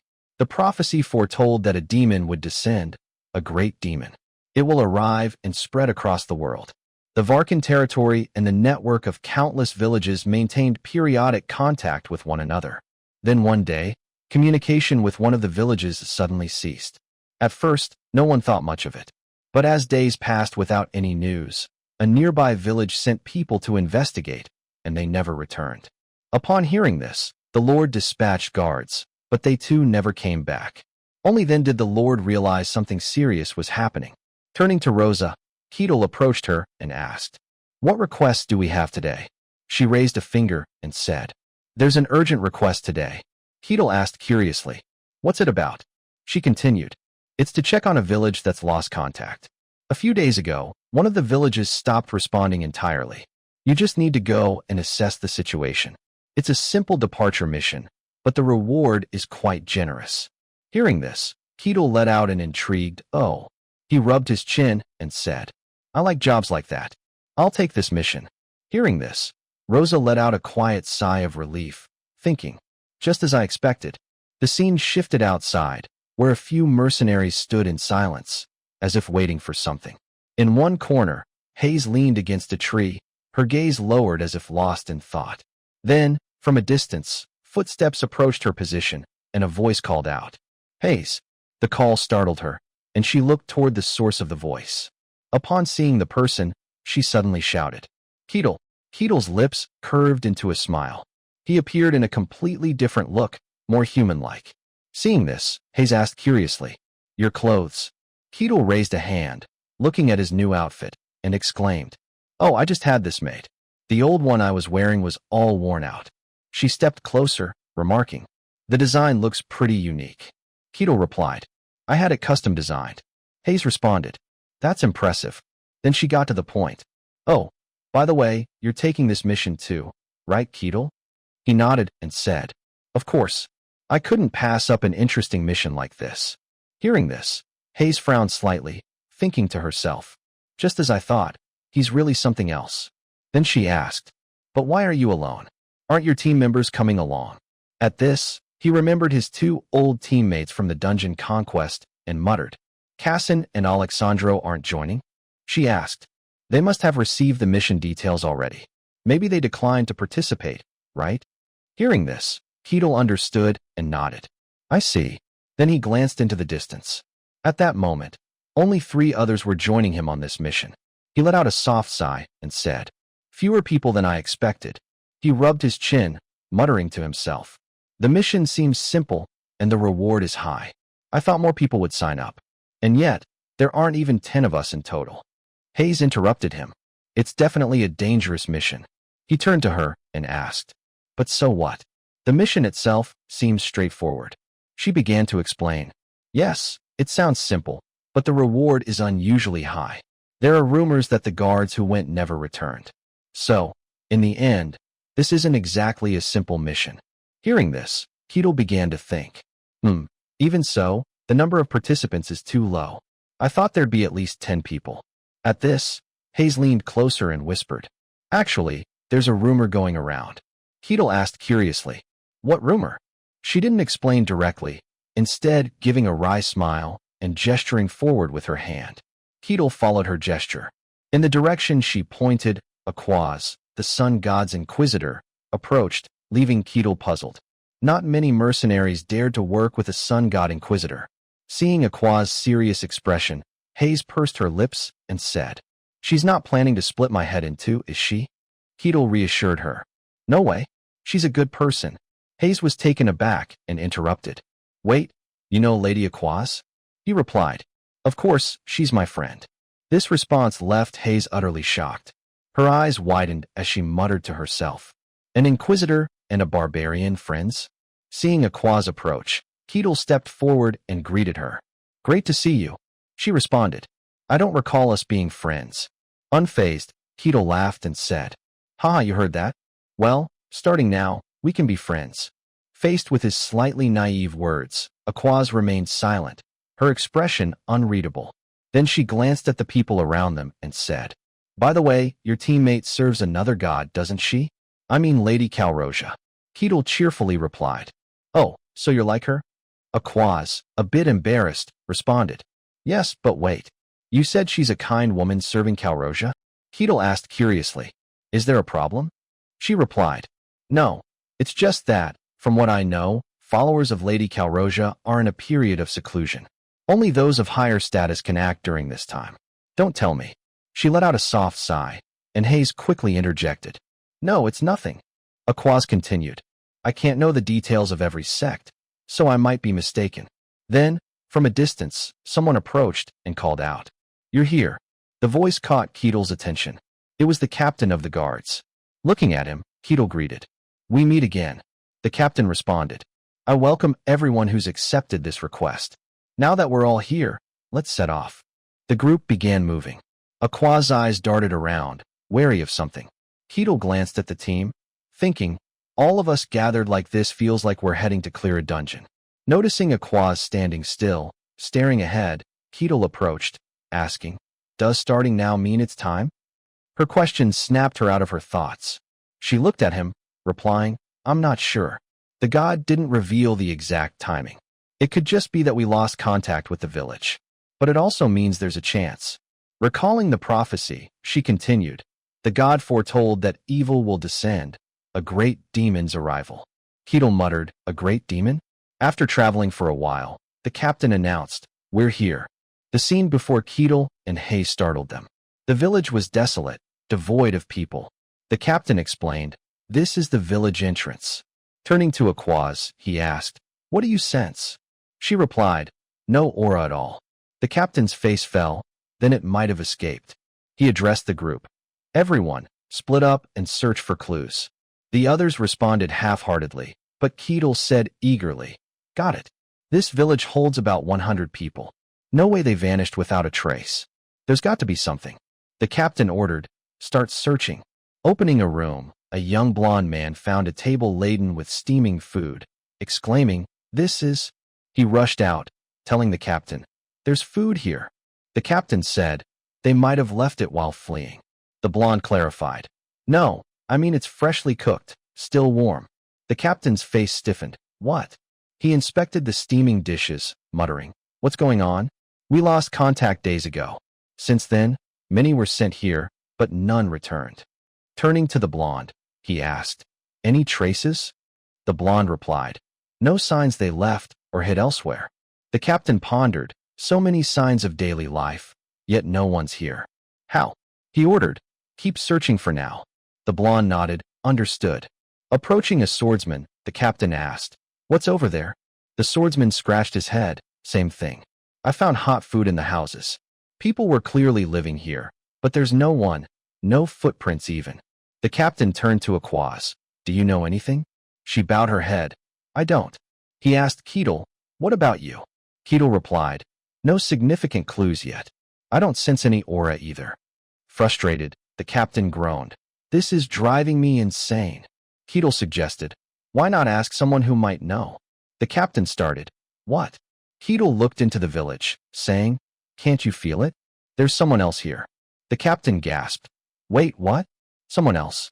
In other words, no one was here when they arrived. Thinking back, who was that woman? When did she join us? A stunning blonde woman, unnoticed by the captain, had slipped into Keel's team. She approached, rubbing her chin. Interesting. You noticed me despite my perfect disguise. Keel stared at her. A stranger showing up suddenly? Of course we'd notice. She countered. No, most wouldn't. Even the sun god's Inquisitor didn't. Turning to Aquaz, she added, you didn't sense me either. Looking back at Keel, she smiled slyly. You haven't awakened any special ability yet. Her cryptic smile widened. Who are you? This is an unexpected harvest. The captain shouted. Everyone fall back. The team retreated, responding, yes. He called to Aquaz, Aquaz. But she stood frozen, thinking, I sensed nothing, no aura at all. Her words shocked the captain and Hayes. Even the top Inquisitor of the highest order couldn't detect her. That left two possibilities. 1. She wasn't a demon. 2. She was a demon so advanced she was undetectable. The blonde woman sighed. It's over. I wanted to observe you longer before dragging him to the abyss. Then she declared, I've decided, interesting barbarian. Her body transformed. Her face melted, claws sprouted from her hands, and twisted horns emerged on her head. In seconds, she became a true demon, proclaiming, You'll be my slave and descend to hell with me. As soon as she finished speaking, she snapped her fingers. Immediately, a colossal magic orb appeared in her hand, emitting an immense pressure. Then she rose into the air like a deity. Below, Keel's group looked up with utter astonishment. Seeing this, the nearby captain shouted, Everyone run!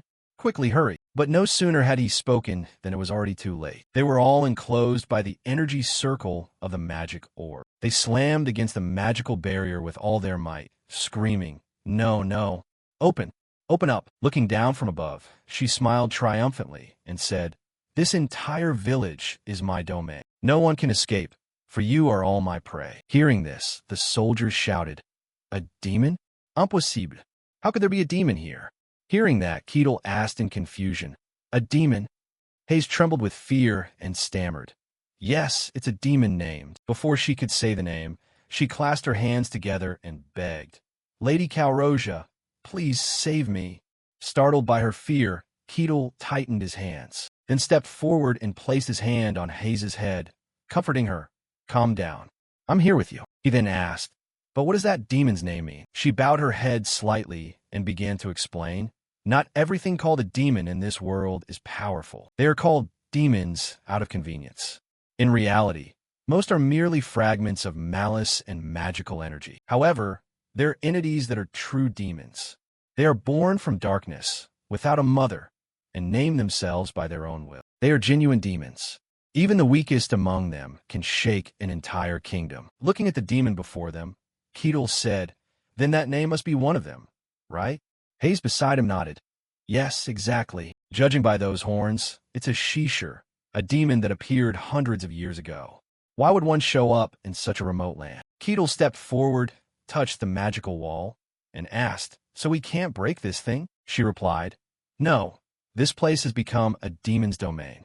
Unless the demon is destroyed, there is no way to break the seal. Touching the wall in front of him made it ripple slightly, which greatly intrigued him. Then his expression suddenly fell into thought for a few seconds. After that, he began to toy with the wall like a child, thinking to himself, maybe I'll watch a bit longer, haha. At his odd behavior, a question mark appeared over Hayes' head, and she asked, What are you doing over there? He turned back and replied cheerfully, Nothing at all. Hearing that, she flinched and said, I see. Returning to Aquaz's position, her lips tightened as she said angrily, Is this the demon's idea of a joke? Ashishir stepped forward and said, Is it? Isn't it rather entertaining? Doesn't it make you want to investigate further? A village vanished, Yet signs suggest someone had just been here. It's just a demon's trick. Perhaps it merely treats the villagers as toys. What a sick prank. Amid this slightly dramatic exchange, Keel somehow produced popcorn and munched away, watching the spectacle like a movie in a theater. A demon with a name? Summoning such a demon would require a massive sacrifice. The population of a single village wouldn't be enough, and to have an entire domain altered without anyone noticing should be impossible. So how did it descend into this world? At this question, Ashisha replied coldly, "Do you really think I'd tell you?" Aquaz's expression turned grave, a radiant light flashing in her eyes. She clenched her fist and said, "Filth that taints this land." At the taunt, Ashisha gently brushed back her hair and laughed. "Ha ha ha, filth? Not pure am I." Then she cast a cold glance downward and spoke. "Hey, dogs of the gods, do you think your gods will save you? Listen well, cracks are gradually appearing in this world. This world no longer belongs to you alone. Long ago, gods and humans fought the infernal demons. The victory went to the gods and humanity. The demons were expelled from this world, from hell's torment. I have waited for this day for a very long time. I am Ashisha, the demon of gravity. I will cleanse the old shame and drown this world in malice." In front of her, Aquaz swore, "Repulsive creature, this world belongs only to the gods and to us. So go back to where you came from, demon." She raised her hand and began to summon the god's power. Immediately, a brilliant beam of light shot down from the sky onto her, a tremendous force. Her whole body was enveloped in golden armor. In her hand, she now held a magical staff. Looking at the scene, Keel thought to himself, "Just as I thought, the demon won't attack while she's transforming, like in those superhero shows, haha." After only a few seconds, she had fully transformed, surrounded by a golden radiance. One hand held the staff, the other a shield, looking like a god of light. Seeing her new form, Ashisha laughed loudly. "Ha, amusing." She raised her hand and formed a magic orb, which then transformed into a colossal hammer. Hoisting the hammer, she looked at Aquaz with a mocking face and said, "Ha, very well. Then come here, dog of the gods." Offended by the insult, Aquaz shouted angrily, "How arrogant." With that, she stomped the ground and lunged forward, charging straight at the demon. As the two clashed, one wielding divine power, the other demonic force, violent aftershocks were unleashed. The surrounding space shattered with a massive explosion. Hayes outside witnessed this, clutching her head and screaming. Inside, the two remained intensely focused, their gazes murderous toward each other. Ashisha casually twirled her hammer and taunted, "A battle requires solemnity.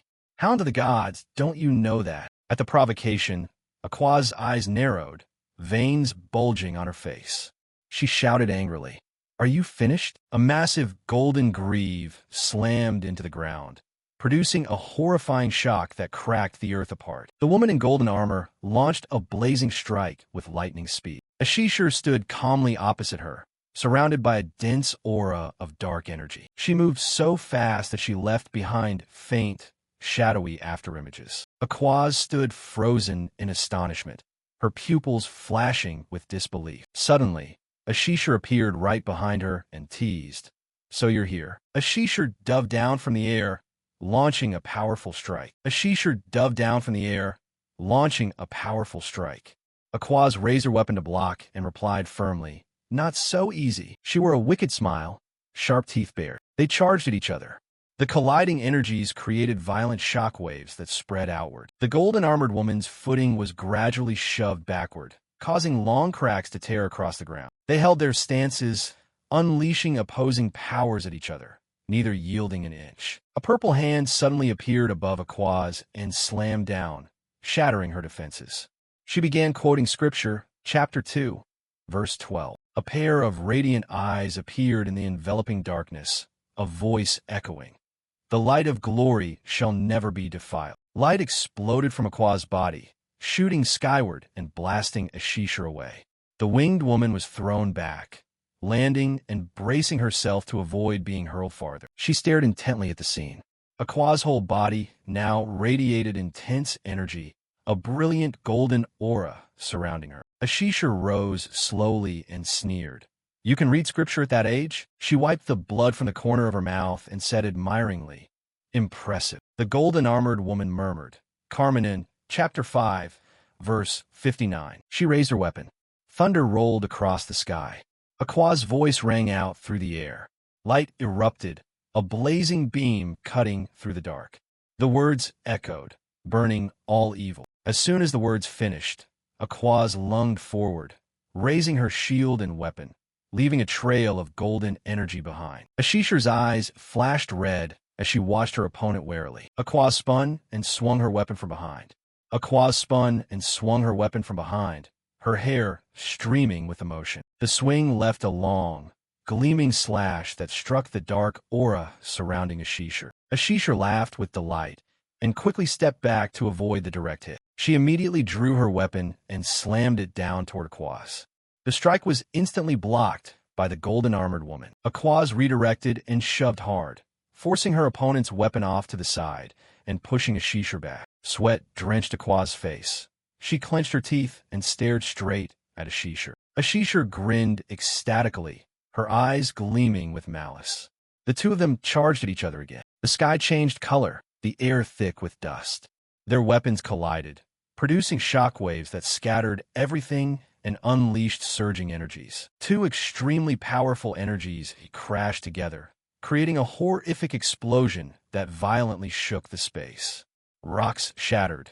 The pressure radiated outward, destroying everything. Hazer was struck by the terrible force, squeezed her eyes shut and screamed.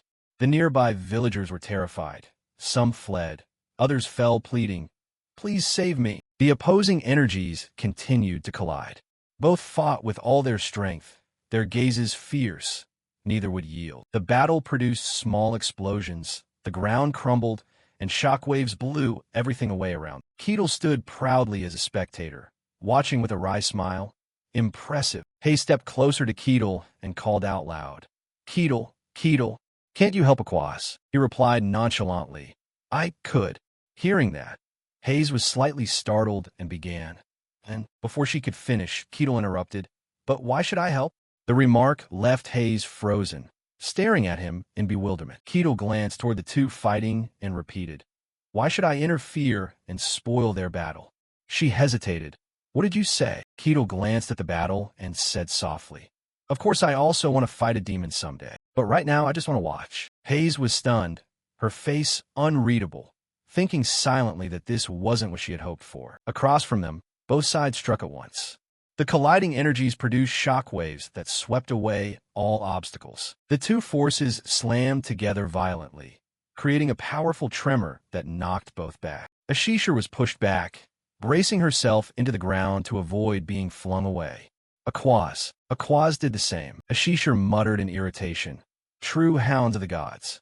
Yet in terms of raw power, she still held the advantage. Before she could regain her composure, Aquaz reappeared right in front of her, startling Ashishur. Ashishur, at a disadvantage, blocked the golden-armored woman's blow, thinking to herself that the mismatch between them was terrible. In this world, magical entities cannot withstand divine power. She swung her weapon, leaving a purple, razor-sharp arc, calculating inwardly that if this continued, the battle would drag on. Ashishur put on a sinister smile. Dark energies spiraled around her as she prepared to counterattack. She thought, "I'll have to tip the scales." With that thought, Ashishur suddenly darted forward. The space around her began to warp. Aquaz flinched, watching Ashishur's movement with knitted brows. Ashishur wore a triumphant grin and advanced without hesitation. Aquaz calculated, that direction." Seeing Ashishur head toward the villagers, she panicked. Danger! A sudden explosion erupted, flashing and shattering the surrounding ground. Aquaz appeared and blocked Ashishur's path.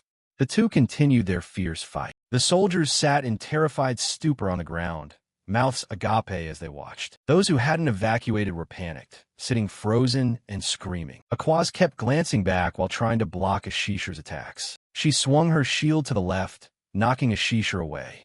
She frowned angrily and snarled, "Filthy scum." Ashishur heard it, covered her mouth with her sharp hand, and burst into laughter. She swooped down and taunted, "Do you really think a demon will play fair?" Aquaz, enraged, began reciting scripture, chapter 1, verse 1. "Let the sacred golden domain be revealed." No sooner had she finished speaking than a giant golden magic circle appeared ahead. Aquaz turned and shouted to everyone, Get in here quickly. Seeing this, the soldiers immediately ran into the protective circle.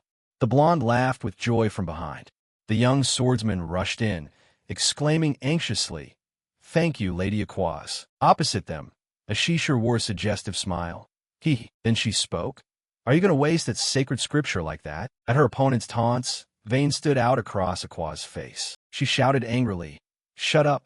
As soon as the words left her mouth, she lunged at her opponent and attacked again. Across from her, Ashishar wore a confident smile. "Yes, that's the reaction I wanted." Then they charged at each other like moths to a flame, hands gripping their spear shafts. Aquaz swung her spear in a direct strike at Ashishar, but Ashishar easily parried the blow. Immediately after, she somersaulted through the air before Aquaz's astonished eyes. Ashishar lectured, "Death is still just death. No one will care about your noble sacrifice." She aimed to erode Aquaz's will, but Aquaz stayed composed and launched a series of counterattacks. However, none of those strikes could injure Ashishar. Ashishar continued, "If this keeps up, you'll lose and bring shame upon your god's honor. But if you defeat me and return alive, both your reputation and your god's influence will rise. It's simple. Just destroy the sacred shield protecting them." How does that sound? Facing her opponent's rosy offer, Aquaz remained wary and replied sarcastically, "Are you trying to trick me?" Seeing Aquaz didn't take the bait, Ashishar covered her mouth, smiled, and added, "Do you really want to die here?" Aquaz still gripped her weapon tightly and replied coldly, "There's nothing left to hear." Across from her, Ashishar kept smiling and nodded in agreement. "Fine, then die like a martyr." No sooner had she spoken than she shot up into the sky and unleashed an enormously powerful strike down on the village, shattering the ground into fragments. Inside the protective circle, Aquaz had to brace herself to withstand the overwhelming force of that attack. From above, Ashishar poured even more power into the assault. Aquaz's eyes suddenly widened. She sensed the danger closing in very near. No sooner had she realized it than Ashishar was already upon her with terrifying speed. This made Aquaz cry out in surprise. "What?" As soon as the words left her, a huge explosion erupted as the two collided. Fortunately, Aquaz quickly stepped back to avoid the direct blow. Her body skidded along the ground for a while before coming to a stop. She stared forward again with a look of astonishment. At that moment, Ashishar pressed the attack, giving her no rest. She unleashed countless jets of dark energy that charged forward, surrounding Aquaz like a dense black net. Trapped inside, Aquaz darted her eyes around in utter shock and cried out, "Holy domain of radiance, repel the darkness." Before she could finish, Ashishar struck again. In an instant, she lunged up, grabbed Aquaz by the head with one hand, and snarled, "Enough! I don't want to hear another scripture." With those words, she slammed Aquaz's body hard into the ground, making her cry out in pain. The earth beneath Aquaz's back shattered into pieces. Aquaz struggled to break free from the restraint, but it was not that easy. With her other hand, Ashishar conjured a dark spear, preparing to deliver the finishing blow. With her other hand, Ashishar conjured a dark spear, preparing to deliver the finishing blow. Just as the spear lunged in, she quickly raised her arm to block the mortal strike. The impact made the surrounding space tremble violently.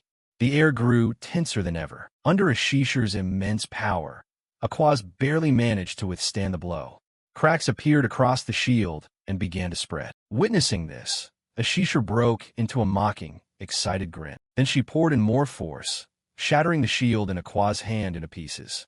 Aquaz was hurled backward, crying out in pain. On the other side, Ashishar snapped her fingers again, shaping twisting tendrils of dark energy around her body that shot toward Aquaz and wrapped her up. As the dark power gained the upper hand, more cracks formed on the protective shield and spread further. Everyone outside stood frozen. Seconds later, the protective shield completely crumbled. Seeing this, the blonde youth stepped forward and shouted, "Impossible! At this rate, we'll all die." Ashishar smiled sardonically. "I will savor you all as a dessert. But first, I want to know what the god's hound tastes like." She stuck out her tongue and bared her sharp teeth against Aquaz's pale throat. Just as she opened her mouth to enjoy the meal, a hand grabbed her shoulder from behind and warned, "Stop." The sudden action froze Ashishar for a few seconds. The one who intervened was none other than Keel. He continued, "That's enough." At his casual words, Aquaz's eyes widened and she exclaimed, "What?" Looking at him, she murmured inwardly, When did he get here? Why couldn't I sense his presence? No sooner had she realized something than Keel had thrown a shisher high into the air like a walking lump of earth. After reaching sufficient height, a shisher's head pointed straight down as she plunged, shattering the ground below into fragments. Handling the matter with ease, Keel approached Aquaz and reached out, asking, "Are you all right?" Having witnessed the scene, Aquaz was astonished, gazing at him and thinking, "Right, that's the one who defeated the Holy Sword Cain, a superhuman warrior." But suddenly, angry growls sounded from his side. It turned out a shisher had recovered her wits after the blow. She shouted in fury, "You arrogant one! How dare you interrupt my meal?" Keel crossed his arms and replied indifferently, "She is my friend, so I won't let her die." His words enraged a shisher further. She gritted her teeth. "At first I intended to keep you as a toy." She was about to continue when Keel interrupted, "But I'm not interested in being your toy." This blunt refusal only pleased a shisher more.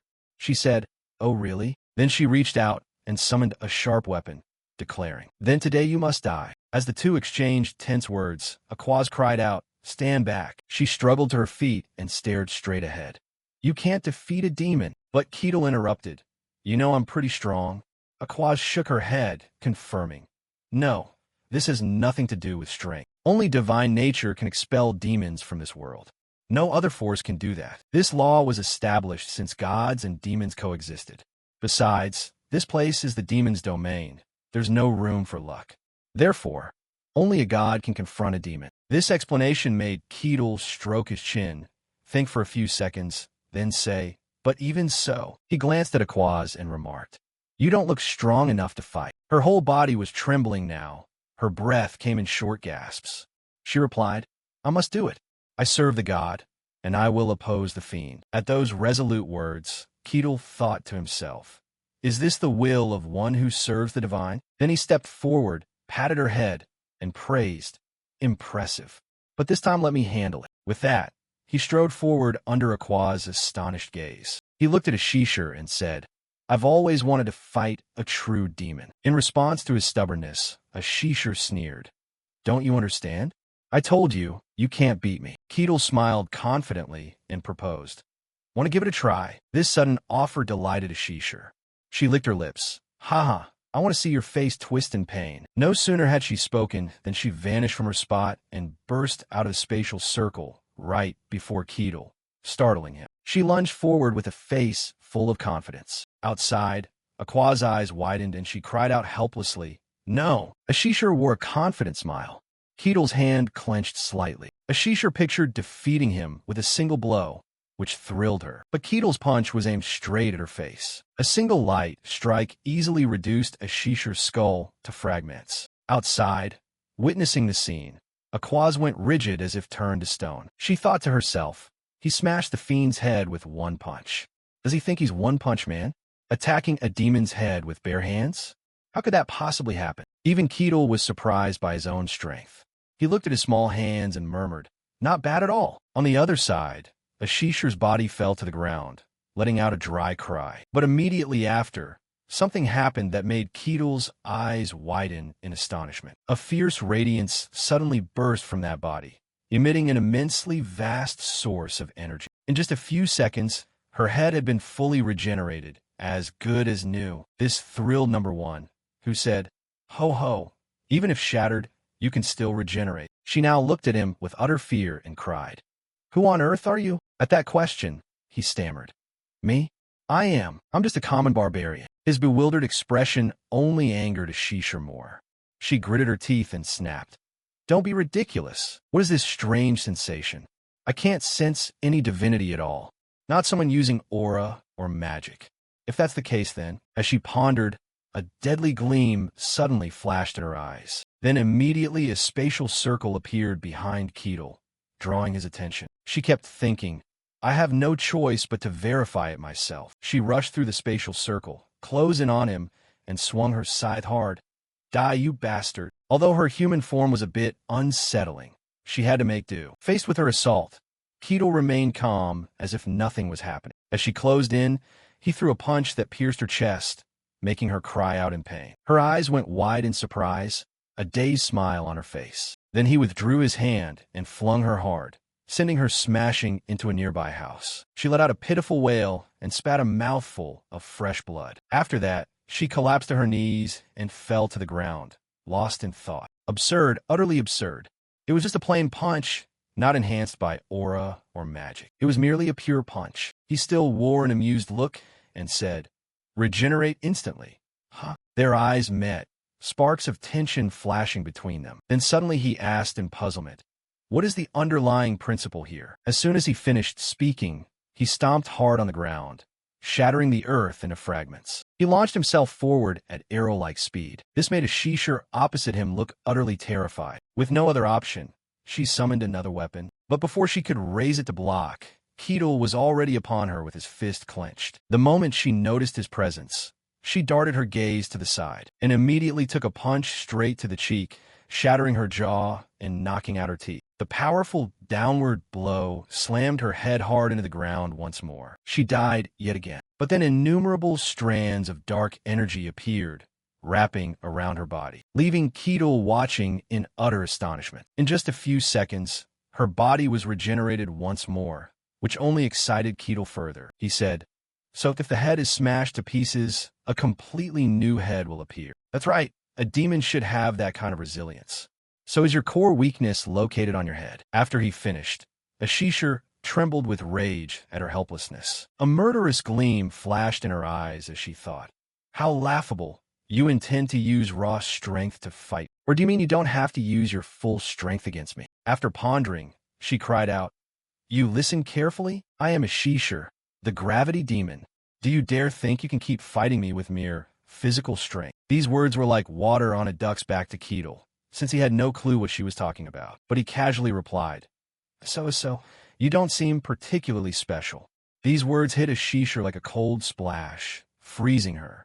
She snapped angrily. "What?" The demon's pride was shattered into pieces. She shouted angrily, do you want to die?" No sooner had she spoken than she lunged forward to attack once more. This time she summoned a war hammer and aimed it straight at him, preparing to strike. She drew the hammer back, then swung it straight at his face. The force was so powerful that Keel's hair streamed in the wind, but he casually reached out and easily blocked the attack. This made Ashishir's gaze go numb once again. He praised, "Not bad, you got some skill, but this won't do." The hammer trembled violently under his strength.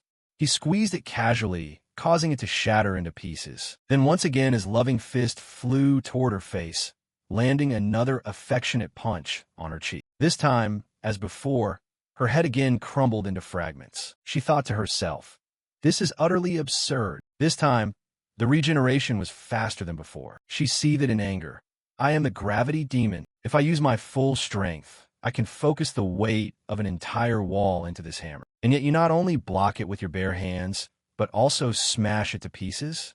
A common barbarian, who hasn't even grasped mystical power. Her whole body trembled again with anger.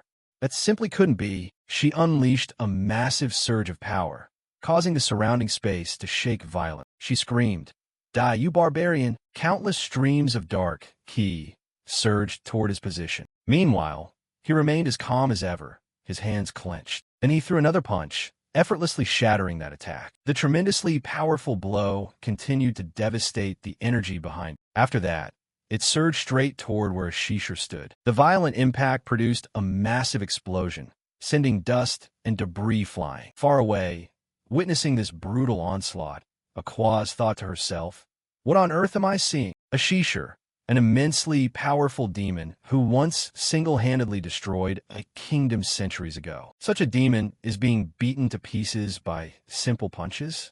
This is insane. Her body was once again completely regenerated. He stepped forward and put a foot on her face, saying, "So she truly doesn't die. That means you can't kill this demon with mere physical strength alone." Despite being battered, Ashishir still wore a very complacent smile. "This is the first time I've felt such pressure. He's strong, overwhelmingly strong." She suddenly laughed loudly.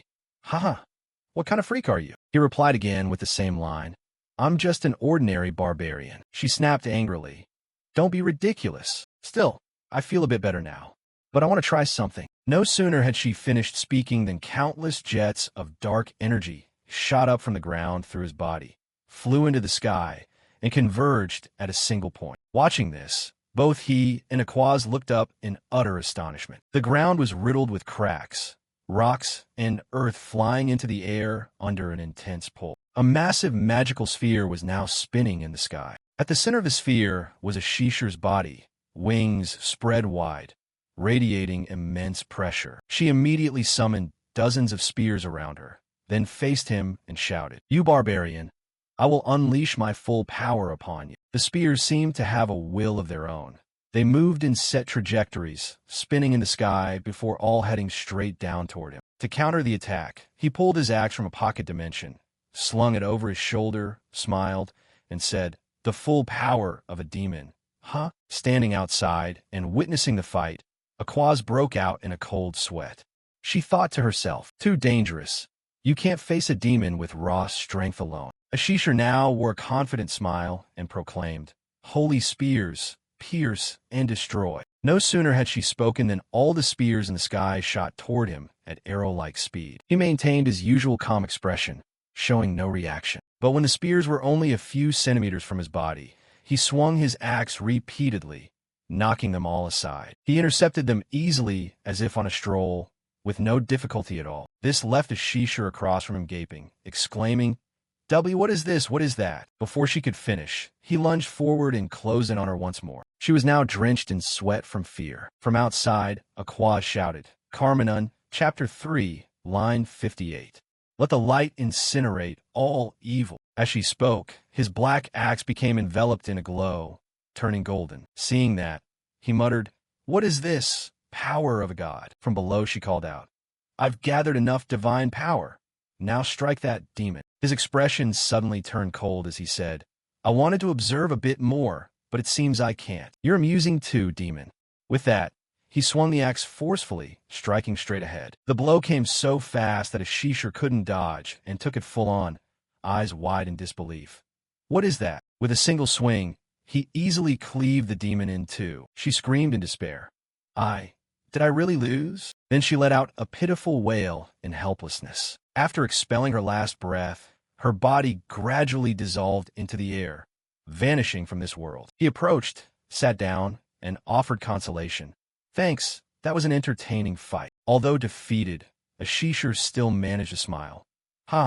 It's a shame to be summoned back to hell like this, but it's not entirely pointless. I've confirmed that someone like you exists on this land." Then she asked, "What is your name?"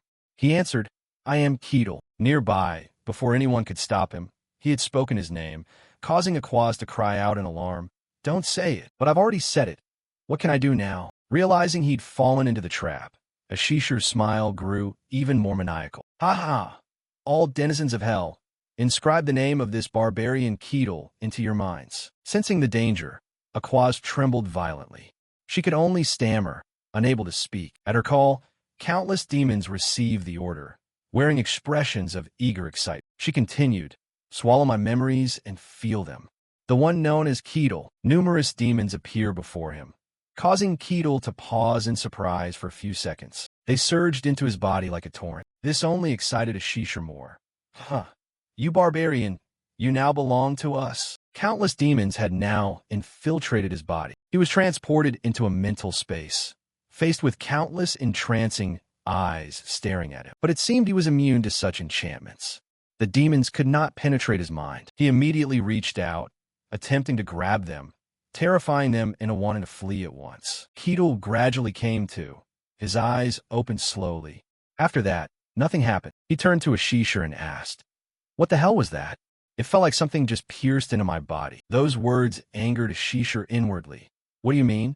"The darkness must have run from him into my body." Before she could say anything, he stepped forward and stomped hard, sending her back to hell once more. This decisive and effortless action left Aquaz's mouth wide open in astonishment. Hayes also gaped, capturing the moment on camera. He raised his hand and softly hummed a few lines of song after the exhausting battle. The dark night gradually dissipated, restoring the area's clear blue sky. Sensing the fresh air return, Keel smiled in satisfaction. "Is the mission complete?" Time passed like flowing water. The scene shifted to the kingdom of Gehent, specifically the Barkan territory. At that moment, news of the earlier battle with Ashishar had spread everywhere. "Urgent news! Urgent news!" A boy shouted as he threw the paper in all directions. People quickly crowded to get the update. Of course, as the lord of the territory, Lord Luke had received the news early. After finishing the article, he angrily slammed the table and shouted. A demon after a Shishir appeared. What on earth is happening? Why has such a catastrophe befallen this small land? After speaking, he sat down dazed, his mind in turmoil. A demon beast recorded in ancient texts. How could it appear here? Opposite him, a soldier spoke up to remind him. Rumors are spreading rapidly across the entire territory, sir. Hearing this, Lord Luke's face broke into a bead of worried sweat. He thought inwardly, the only fortunate thing in this disaster is that the sun god's heresy inspector drove it off successfully. Thinking that, he ordered in a deep voice, we must carefully consider the next steps to take. In another development, Keel was in Aquaz' resting room. The entire territory seemed to be unstable. He said nonchalantly, Aquaz can only pity Lord Luke. It's understandable. This isn't a small matter. The Lord must be having a headache over. Having said that, she pushed herself up as if preparing to go somewhere. This made the protagonist curious. He admonished, don't tell me you're leaving right now? Why not rest a bit longer before going? In response, the white-haired woman shook her head slightly and declined. I can't. I'm not allowed to delay. I must report this to the Holy Church as soon as possible. Hearing that, the big guy didn't even bother to stop her.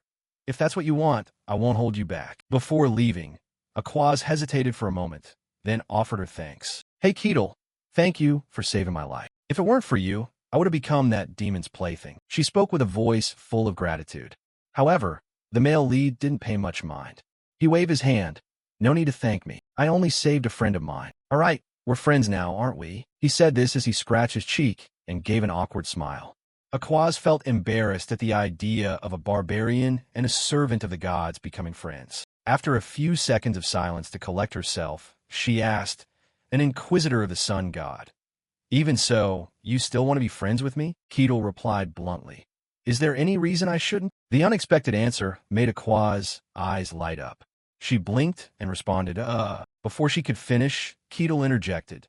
So there's no problem with that, right? Aquaz fell silent for a moment, then offered a small smile and nodded. He was right. Putting that aside, the protagonist seemed to think of something and asked, by the way, I want to ask one more thing. Is it true that you must not let demons know your name? At the mention of this, the white-haired woman's expression grew a bit more serious. That's because the demon Mark uses a name to inscribe a dark sigil onto a person's soul, then uses that mark to summon evil spirits. Those who bear the mark emit a scent that lures wicked things. By ancient tradition, those marked must undergo a baptismal rite to be saved. Otherwise, they will be hunted down and destroyed by dark forces. Hearing this, the big guy looked blank and pointed to himself, asking, So am I marked too? Luckily, Aquaz denied it immediately. No, it's not like that. You are not marked. Keel breathed a sigh of relief. However, she continued, your name has likely become known to the entities of the underworld. But even so, there's no need to worry too much. Without a mark, they can't locate you.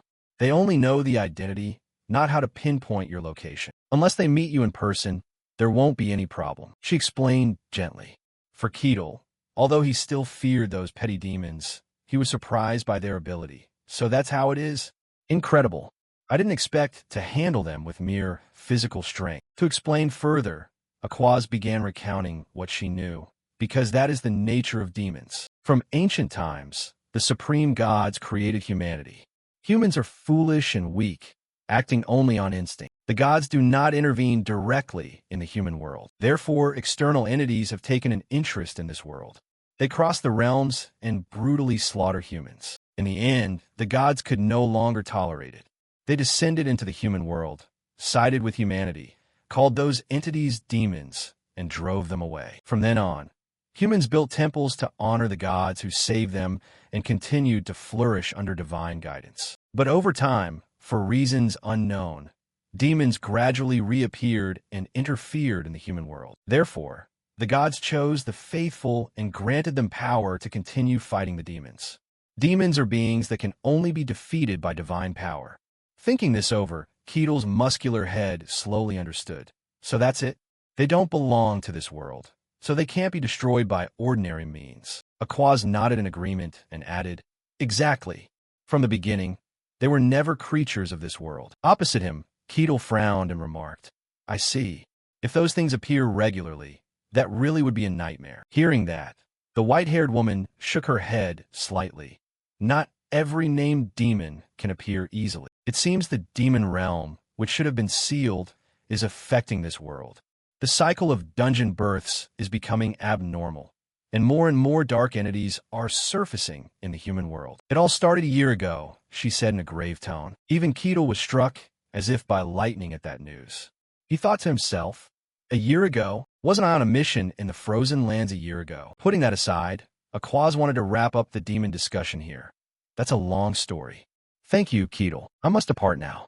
If you ever visit us, you will be most welcome. Seeing this, Keel didn't prolong the parting and nodded. I would like that too. A while later, the escort carriage carrying Aquaz quickly departed toward the Holy Church. However, on the carriage, worries about that named demon constantly plagued her mind. Her body wasn't fully recovered, but she couldn't delay any longer. She had to report this to the Holy Church immediately. Yet during the entire journey, she wondered, why? Why has the sun god never issued any prophecy about that barbarian? The more she thought, the darker her expression became. Cut to the Viscount. Kane was walking alone down a wide corridor. As he walked, he sighed and said, meeting His Majesty always leaves me exhausted. While he was moving, a voice suddenly rang out.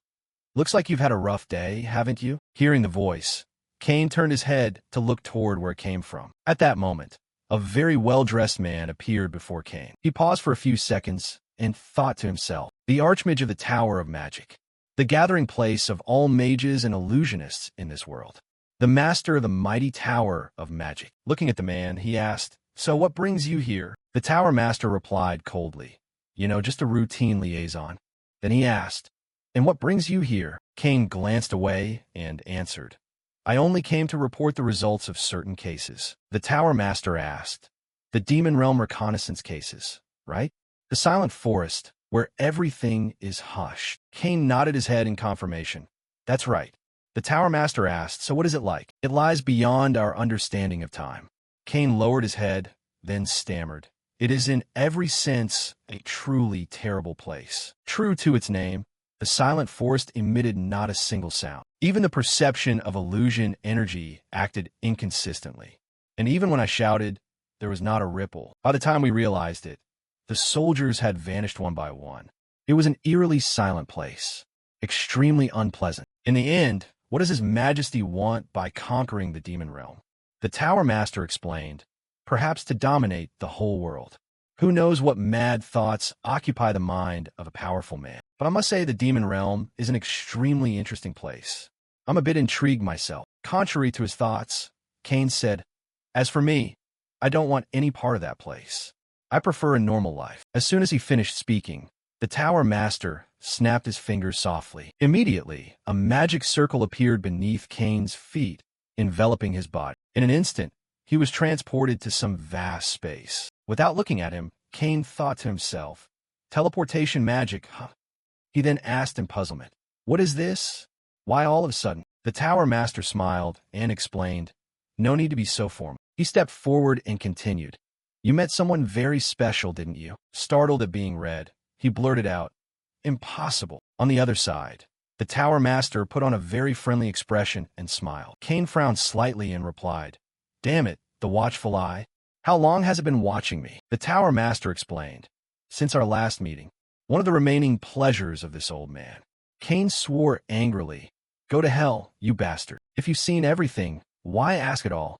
The Tower Master wondered, but I want to hear your thoughts. About the one I thought existed only in the greatest legends. About that barbarian from the Snow-White Lands. Kane answered in a stammering voice, I'm still not sure.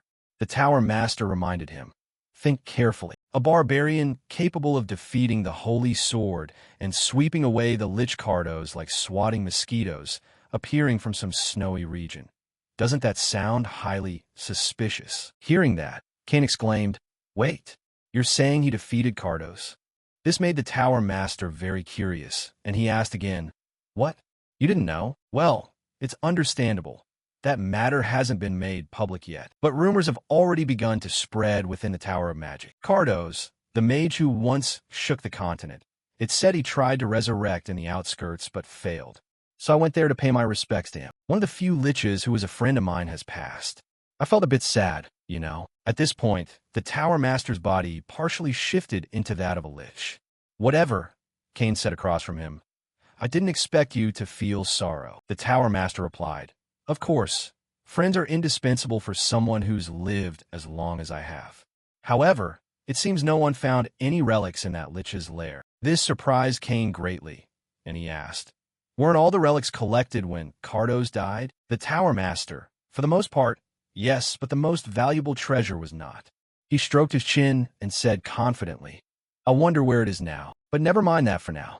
I want to hear your opinion. Do you truly believe that Barbarian actually defeated Cardos? He thought to himself, if it is that Barbarian, after a few seconds of consideration, he answered, I think it's possible. The Tower Master suddenly asked, Speaking of which, you haven't informed the Emperor yet, have you? These words made Kane clench his fist and reply, Why should I do that? He's throwing valuable manpower into the demon realm like garbage. If that mad Emperor learns of a Barbarian's existence, there will surely be conflict. A Barbarian acting on his own will and an Emperor who controls the world. If that happens, the kingdom will inevitably be dragged into this vicious cycle. Hearing this, the Tower Master was greatly amused. Really? That sounds intriguing. Are you implying that this Barbarian could single-handedly stand against the entire empire? Kane hesitated and said, I'm not sure, but I felt something very similar to when I first saw you. Even it made the Tower Master's eyes flash in surprise, and he asked, Don't tell me you mean the rank of hero. Kane explained, I'm not qualified to judge that. The Tower Master stroked his chin and thought, but he's very valuable. Possibly even more than that. Realizing his intent, Kane's face darkened, and he said, Don't tell me you intend to. Cut to the Barkan domain, Kingdom of Gehent. At a market, people were bustling about shop. Keel was strolling there as well. Suddenly, a girl appeared ahead, walking straight toward him with a cold, distant gaze. Then she struck a stone at her feet, causing her to lurch forward, her eyes wide with surprise. Suddenly, an arm shot out and steadied her by the waist. He smiled and said, Oh dear, you should be more careful. Are you all right? His exceedingly polite action made the scene feel romantic. Her eyes widened in astonishment, likely because of his slightly different appearance. He noticed this too. His eyes went pale, and he took a startled step back, thinking she'll probably run away in fear. But contrary to his expectation, she stepped back slightly, bowed her head and said, Thank you. Then she calmly left, showing no fear at all. This feeling made Keel feel utterly strange. He glanced around with reddened eyes, murmuring to himself, What is happening? What is this strange sensation? The other people in the market were also unbothered by his appearance. This left him frozen for a few seconds, pondering something. He wondered to himself, Why? Why don't people avoid me? Cut to Luke's mansion. 2 cups of tea were laid out on the table. He looked forward and asked, Are you all right? I heard you nearly had a demon engrave a seal on you. The man opposite him folded his arms and answered, No problem at all. In fact, I hardly know what a seal is. Hearing this, Luke's expression slightly fell. He thought to himself, I knew you would be strong, but even so, although he thought that inwardly, outwardly he replied, So it seems things around you have changed. The man continued, You mean the people? The people in the domain. Understanding his meaning, Luke said calmly, Probably because of the rumors. The guards and surviving mercenaries returned and spread the rumors loud. They said that after Aquaz was defeated, everyone fell, and only one person remained standing. And when he awakened, Keel's body shone with the radiance of the divine. Witnesses believed Aquaz had bestowed divine power on him, so they began saying he had fought alongside Aquaz against the demon. From his account, he gradually understood the matter, so that's how it was. Luke bowed his head slightly and said sorry about that, but when I tried to correct it, the rumor had already spread too far. He stroked his chin, thought for a few seconds, then replied, It's fine. Maybe that's why people no longer fear me. Luke continued, Perhaps. Now they see you as the one who opposes demons. Hearing that new nickname, he pondered for a few seconds and then echoed, The one who opposes demons? So I already have a reputation. Huh. Cut to the mercenary guild. Rosa smiled and said, Congratulations, Keel. You've been promoted. You're now rank C. He didn't understand what that rank meant and asked, Rank C? Does that mean I jumped 3 ranks at once? She explained, Well, you did something worthy of a promotion like that. Keel nodded with pleasure. Very good. Rosa continued. Your mercenary insignia will also be reissued. Since it will be custom designed for you, it may take a little time, he said excitedly. Wow. Even the insignia will be custom made for me. Rosa nodded in confirmation. Yes. From rank C onward, you're considered an officially recognized guild mercenary. So of course you'll receive appropriate treatment, and from rank C up, you may have access to almost all areas. You won't face obstacles when approaching most cities and temples. Except the imperial capital, of course. This was no surprise to him. He said, the Empire is truly strict, she whispered. Indeed, only those recognized by the nobility can enter the imperial capital. In truth, no one really knows much about the imperial capital. Only unsettling rumors. Honestly, there's even less information than about the demon realm. This made Keel very curious. To that extent, seeing he'd gone a bit too far, Rosa cleared her throat softly and immediately changed the subject. Anyway, now that you're rank C, you can take most available quests. You can even enter A-rank dungeons if you go with a party. This delighted him, and he thought to himself, really? An A-rank dungeon? That means I'll have the chance to do many different kinds of quests. Cut to the tavern. After hearing his story, Alexandro was startled and spat out a mouthful of beer, saying, No way, this actually happened? He asked, Is everything settled? He replied, The demon was destroyed and the heresy inspector said it's fine, so I think so. Hearing that, Alexandro breathed a sigh of relief. That's good then, Cassim beside him wondered. Still, the Sun Divine Magic's heresy inspector is extraordinary. She could defeat such a demon, couldn't she? Those words made Hayes beside him startle inward. She thought to herself, It's not that I didn't lose consciousness that day. That's why I realized how strong he is. He completely overwhelmed a named demon. And if that's the case, Aquaz merely went in and poked at the meal that was already prepared. Cassim continued, So, now that you're rank C, what's your next plan? He replied calmly, Nothing changes. I'll continue to carry out assigned tasks as a rank C mercenary. At his modest attitude, Cassim wore an admiring expression. I see. Fought a demon and still so humble. Damn, that's genuinely cool. Meanwhile, Hayes clenched her fists, her face darkening as she screamed inwardly, Don't be fooled. That man is not human. Then he turned to everyone and asked, So what do you all plan to do next? Cassim replied timidly, We're only rank F. We can't do much. He lowered his eyes slightly and said, To be honest, I plan to barely get by and then die like a parasite. But now I want to live fully like you, Keel. At his enthusiastic attitude, Alexandro folded his arms and sighed. Only now you think of that? Truly a frog at the bottom of a well. The two of them exchanged fiery looks. He thought for a few seconds and then decided, I see. So what do you all plan to do next? Hayes cleared her throat softly and said, As always, I simply follow the wishes of Miss Calrosia. Hearing that, he stroked his chin and said, Speaking of which, I think I heard something from Aquaz. Hearing that, he stroked his chin and said, Speaking of which, I think I heard something from Aquaz. At that, Hayes trembled all over with fear. She stammered, What? She panicked and explained, Aquaz must be mistaken. I'm just an ordinary cleric. Really? Seeing her flustered, he replied, Is that so? If you say so, then I'll believe you. His gentle words, however, made Hayes ponder inwardly. He clearly already knows, doesn't he? Could he be waiting for me to confess? Or is he just teasing me? Her eyes went pale and sweat poured down her face. This is terrifying. Not have fallen by then. At the mercenary guild, Rosa carefully sorted a stack of papers aside and said, Phew, finally done for the day. Just as she prepared to stand and leave, a man entered the guild from outside the door. Seeing the newcomer, she was startled and exclaimed inwardly, Impossible. The man wore a hooded cloak, walked in, looked at her, and said, I have a request. Hearing this, her expression darkened, and she thought miserably, Another overtime. She sighed and asked wearily, All right, what kind of request is it? Seeing her distracted gaze, the man thought to himself, What's with her? She looks unfocused. He cleared his throat and made his request. I need an escort. 2 people. Me and a young woman. Rosa took the information and typed it in. 2 people. And the destination? The man answered, The Kingdom of Denian, the capital. Hearing the destination, she froze for a few seconds. She thought to herself, An escort mission all the way to the kingdom of Denian from such a remote region? Then she noticed the man's attire and judged inwardly. Wearing a cloak like that clearly conceals his identity.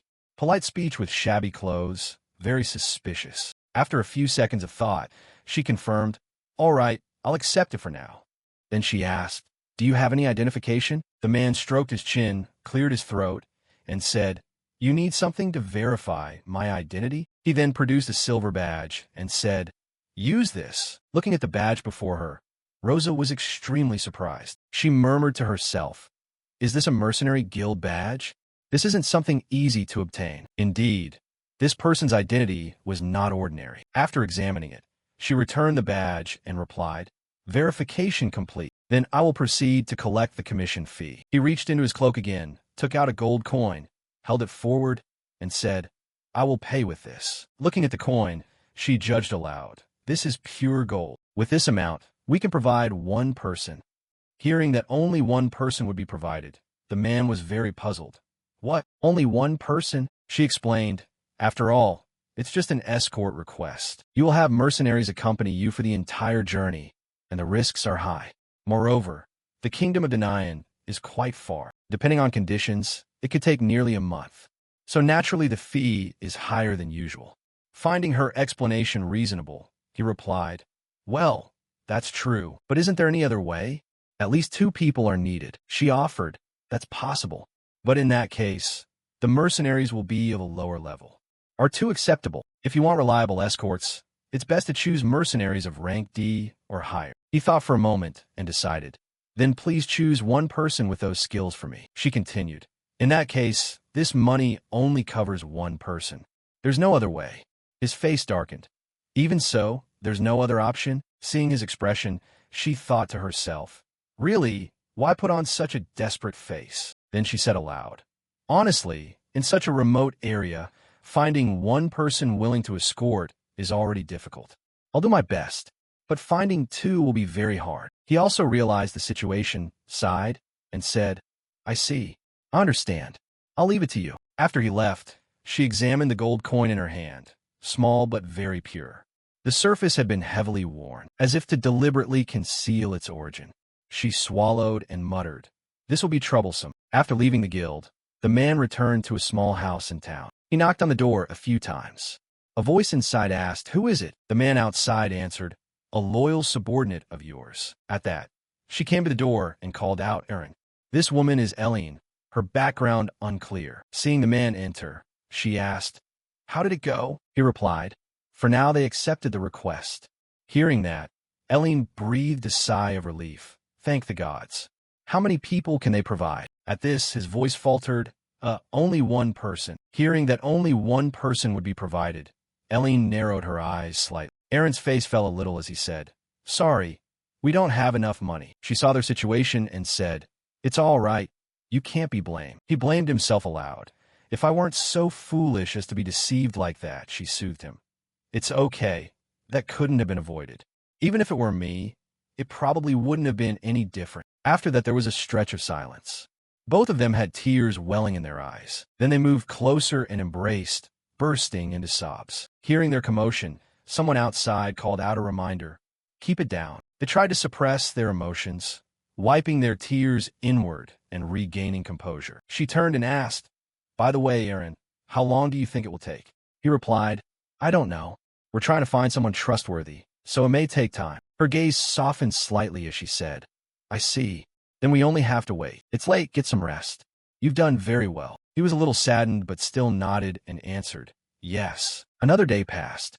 Seeing him return, she asked again, "Still no luck?" His expression was extremely despondent as he said, "I am truly ashamed. It seems very difficult to find someone trustworthy."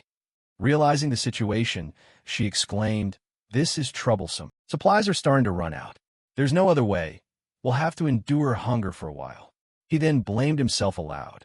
"It's all because of my incompetence." She reassured him once more, "No, it's not your fault, Eren." He lowered his head and said, "Even so, telling the Lord here about our situation." Before he could finish, she cut him off. "We can't do that." Her small hands clenched so tightly they trembled. She resolutely said, "We can't trust anyone.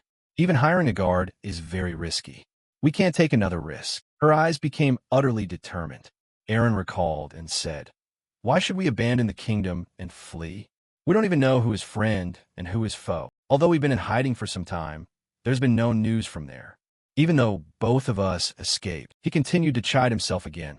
"I'm sorry, I've become too weak," she prompted. "By the way, are you sure the kingdom of Denian is truly safe?" He nodded in confirmation.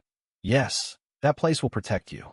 The king of Denian swore when the princess was born. They might even help us get revenge. Therefore, you must live, Elen Mavrochi, our princess.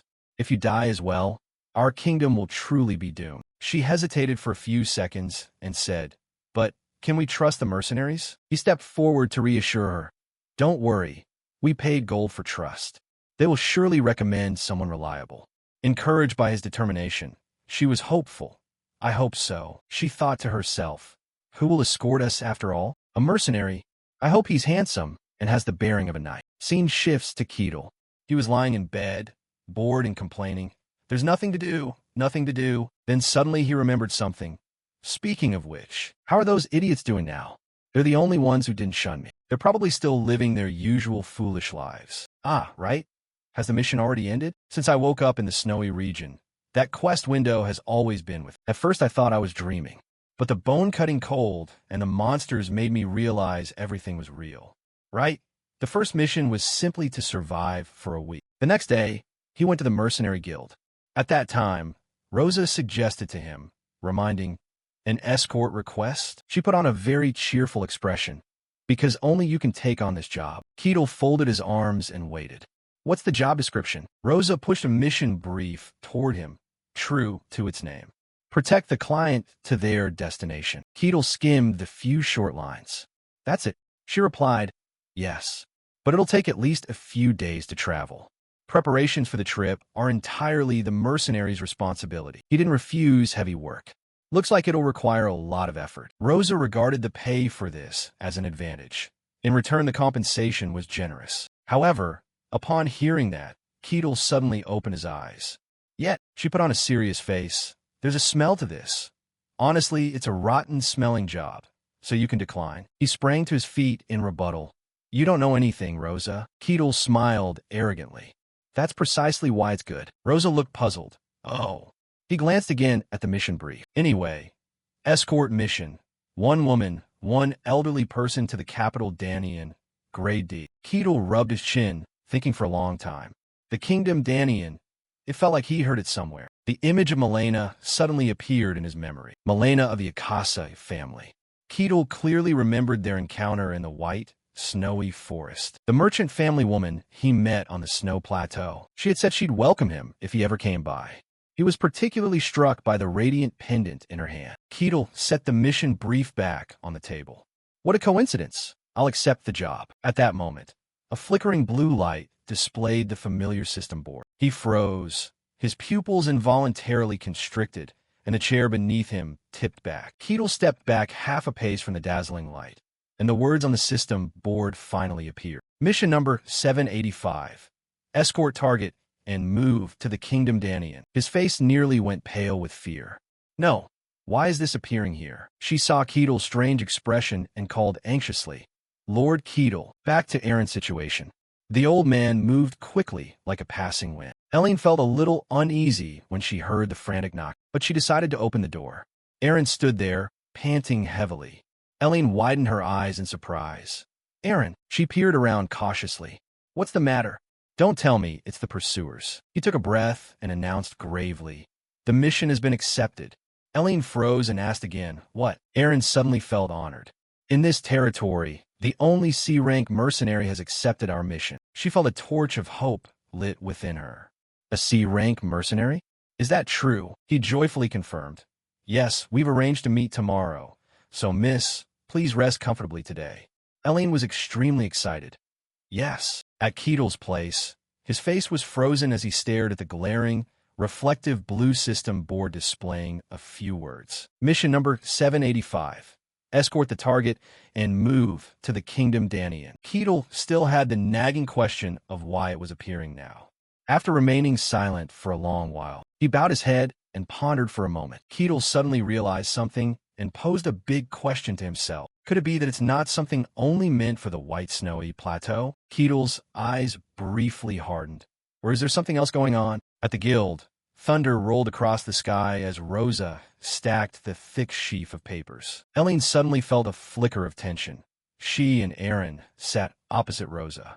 The atmosphere was completely silent. Elen was lost in thought.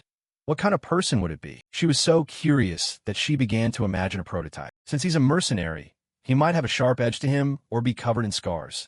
Somehow he seemed like he'd be really cool. Keel's powerful footsteps splashed through a puddle of rain. He pushed the guild door open with a creak. Though familiar with his face, Rosa still greeted him politely.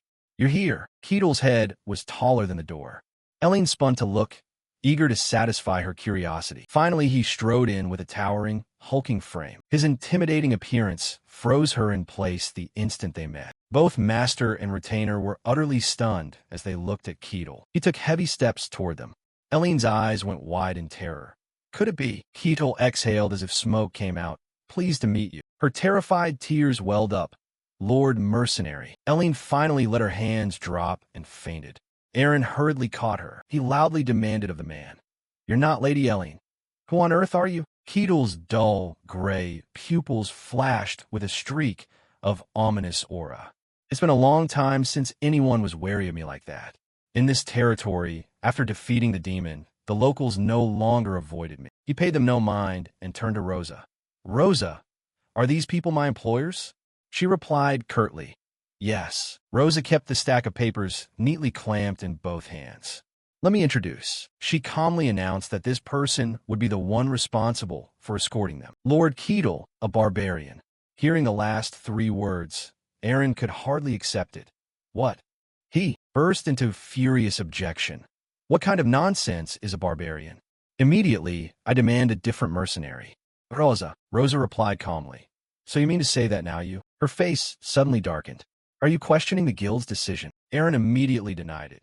"No, that's not what I meant," Rosa said sternly. "If you doubt the mercenary guild's judgment," she brusquely wiped dust from her hands, "then consider this deal as never having happened. We will return the deposit." He stammered, speechless. "That's not what I meant." Keel, uninvolved, also broke into a sweat, feeling as if he had just turned into a bomb. Elen, having just regained consciousness, immediately agreed to the arrangement. "I will accept." She propped herself up with her hands. Eren tried to dissuade Lady Elen, but he was truly surprised by this outcome. Elen reached out her hand toward Keel. "Please help us." She seemed to have overcome her earlier fear. "My name is Elen." Light footsteps moved forward. Following behind were Eren and Elen. Keel seemed to realize something and froze. He turned back and asked them suspiciously, "Aren't you too far back?" Keel looked at the two who were trailing far behind and spoke. "I think we should come a bit closer." Eren and Elen awkwardly declined. "No, we're fine." They assumed there were no signs of anyone nearby for the moment. He went along. "Why? I don't quite understand, but if you're comfortable with it, that's fine." Then Keel continued walking. Watching his back as he walked ahead, Eren and Elen could only follow in silence. They remained on guard around him. Elen felt awkward and thought to herself, "How did it end up like this?" Last night, at the mercenary inn, Keel cheerfully shook her hand and introduced himself. "I look forward to working with you. I am Greta." Elen pressed her lips together as she looked at the massive hand before her. "Is this really okay?" Keel gazed at her eagerly. "Just trust and entrust it to me. As long as I'm escorting you, I guarantee you're safe." Elen forced a smile and replied, "Yes." In her heart, she quietly cried, "Is this really the best choice?" Keel's voice suddenly brought Elen back to reality. "First, we'll spend the night here today." He looked at her in alarm and asked, "Are you all right?"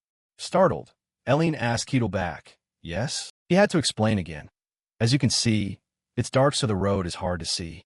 That's because we set off at night at your request." Hearing that, she agreed. "Yes, let's do that." Looking at Elen's expression, Keel thought, "It seems she fears barbarians more than I thought. This trip will likely be a long one." After a moment's thought, he grabbed the small pouch at his hip. "For now, I'll prepare a place to sleep." A huge item was pulled from that tiny pouch and formed into a tent. Eren exclaimed in amazement, "A treasure!" Elen was also overwhelmed, thinking, "Such a high-level treasure. How could a barbarian have it?" Keel calmly looked at the two. "You mean this?" I earned it by diligently completing missions. Hearing this, both Eren and Elen were horrified. He continued, but there's only one tent, so the two of you will have to share. What do you think? Elen suddenly whispered to Eren. Keel immediately reassured them. I don't mind.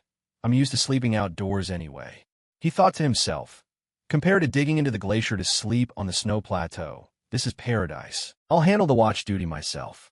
On the snow plateau, once I had to stay awake for a whole month because monsters were hunting me. Keel was very pleased, thinking, anyway, this is far too easy. He reassured them. You two can sleep peacefully. The rest is my responsibility. Elen spoke with some worry. It's all right. You don't have to bear so much alone. We'll take turns keeping watch. Keel didn't refuse. I'm fine either way. The two of them replied in unison. We're fine too. Seeing their determination, he relented. If that's the case, so be it. Keel inwardly regretted. I had planned to use this chance to earn her trust. What a pity. Eren and Elen, however, remained highly vigilant. Who knows what he might do while we're asleep? Dawn broke, greeting a new day. Inside Keel's tent, a scene of suppressed anguish played out. Elen's eyes were rimmed with red. She couldn't close them for a moment. I'm going to die. She glanced toward the corner, and so did old Eren. When Elen lifted the flap and looked outside, her stomach growled loudly. She was starving. A gentle voice asked, Are you hungry? No wonder. You haven't had a proper meal. Wait a moment. Elen startled and looked over. Yes. Keel looked at her. I'll cook for you. The sizzle sounded irresistibly appetizing. Keel chopped the seasonings and happily began to cook. The sight made Elen widen her eyes in surprise. She watched him cook with practiced skill and thought, a barbarian who can cook. Eren and Elen were both starving and salivating. He asked hungrily, Have you ever learned to cook? Keel glanced over and replied calmly, It's just a hobby. He recalled when he first crossed over. The people on the snow plateau didn't cook. They only filled their bellies with the meat and blood of the monsters they hunted. As for me, I cooked with the leftovers of those monsters. The ingredients on the snow plateau are very toxic and dangerous, so I nearly died once. But after countless trials and errors, I was able to cook perfect dishes. I studied cooking in a place where even making a fire was difficult, like the snow plateau. There's nowhere I can't cook. Keel thought proudly. Indeed, this is too easy. After a while, he brought out a plate of noodles. Here, it's ready. Seeing the steaming, fragrant plate of noodles before them, the two seemed mesmerized. Elen suddenly snapped out of it. She slumped her head in dismay. No, it's fine. I'm okay. I don't really like greasy food. Elen took a piece of dried meat from her bag. I have this. Eren cleared his throat and said, Me too. Keel rolled his eyes at them. Really? You prefer dried meat? He leaned over, took a bite of the noodles, and said, What a pity, then I'll have to eat it alone. Watching Keel eat heartily, Elen clutched the dried meat, craving it. I want to eat that so badly. But the food made by a barbarian can't be trusted. How could I eat it? On the third night of the journey, Elen curled up from the cold. She shivered and trembled in discomfort. Eren looked at her worsening condition with concern. Your Highness, are you all right? Eren worried. 3 days have passed. We've been walking this arduous journey without proper meals. He bowed his head, aching inside. For someone raised with love and indulgence like her, enduring this was probably impossible. I should have paid more attention. Elen turned to him gently, consoling. Eren, I'm fine. Sorry for making you worry. Eren replied softly. It's all right. She smiled and asked, And you, Eren? Are you okay? You kept watch for me too. You must be tired. Eren patted her hand and said, I'm fine. He gave a reassuring smile. Old people don't sleep much anyway. Elen nodded sincerely. Thank you. A while after Elen fell asleep, Eren thought briefly. She is truly pitiable. He sat solemnly, keeping watch over her. Eren resolved inwardly. I must protect her, even if it costs my life. A few hours later, outside the tent, beside the fire where several fragrant dishes were grilling, Keel stood by the fire, gently flipping a slice of beef on the grill. Nearby, Eren and Elen sat nibbling on their hard rations, drooling. They both stared intently at his grilling. After a moment, Elen's stomach growl snapped Eren back to attention. She stood up quickly, embarrassed. Elen bowed her head and hesitated. I'll step away for a moment. Keel turned curiously and asked her, Going to the privy? Elen snapped sharply. How rude. He suddenly realized and answered, Sorry about that. Elen, still a little afraid, turned away. It's fine. She thought to herself in confusion. What is this? A barbarian apologized to me? Then Elen spoke softly and hurried into the forest behind them. Eren watched her go, a little worried. Your Highness, Keel beside him suddenly said, I know you don't trust me. He continued, but I am your protector. Keel, flipping the meat, added, I hope you'll trust me a little. I'm human too, and I can be hurt. Hearing that, Eren was slightly taken aback, then muttered sheepishly, Is that so? Keel turned to Eren and offered the plate of freshly grilled meat. He said, Take it, it's venison. Do you want some? Eren looked at the plate, hesitated for a moment, then his eyes lit up in surprise. As for Elen, she was quietly crying by a stream. The clear water sparkled under the sun. Elen gazed at the beautiful scene while nibbling her hardtack and sobbing. She murmured, So hungry. My feet hurt so much. She hurriedly wiped her tears, telling herself, No, I must endure. Eren must have a harder than I do. A while after Elen returned, she suddenly froze in alarm. Nearby, Eren and Keel were leisurely enjoying their meal. The atmosphere between the two seemed quite cordial. Just as Eren was eating, he suddenly stopped. Elen called softly, Eren. Hearing that, Eren looked up in panic and quickly dropped the piece of meat he was holding and leaped up. Your Highness, this is all a misunderstanding. Keel was a little surprised by his demeanor. Then he sneaked a glance up at Elen before him, thinking, The princess. Elen clenched her fist, furious. What on earth is not true? She remembered what Eren had said. Be careful with the barbarian and watch each other's backs. We promised that. Eren stammered, tried to explain. It's not like that. Then he murmured, Actually, he seems not to be dangerous enough to warrant that level of caution. Elen asked in astonishment, You're saying that now? Keel hurriedly cut in. I ask you both to stay calm. Only then did Elen startle and look back at him, alarmed. Keel questioned briefly. You refused to eat what I cooked for that reason, and deliberately took turns keeping watch because you don't trust me? Hearing that, both of them went pale. A mistake. Elen replied awkwardly, It's not like that. Seeing their frightened expressions, Keel pondered silently. How should I resolve this? This world carries heavy prejudice against barbarians. Of course I'm a barbarian from the Snow Plateau, so I don't know all the details. Maybe barbarians outside the plateau have done many hateful things. If I now say I'm not a barbarian, probably no one would believe me. Then Keel came up with an idea and smiled slightly. He quickly spoke up.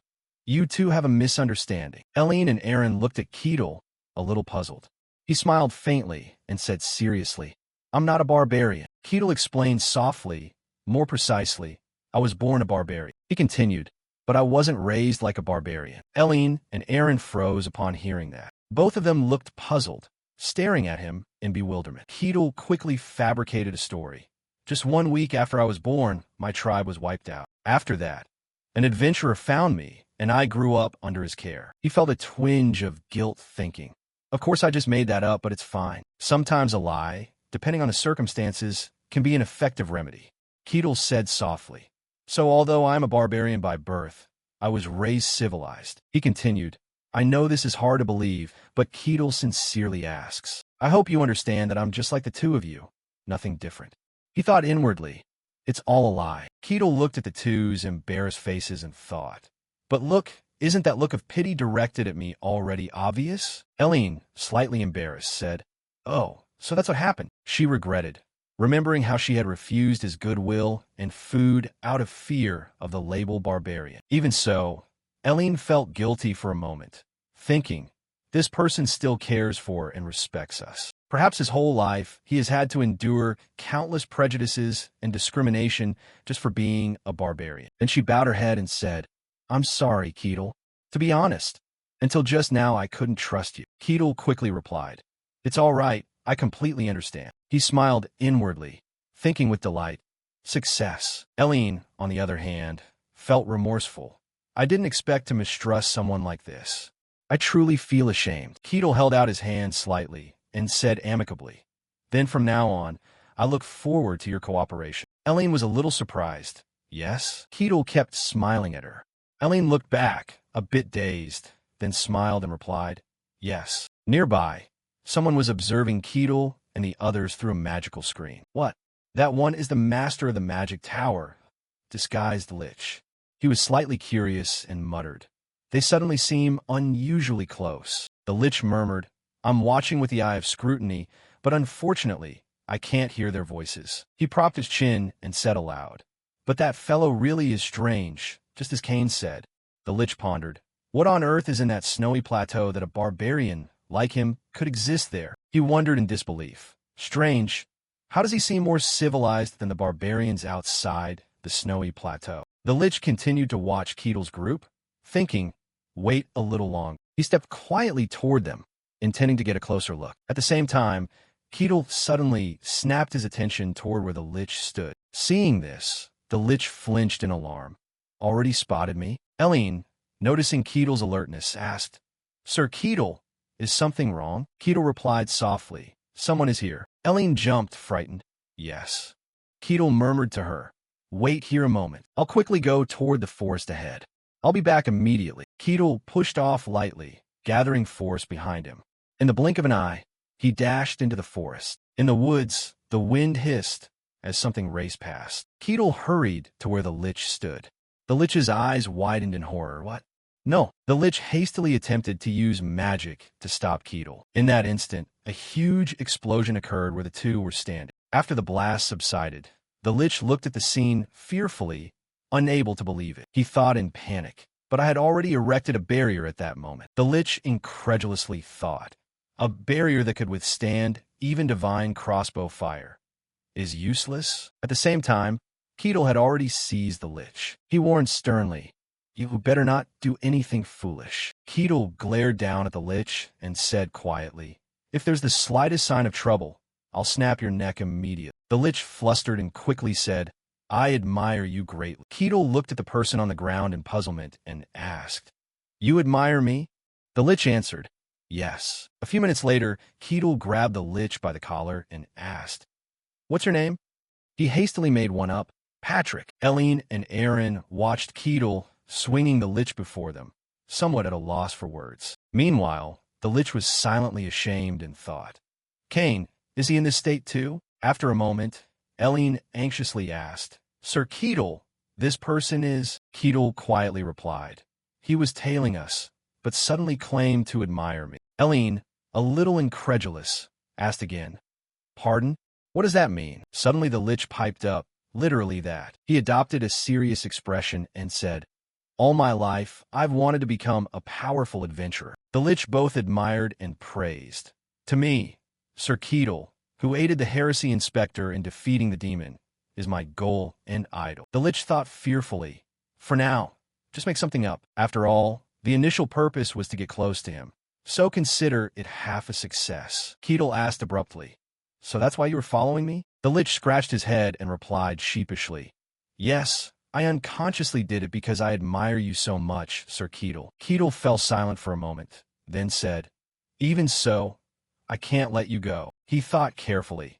There still isn't conclusive evidence that this one is harmless. Then Keel suddenly remembered something and said excitedly, do it like this. The Lich turned pale with fear, wondering, do what? One of the world's most talented mages, the head of the magic tower, was inhabiting the body of a demon-possessed being disguised as a commoner. To approach and observe Keel, he had prepared a false identity named Patrick. The Lich went pale, staring at the length of rope in front of him in panic. Keel grabbed the end of the rope and pulled it tight.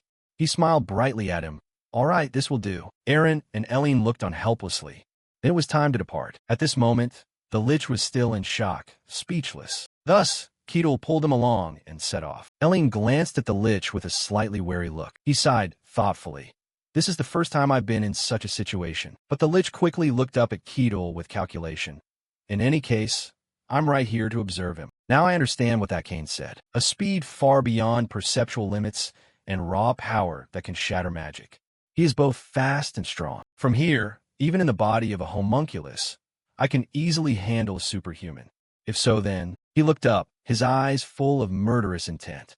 Watching Keel's back, the Lich made a conjecture. Could he truly be at the hero tier? Suddenly, a voice spoke beside him. Sir Keel, I have something to say. Elen was the one to speak. She looked at him cautiously. Keel turned his head and, a little surprised, said, You finally decided to speak? Elen was taken aback by his question. Yes. Could it be that you already know something? Keel replied that he had intentionally set out at night to avoid attention, taking a roundabout route and avoiding main roads. He crossed his arms and feigned nonchalance as he looked at her. It's too easy to tell when you people are hiding something. Elen froze, only able to stammer. Is that so? Finally, Keel reassured her. All right, I understand. It must be hard to trust someone you just met like me. Elen lowered her head and spoke with difficulty. While she had kept silent until now, she clutched at her hem. I truly apologize. If you don't mind, I'll tell you the whole story right now. Elen didn't dare look up and said tensely, if after hearing the story you feel you cannot continue this mission, please say so. Keel suddenly interrupted her. Wait. He glanced to the side, frowning. We have an uninvited guest. Elen exclaimed in surprise. Yes? She followed Keel's gaze. Elen on guard guessed. Could it be? A pair of armored boots stepped out from the forest, followed by soldiers in iron masks approaching. Keel turned to Eren and Elen and said, it seems they came looking for you. She went pale at the words and cried in fear. Impossible. Elen uttered the name in astonishment. Rukinto. All the soldiers bowed politely. The leader spoke cautiously. Captain of the Green Six Knights, Rukinto Edenheimer, I respectfully greet the princess of the kingdom of Ludian, Elen Mavrosai Ludian. Hearing that, Patrick, the Lich, thought to himself, the kingdom of Ludian. Rukinto stepped closer to them. He spoke and proposed. Princess, not knowing where you were, we searched everywhere for a long time. Now please come with me. His Majesty has been very worried about you.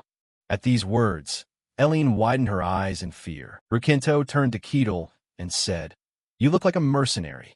The person you're escorting is the princess of our kingdom of Ludian. He folded his arms and, eyes wide, asked him, then why is the princess here? Rukinto explained. The princess ran away from home not long ago. He turned to Eren. She even brought along a loyal attendant. In any case, mercenary, this matter is ours from now on. Elen suddenly cut in. No. Rukinto asked her skeptically. The princess. Elen's face darkened. Who are you? He frowned, puzzled. What do you mean by that? Elen clenched her fist and said coldly. You. She stared straight at Rukinto and asked in an icy voice. Who exactly are you? He stammered in reply. I am Rukinto of the Green Six Knights of the Kingdom. Before he finished, Elen angrily shouted, don't be ridiculous. I don't know you. I know Rukinto Yenh, but you are not Rukinto. You broke into the palace unnoticed and are impersonating my friends and family. She recalled their strange behavior, though their appearances were identical. Elen, filled with resentment, yelled, where are you people? Exactly. Where are my parents and everyone else? The Lich, hearing this, became somewhat interested. He secretly used magic to probe. A stream of red mana passed through Rukinto and returned. After checking, the Lich suddenly thought, he's human. Elen still kept her head bowed. You people. She bit her lip and voiced her suspicion. Surely you intend to devour me and seize our entire kingdom, right? Elen looked up, eyes blazing, and shouted, but I will never let you succeed. Just wait. Eren looked at her with sorrow and continued. I will avenge all those who have disappeared. Rukinto fell silent for a moment after hearing that. He suddenly sighed, full of resignation. Rukinto did not respond to her, but turned to Keel and said, you heard that, right? The princess is delusional. Elen retorted, what? I am delusional. Don't talk nonsense. He calmly explained to her. Please think logically. To claim that everyone except the princess has become strange. Do you really think that's possible? Elen hesitated in reply. That, he didn't let her finish. The princess needs treatment as soon as possible. Rukinto reached out to her and said, come on. He did not stop his steps. Princess, please stop and come with us. Elen watched Rukinto approaching in fear. She squeezed her eyes shut and silently prayed. No, this can't end here. Please, someone help. Keel calmly asked. What do you think you're doing? He suddenly stepped in front of Elen. Rukinto glared and ordered Keel, move aside. He smirked at him. I won't. Elen stared in astonishment at the back, blocking her. He bowed his head slightly and said uncompromisingly, if you don't move aside, I'll be forced to use force. He bowed his head slightly and said uncompromisingly, if you don't move aside, I'll be forced to use force. Having said that, Rukinto lunged at him immediately. As the distance closed, Keel snatched his head with one hand, and with a single motion hurled Rukinto to the ground. The knights in the squad stared in shock and shouted, Captain! They yelled at him. What do you think you're doing? Keel immediately claimed that they attacked first and that his duty was to deal with any enemies who approached his employer. Rukinto struggled to stand.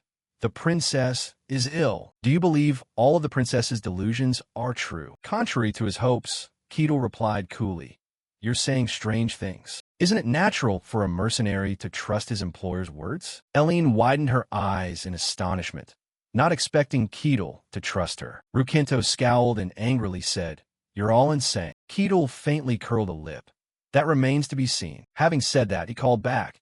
Elen, she, still confused, responded hesitantly, "Yes." Keel glanced at her and said, "They appeared without any warning." She asked in panic, "What do you mean?" He did not hesitate to call out Rukinto. Put simply, these people suddenly appeared out of nowhere. Hearing this, Elen went pale. Shocked, she thought, what? Given the current situation, the Lich also grew suspicious. Indeed, Keel continued voicing his doubt. "How did you suddenly appear here?" Rukinto's men fell silent, not uttering a word. He raised his head and asked firmly, "Does that matter? We came to find the princess. Yet you keep nitpicking about strange matters." Seeing Rukinto's stubbornness, Keel said, "It seems you have no intention of answering. If that's the case, I'll escort her to the kingdom of Dania." Seeing Keel take her side, Elen pressed her lips together and thought. No one. She recalled everyone's reactions. No one had ever believed her, and realized the situation looked bleak. Rukinto grabbed the sword at his hip and signaled quietly to the other soldiers. There's no point in saying more. Keel stepped forward, reminding them, "Everyone, take a step back." Elen whispered to him, "Sir Keel, please be careful. They're the strongest knight order in our kingdom." Rukinto's entire force did not hesitate and coldly ordered their swords drawn. Keel curled a lip in amusement. Interesting. The Lich assessed them with his red eyes, second rank. They can all manipulate arcane energy. He then looked at Rukinto, and that one is first rank. He now gave an order. Deal with that savage. Kill him. Instantly, the soldiers moved in unison. They focused on a single target, Keel. When all five closed in, Keel remained calmly still. Then, with a single punch, the man on the right was sent reeling in pain. The man on the left met a similar fate from Keel's physical strike. He raised his fist, readying himself to strike. Keel unleashed a flurry of blows that knocked 3 soldiers to the ground. In the end, Keel effortlessly wiped out the entire ring of attackers. He looked up, slightly annoyed. Being attacked by a group is really troublesome, after all. Rukinto, seeing this, did not relent. He ordered again, "Don't stop. Attack together." The soldiers answered in obedience. Yes. Another wave of encirclement closed in on Keel. He grabbed the heads of 2 men at once and hurled them away. Not only that, Keel used those thrown men to knock back the remaining attackers. Thus another assault ended with an overwhelming victory. Unable to stand it any longer, Rukinto finally charged at this monster. He shouted in fury, "Die!" Seeing the blade close in on Keel, Elen cried out in alarm, "Danger!" But the sight before her stopped her in her tracks. Keel used his sturdy jaw to block Rukinto's sword. He stared in astonishment as he watched the sword snapped in two by Keel's bite. Being knocked back, he thought, blocked by teeth. Keel clenched his hand. Want to continue? Before him, all the soldiers lay strewn across the ground. Rukinto struggled to stand and said with difficulty, "Everyone retreat." At this command, those who had been on the ground vanished, as if bewitched. A voice called out to Keel, "Sir Keel." Elen stepped closer and asked him quietly, "Are you all right?" Keel replied, "I'm not injured. No need to worry." He turned to Elen. "I will fulfill the request as promised. However, I want to hear the whole story in detail." She clenched her hands, nodded at Keel, and said, "Of course. I will tell you everything that happened. Aura is the essence of the arcane. It can easily tear steel apart and even sever magic. In other words, there is no way to break an aura with mundane matter. Yet, even after biting into the aura with his teeth, there wasn't a single scratch." The Lich watched Keel intently with a judgmental gaze. A body that can withstand the arcane. Could his very body itself be a mystery? After everything was done, the group sat around a fire. He spoke up and asked, "So how did all this happen?" The two of them were silent for a while. Then Eren began to tell the story.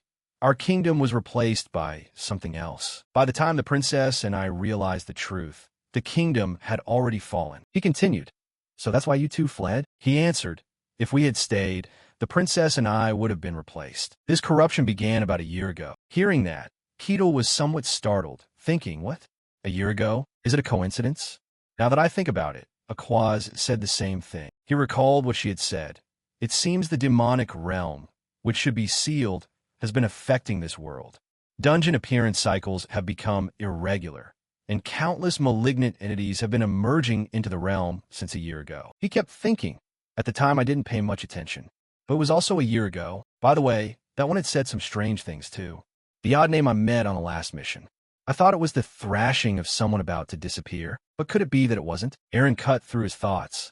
I don't know where it all began. When the princess and I sensed something amiss and asked mages and arcane scholars to investigate, none of them could find the cause. On the contrary, they themselves had been replaced. He thought for a few seconds, then asked, how did you two realize it? He explained, it's hard to put exactly into words, but the atmosphere where they gathered felt very different. For example, even though they spoke and acted normally, I felt an unbearable sense of alienation. He pressed, was it just a feeling? He replied, at first, when the princess told me, I didn't believe it either. But then strange things began to happen. I was in charge of managing and supervising the servants in the royal city. Among them was a shy, easily frightened child named Kathy. If the servants told ghost stories at night, she would be so scared she couldn't sleep and would yawn constantly while working. She was that kind of child. I found that reaction amusing, so I would tease her with ghost stories from time to time. But at some point, Kathy stopped reacting at all to ghost stories. At first, I didn't think much of it.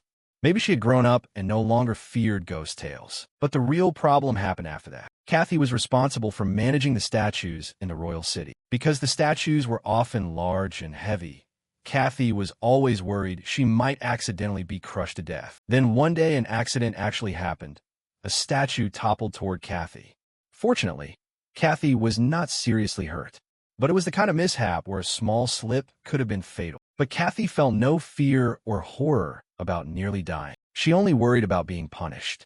In that moment I realized the Kathy standing before me was not the Kathy I knew. A timid, fearful child had somehow stopped fearing death. Her behavior hadn't changed. She still smiled and spoke as usual. But I could no longer consider that child to be Kathy. After that I probed others in the royal city a few times. But most of them had transformed like Kathy. He interrupted him.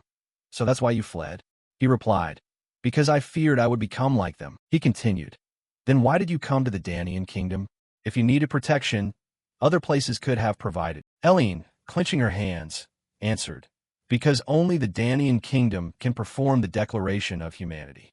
He asked in surprise, the Declaration of Humanity?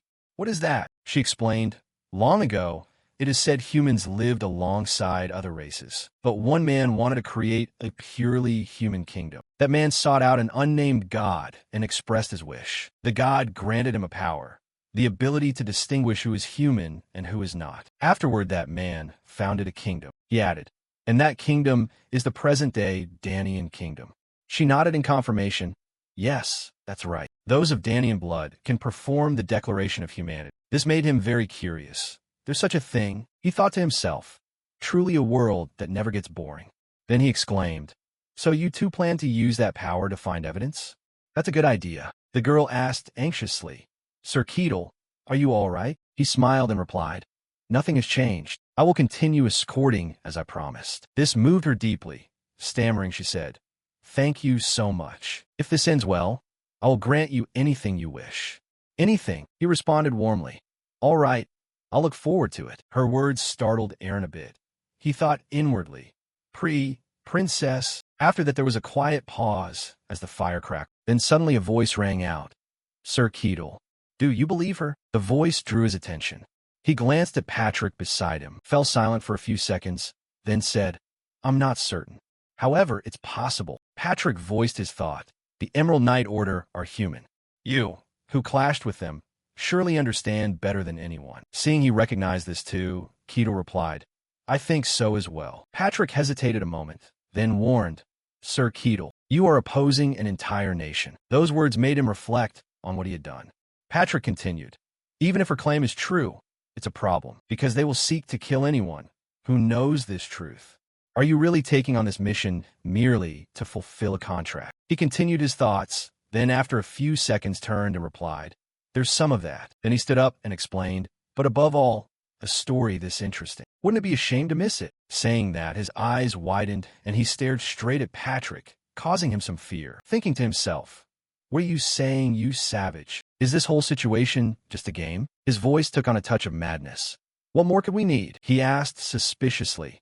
"Did you really only accept the task to carry out the pact?" He pondered for a few seconds, then replied, "You could say that." Then he stood up, but more importantly, wouldn't it be a shame to miss out on such an interesting story? His cryptic words made Patrick uneasy inside. What the hell is he talking about, that savage? Was this whole situation just entertainment for him? He asked again, "So what else do you need?" He answered, "An alternative existence that no one knows about. Truly special. It will be fascinating." He analyzed these things. That way of thinking, was it characteristic of the savages from the Snowy Highlands? I really want to study that body. I want bit by bit the existence of that Keel to understand its principles. The next day, the group continued their journey. He walked behind. He kept thinking. An existence with 3 facets only following its own whims? There are a dozen things I want to investigate, but I have to be patient for now. Right now, I'm just an ordinary person admiring Keel. Then suddenly, from somewhere, an arrow shot straight toward them. He remained calm, not startled at all by the situation. Then a loud cry rang out in the air. Immediately, he caught the first one with extreme ease. This surprised Elen and Eren greatly. He smiled. Is this guerrilla tactics? Not a bad strategy. At once, numerous soldiers from the forest edge rushed out and attacked him from behind. He turned his head, his voice cold. But that's not a perfect solution either. Without hesitation, he flicked his hand, and 3 soldiers were instantly thrown backward. Countless cracks appeared on their pieces of armor. The force of the attack was so strong one man couldn't withstand it and spat blood. Then the 3 fell like ripe fruit to the ground. They then turned to flee. Cough, cough, retreat for now. That monster. He looked toward them and sighed in boredom. Elen stepped forward to praise. Amazing. They're not weak at all. The compliment piqued his interest slightly. Oh, really? She stared at him now, wondering. But why did you spare them? If you did it out of concern for us then. He cut her off. Not exactly for you. This decisive answer made her a bit embarrassed. I see. Then he glanced at the swords they left behind at the scene. I just need to confirm something. A moment later, 3 more soldiers rushed out. One of them shouted, "Hand over the princess, you savage." They kept appearing non-stop, which annoyed him. They just keep coming without tiring. The soldier shouted, "You filthy savage, release the princess now." He didn't answer them, but immediately lunged forward, grabbed the soldier by the throat, making him tremble all over. In just a few seconds, he easily eliminated all 3 soldiers. This armor is what I smashed a few hours ago. His assertion made Elen a bit curious. What? He explained, I still remember the scratches on that armor. They're identical down to every detail. It's really fascinating. Then he tossed the soldier to the ground. The 3 of them fell back and turned to move deeper into the forest. The repeated actions made Elen worried. Wait, what does this mean? He replied. It's not simply that they're being resupplied, but that the armor and swords that were smashed have been fully restored. He asked, can magic do that? Eren answered, it can, but it would require a lot of equipment and take at least a day. He began to reanalyze the recent events. The armor I broke 5 hours ago, so it probably wasn't done that way. He thought to himself, by now I've vaguely guessed. After being driven back a certain distance by me, their presence completely disappears, and then they reappear, as if they're being reset. Now only the final confirmation step remains. Sure enough, they returned once more.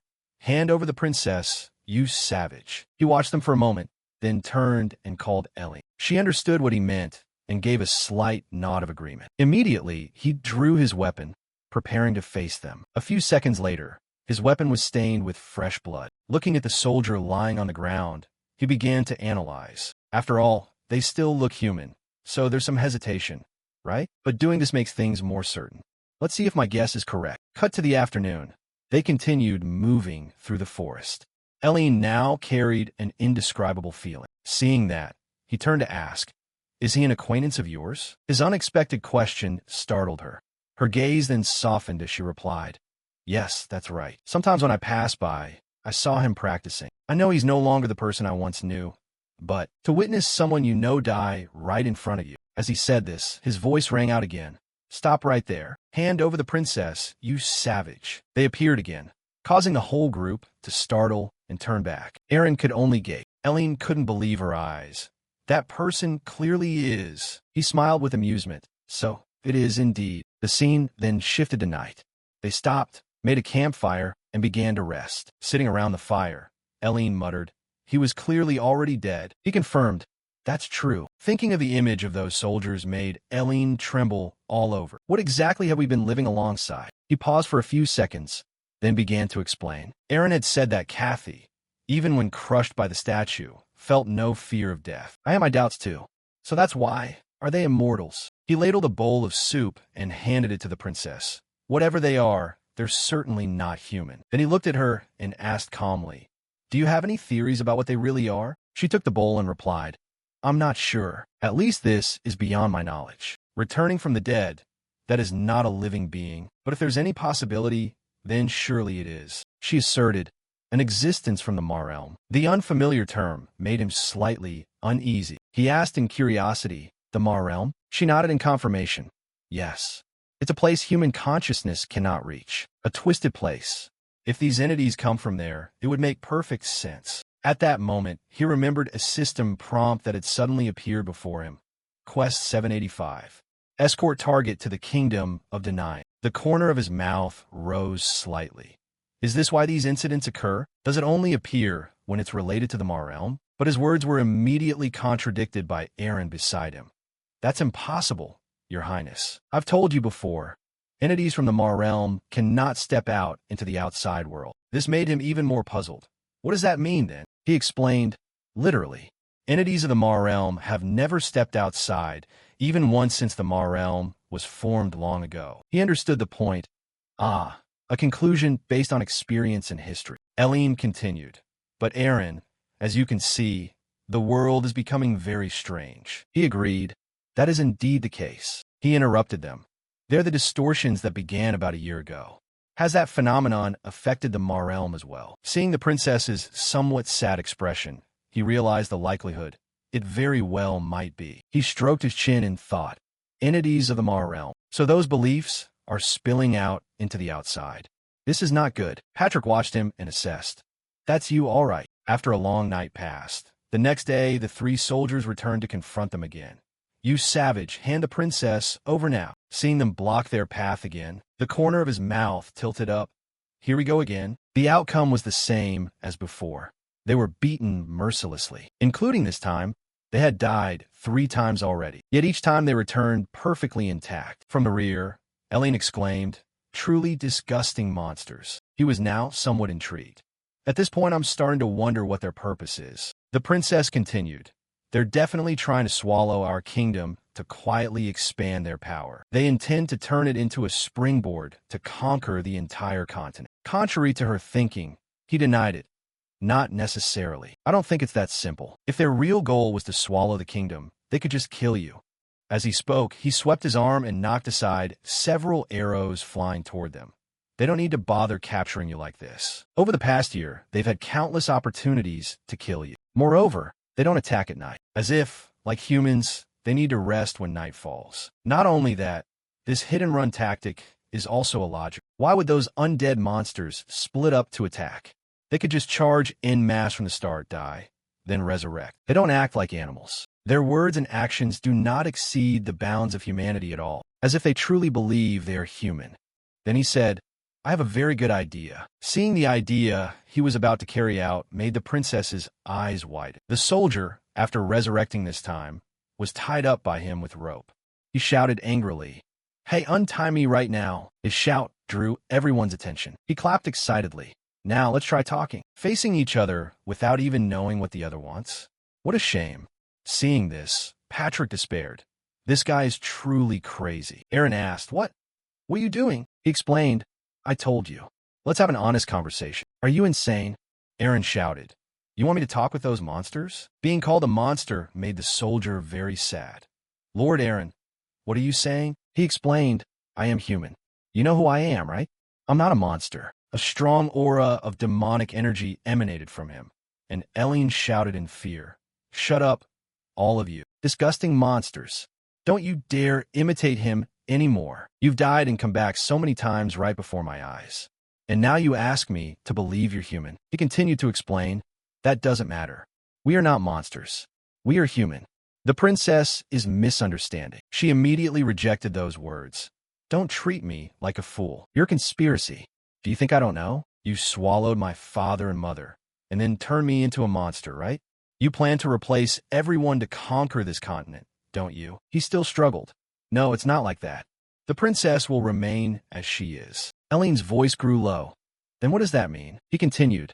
I don't really know about that. But one thing is certain. Both of you must return to the kingdom. This time she turned away decisively. Enough. There's no point in talking more. They only repeat meaningless, strange phrases. Indeed, it's impossible to communicate with these monsters. Then her gaze suddenly turned straight to him, who had been watching her every second. She asked, What's the matter, Lord Keel? So, it is, huh? He sighed. This just got interesting. Elen, do you really think you're human? The somewhat absurd question made her start and exclaim, Huh? Isn't that obvious? A flash of magic sparked in his eyes. Is that so? She explained. Are you thinking I've been turned into one of them?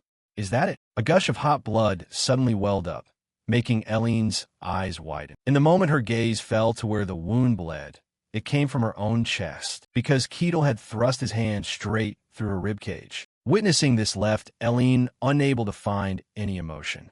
She cried in terror, What? A voice sounded in the princess's head. Princess Elen.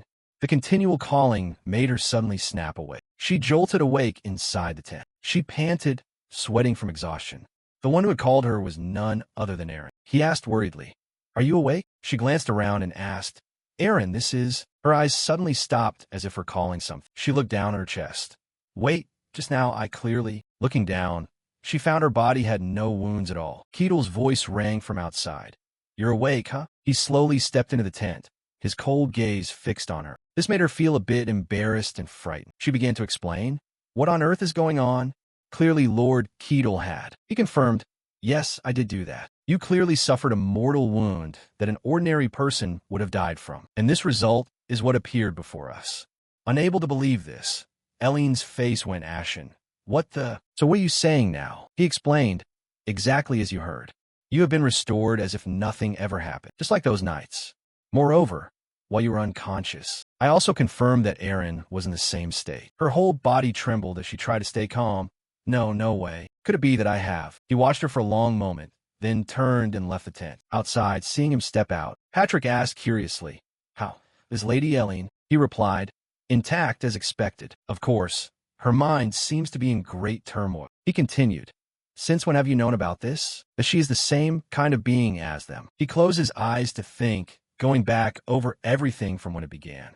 Let's see. After a few seconds, he said, From the very beginning. Those words left Patrick unable to believe his eyes, frozen stiff. He continued, When I first met you two, I sensed a very strange yet familiar aura.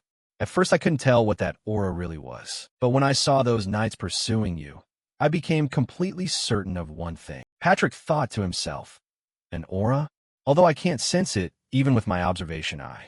Is there some connection between those Marelm entities? He began to analyze. The suspicious points aren't limited to that alone. At first, Elen refused the food I gave her. As I recall, she ate only a single piece of dried meat the size of a hand for 3 whole days.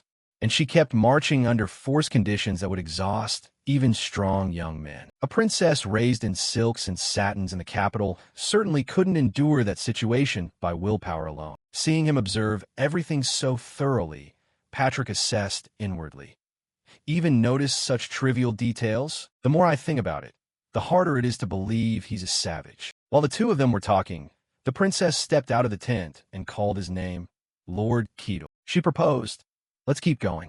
Head for the kingdom of Denian. A corner of his mouth curved in a slight smile.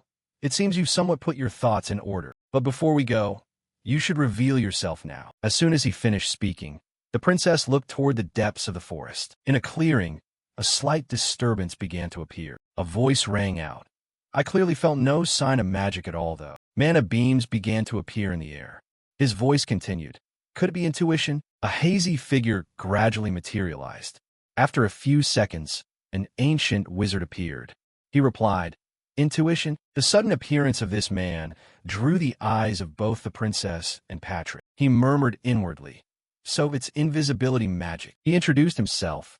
I am Adamant Lagesh. of the multicolored jewel school and the archmage of the kingdom of Ludian. I have come here to speak. He asked in surprise. Speak? Weren't you planning to fight? His voice was calm. Perhaps we don't need to do that, because it seems you have already explained everything clearly to the princess. He extended his hand forward. Now, stubborn princess, please return to your kingdom. If the princess crosses into another nation, it will provoke a diplomatic issue. The quality of the request made her pause for a few seconds. Then she replied, what meaning does that have anymore at this point? She clenched her fists in anger. I'm just some monster imitating Elen. He asked, a monster? It's true you have changed from before, but that doesn't mean you are no longer yourself. You are still Adamant Lagesh, the archmage of the kingdom of Ludian. If anything has changed, it's only that everything has become more perfect, and you are still the princess of the kingdom of Ludian, and you are the one who will become our future queen, and will be even more perfect than now. Theseus's ship. The people of Athens treasured and preserved the hero Theseus's ship for generations. As the planks of the ship gradually rotted with time, they would remove the old boards and replace them with sturdier new ones. Would it still then be called Theseus's ship? Those thoughts kept circling in his head. The kingdom of Ludian now is a giant Theseus's ship. Then the old man stepped toward the two of them. He continued to urge, please return, princess. The only place you belong is the kingdom of Ludian. Elen stammered. Before she could answer, he approached from behind. What will you do, Elen? If you don't want to, I'll drive him away. Seeing him suddenly meddle in their affairs made the old man a bit angry. Get out of the way, savage. But as you can see, we're of the same people. Why should your kind prevent us? He replied. So what of it? I don't care what you lot are. I stop you only to protect the one who hired me. Tears welled at the corners of her eyes. Her voice grew strained. But I'm not Elen. I'm just. He cut her off. No. To me, you are Elen. I don't know what the previous Elen was like. You are the one who hired me, the one who has accompanied me until now. The person I want to protect is the present Elen. He turned to her and smiled. What do you want to do, Elen? Those words, like encouragement, deeply moved Elen. Her voice faltered. Her eyes narrowed slightly, full of resolve. Then she declared firmly, I don't want to go back. Pleased to hear the answer he wanted, he snorted. Then he turned back. Your employer already said so. This left the old man a bit helpless. He sighed. Then his expression changed. So this is how it ends up. He looked back at the two behind him. Patrick, credit goes to you. After that, he left the three of them and moved toward the wizard. The wizard's voice grew angry. This situation seems to amuse you, savage. He smiled in return. Actually, it's quite enjoyable, he thought to himself. At a glance, he looks like a formidable mage. Let's see what kind of magic you'll use. Without hesitation, the wizard summoned protective mana around his body. You will regret blocking my way, savage. He began chanting some magical incantations. Mana beams now converged from all directions toward his palms. He continued the chant, but unaware of this, he had already rushed in with a clenched fist. The terrifying speed scared the old man. His eyes widened. The collision was so violent that blood splattered everywhere. He clenched his fist, delighted. The first way to deal with a mage is to finish them off before they can cast. But then the blood on his hand turned into dust particles, which then flew off and converged at a point in front of him. He understood what was happening. So that's how it is. Killing by ordinary means doesn't work. He had prepared defenses beforehand and fortunately used mana to reconstruct his body. But he was still shocked. What the hell is this? What just happened? Speed so fast, there was no time to react. He praised. Unlimited regeneration. No sooner had he spoken than the ground beneath him trembled a little. He turned to look, and immediately countless boulders rose from the ground, surrounding him from all sides. He uttered a sound of surprise, amused. This trick works too? Adamant, without hesitation, channeled his mana to slam two of the rocks together. Then he punched his arm forward with great force, summoning more magic. From the ground, vines began to climb up, wrapping around the rock that held him tight. He snarled and shouted, "Turn to ash." He followed with another move, a fireball. He intended to turn him into roast pork. A huge blaze erupted, causing those outside to worry greatly. Elen cried in fear. Lord Keel. Patrick watched the situation, thinking, he's unleashing a barrage of spells, consuming massive mana. Could mana also regenerate to its original state? A mage with infinite mana? If this news got out, it would certainly cause a huge shock. But he had chosen the wrong opponent. Inside, a single simple punch easily shattered his attack. This left the mage somewhat stunned. He immediately closed in from behind. Patrick's thoughts continued. That guy's a monster beyond normal standards. His voice grew excited. A mage this strong? Truly fascinating. The mage fearfully turned his head to look back. The moment he turned, he took the punch, which crushed his face. His body dissolved into smoke once again. The streaks of blood on his hand again melted into nothingness. That mage resurrected once more. He cried out in fear. This monster, what exactly are you? He smiled and replied, I'm just an ordinary savage. His tone turned serious. Don't jest here. Saying that, his whole body slowly lifted into the air. All right, the probing ends here. From now on, I'll use my full strength to send you off. Seeing him hover in the air, he was very pleased. This is something to look forward to.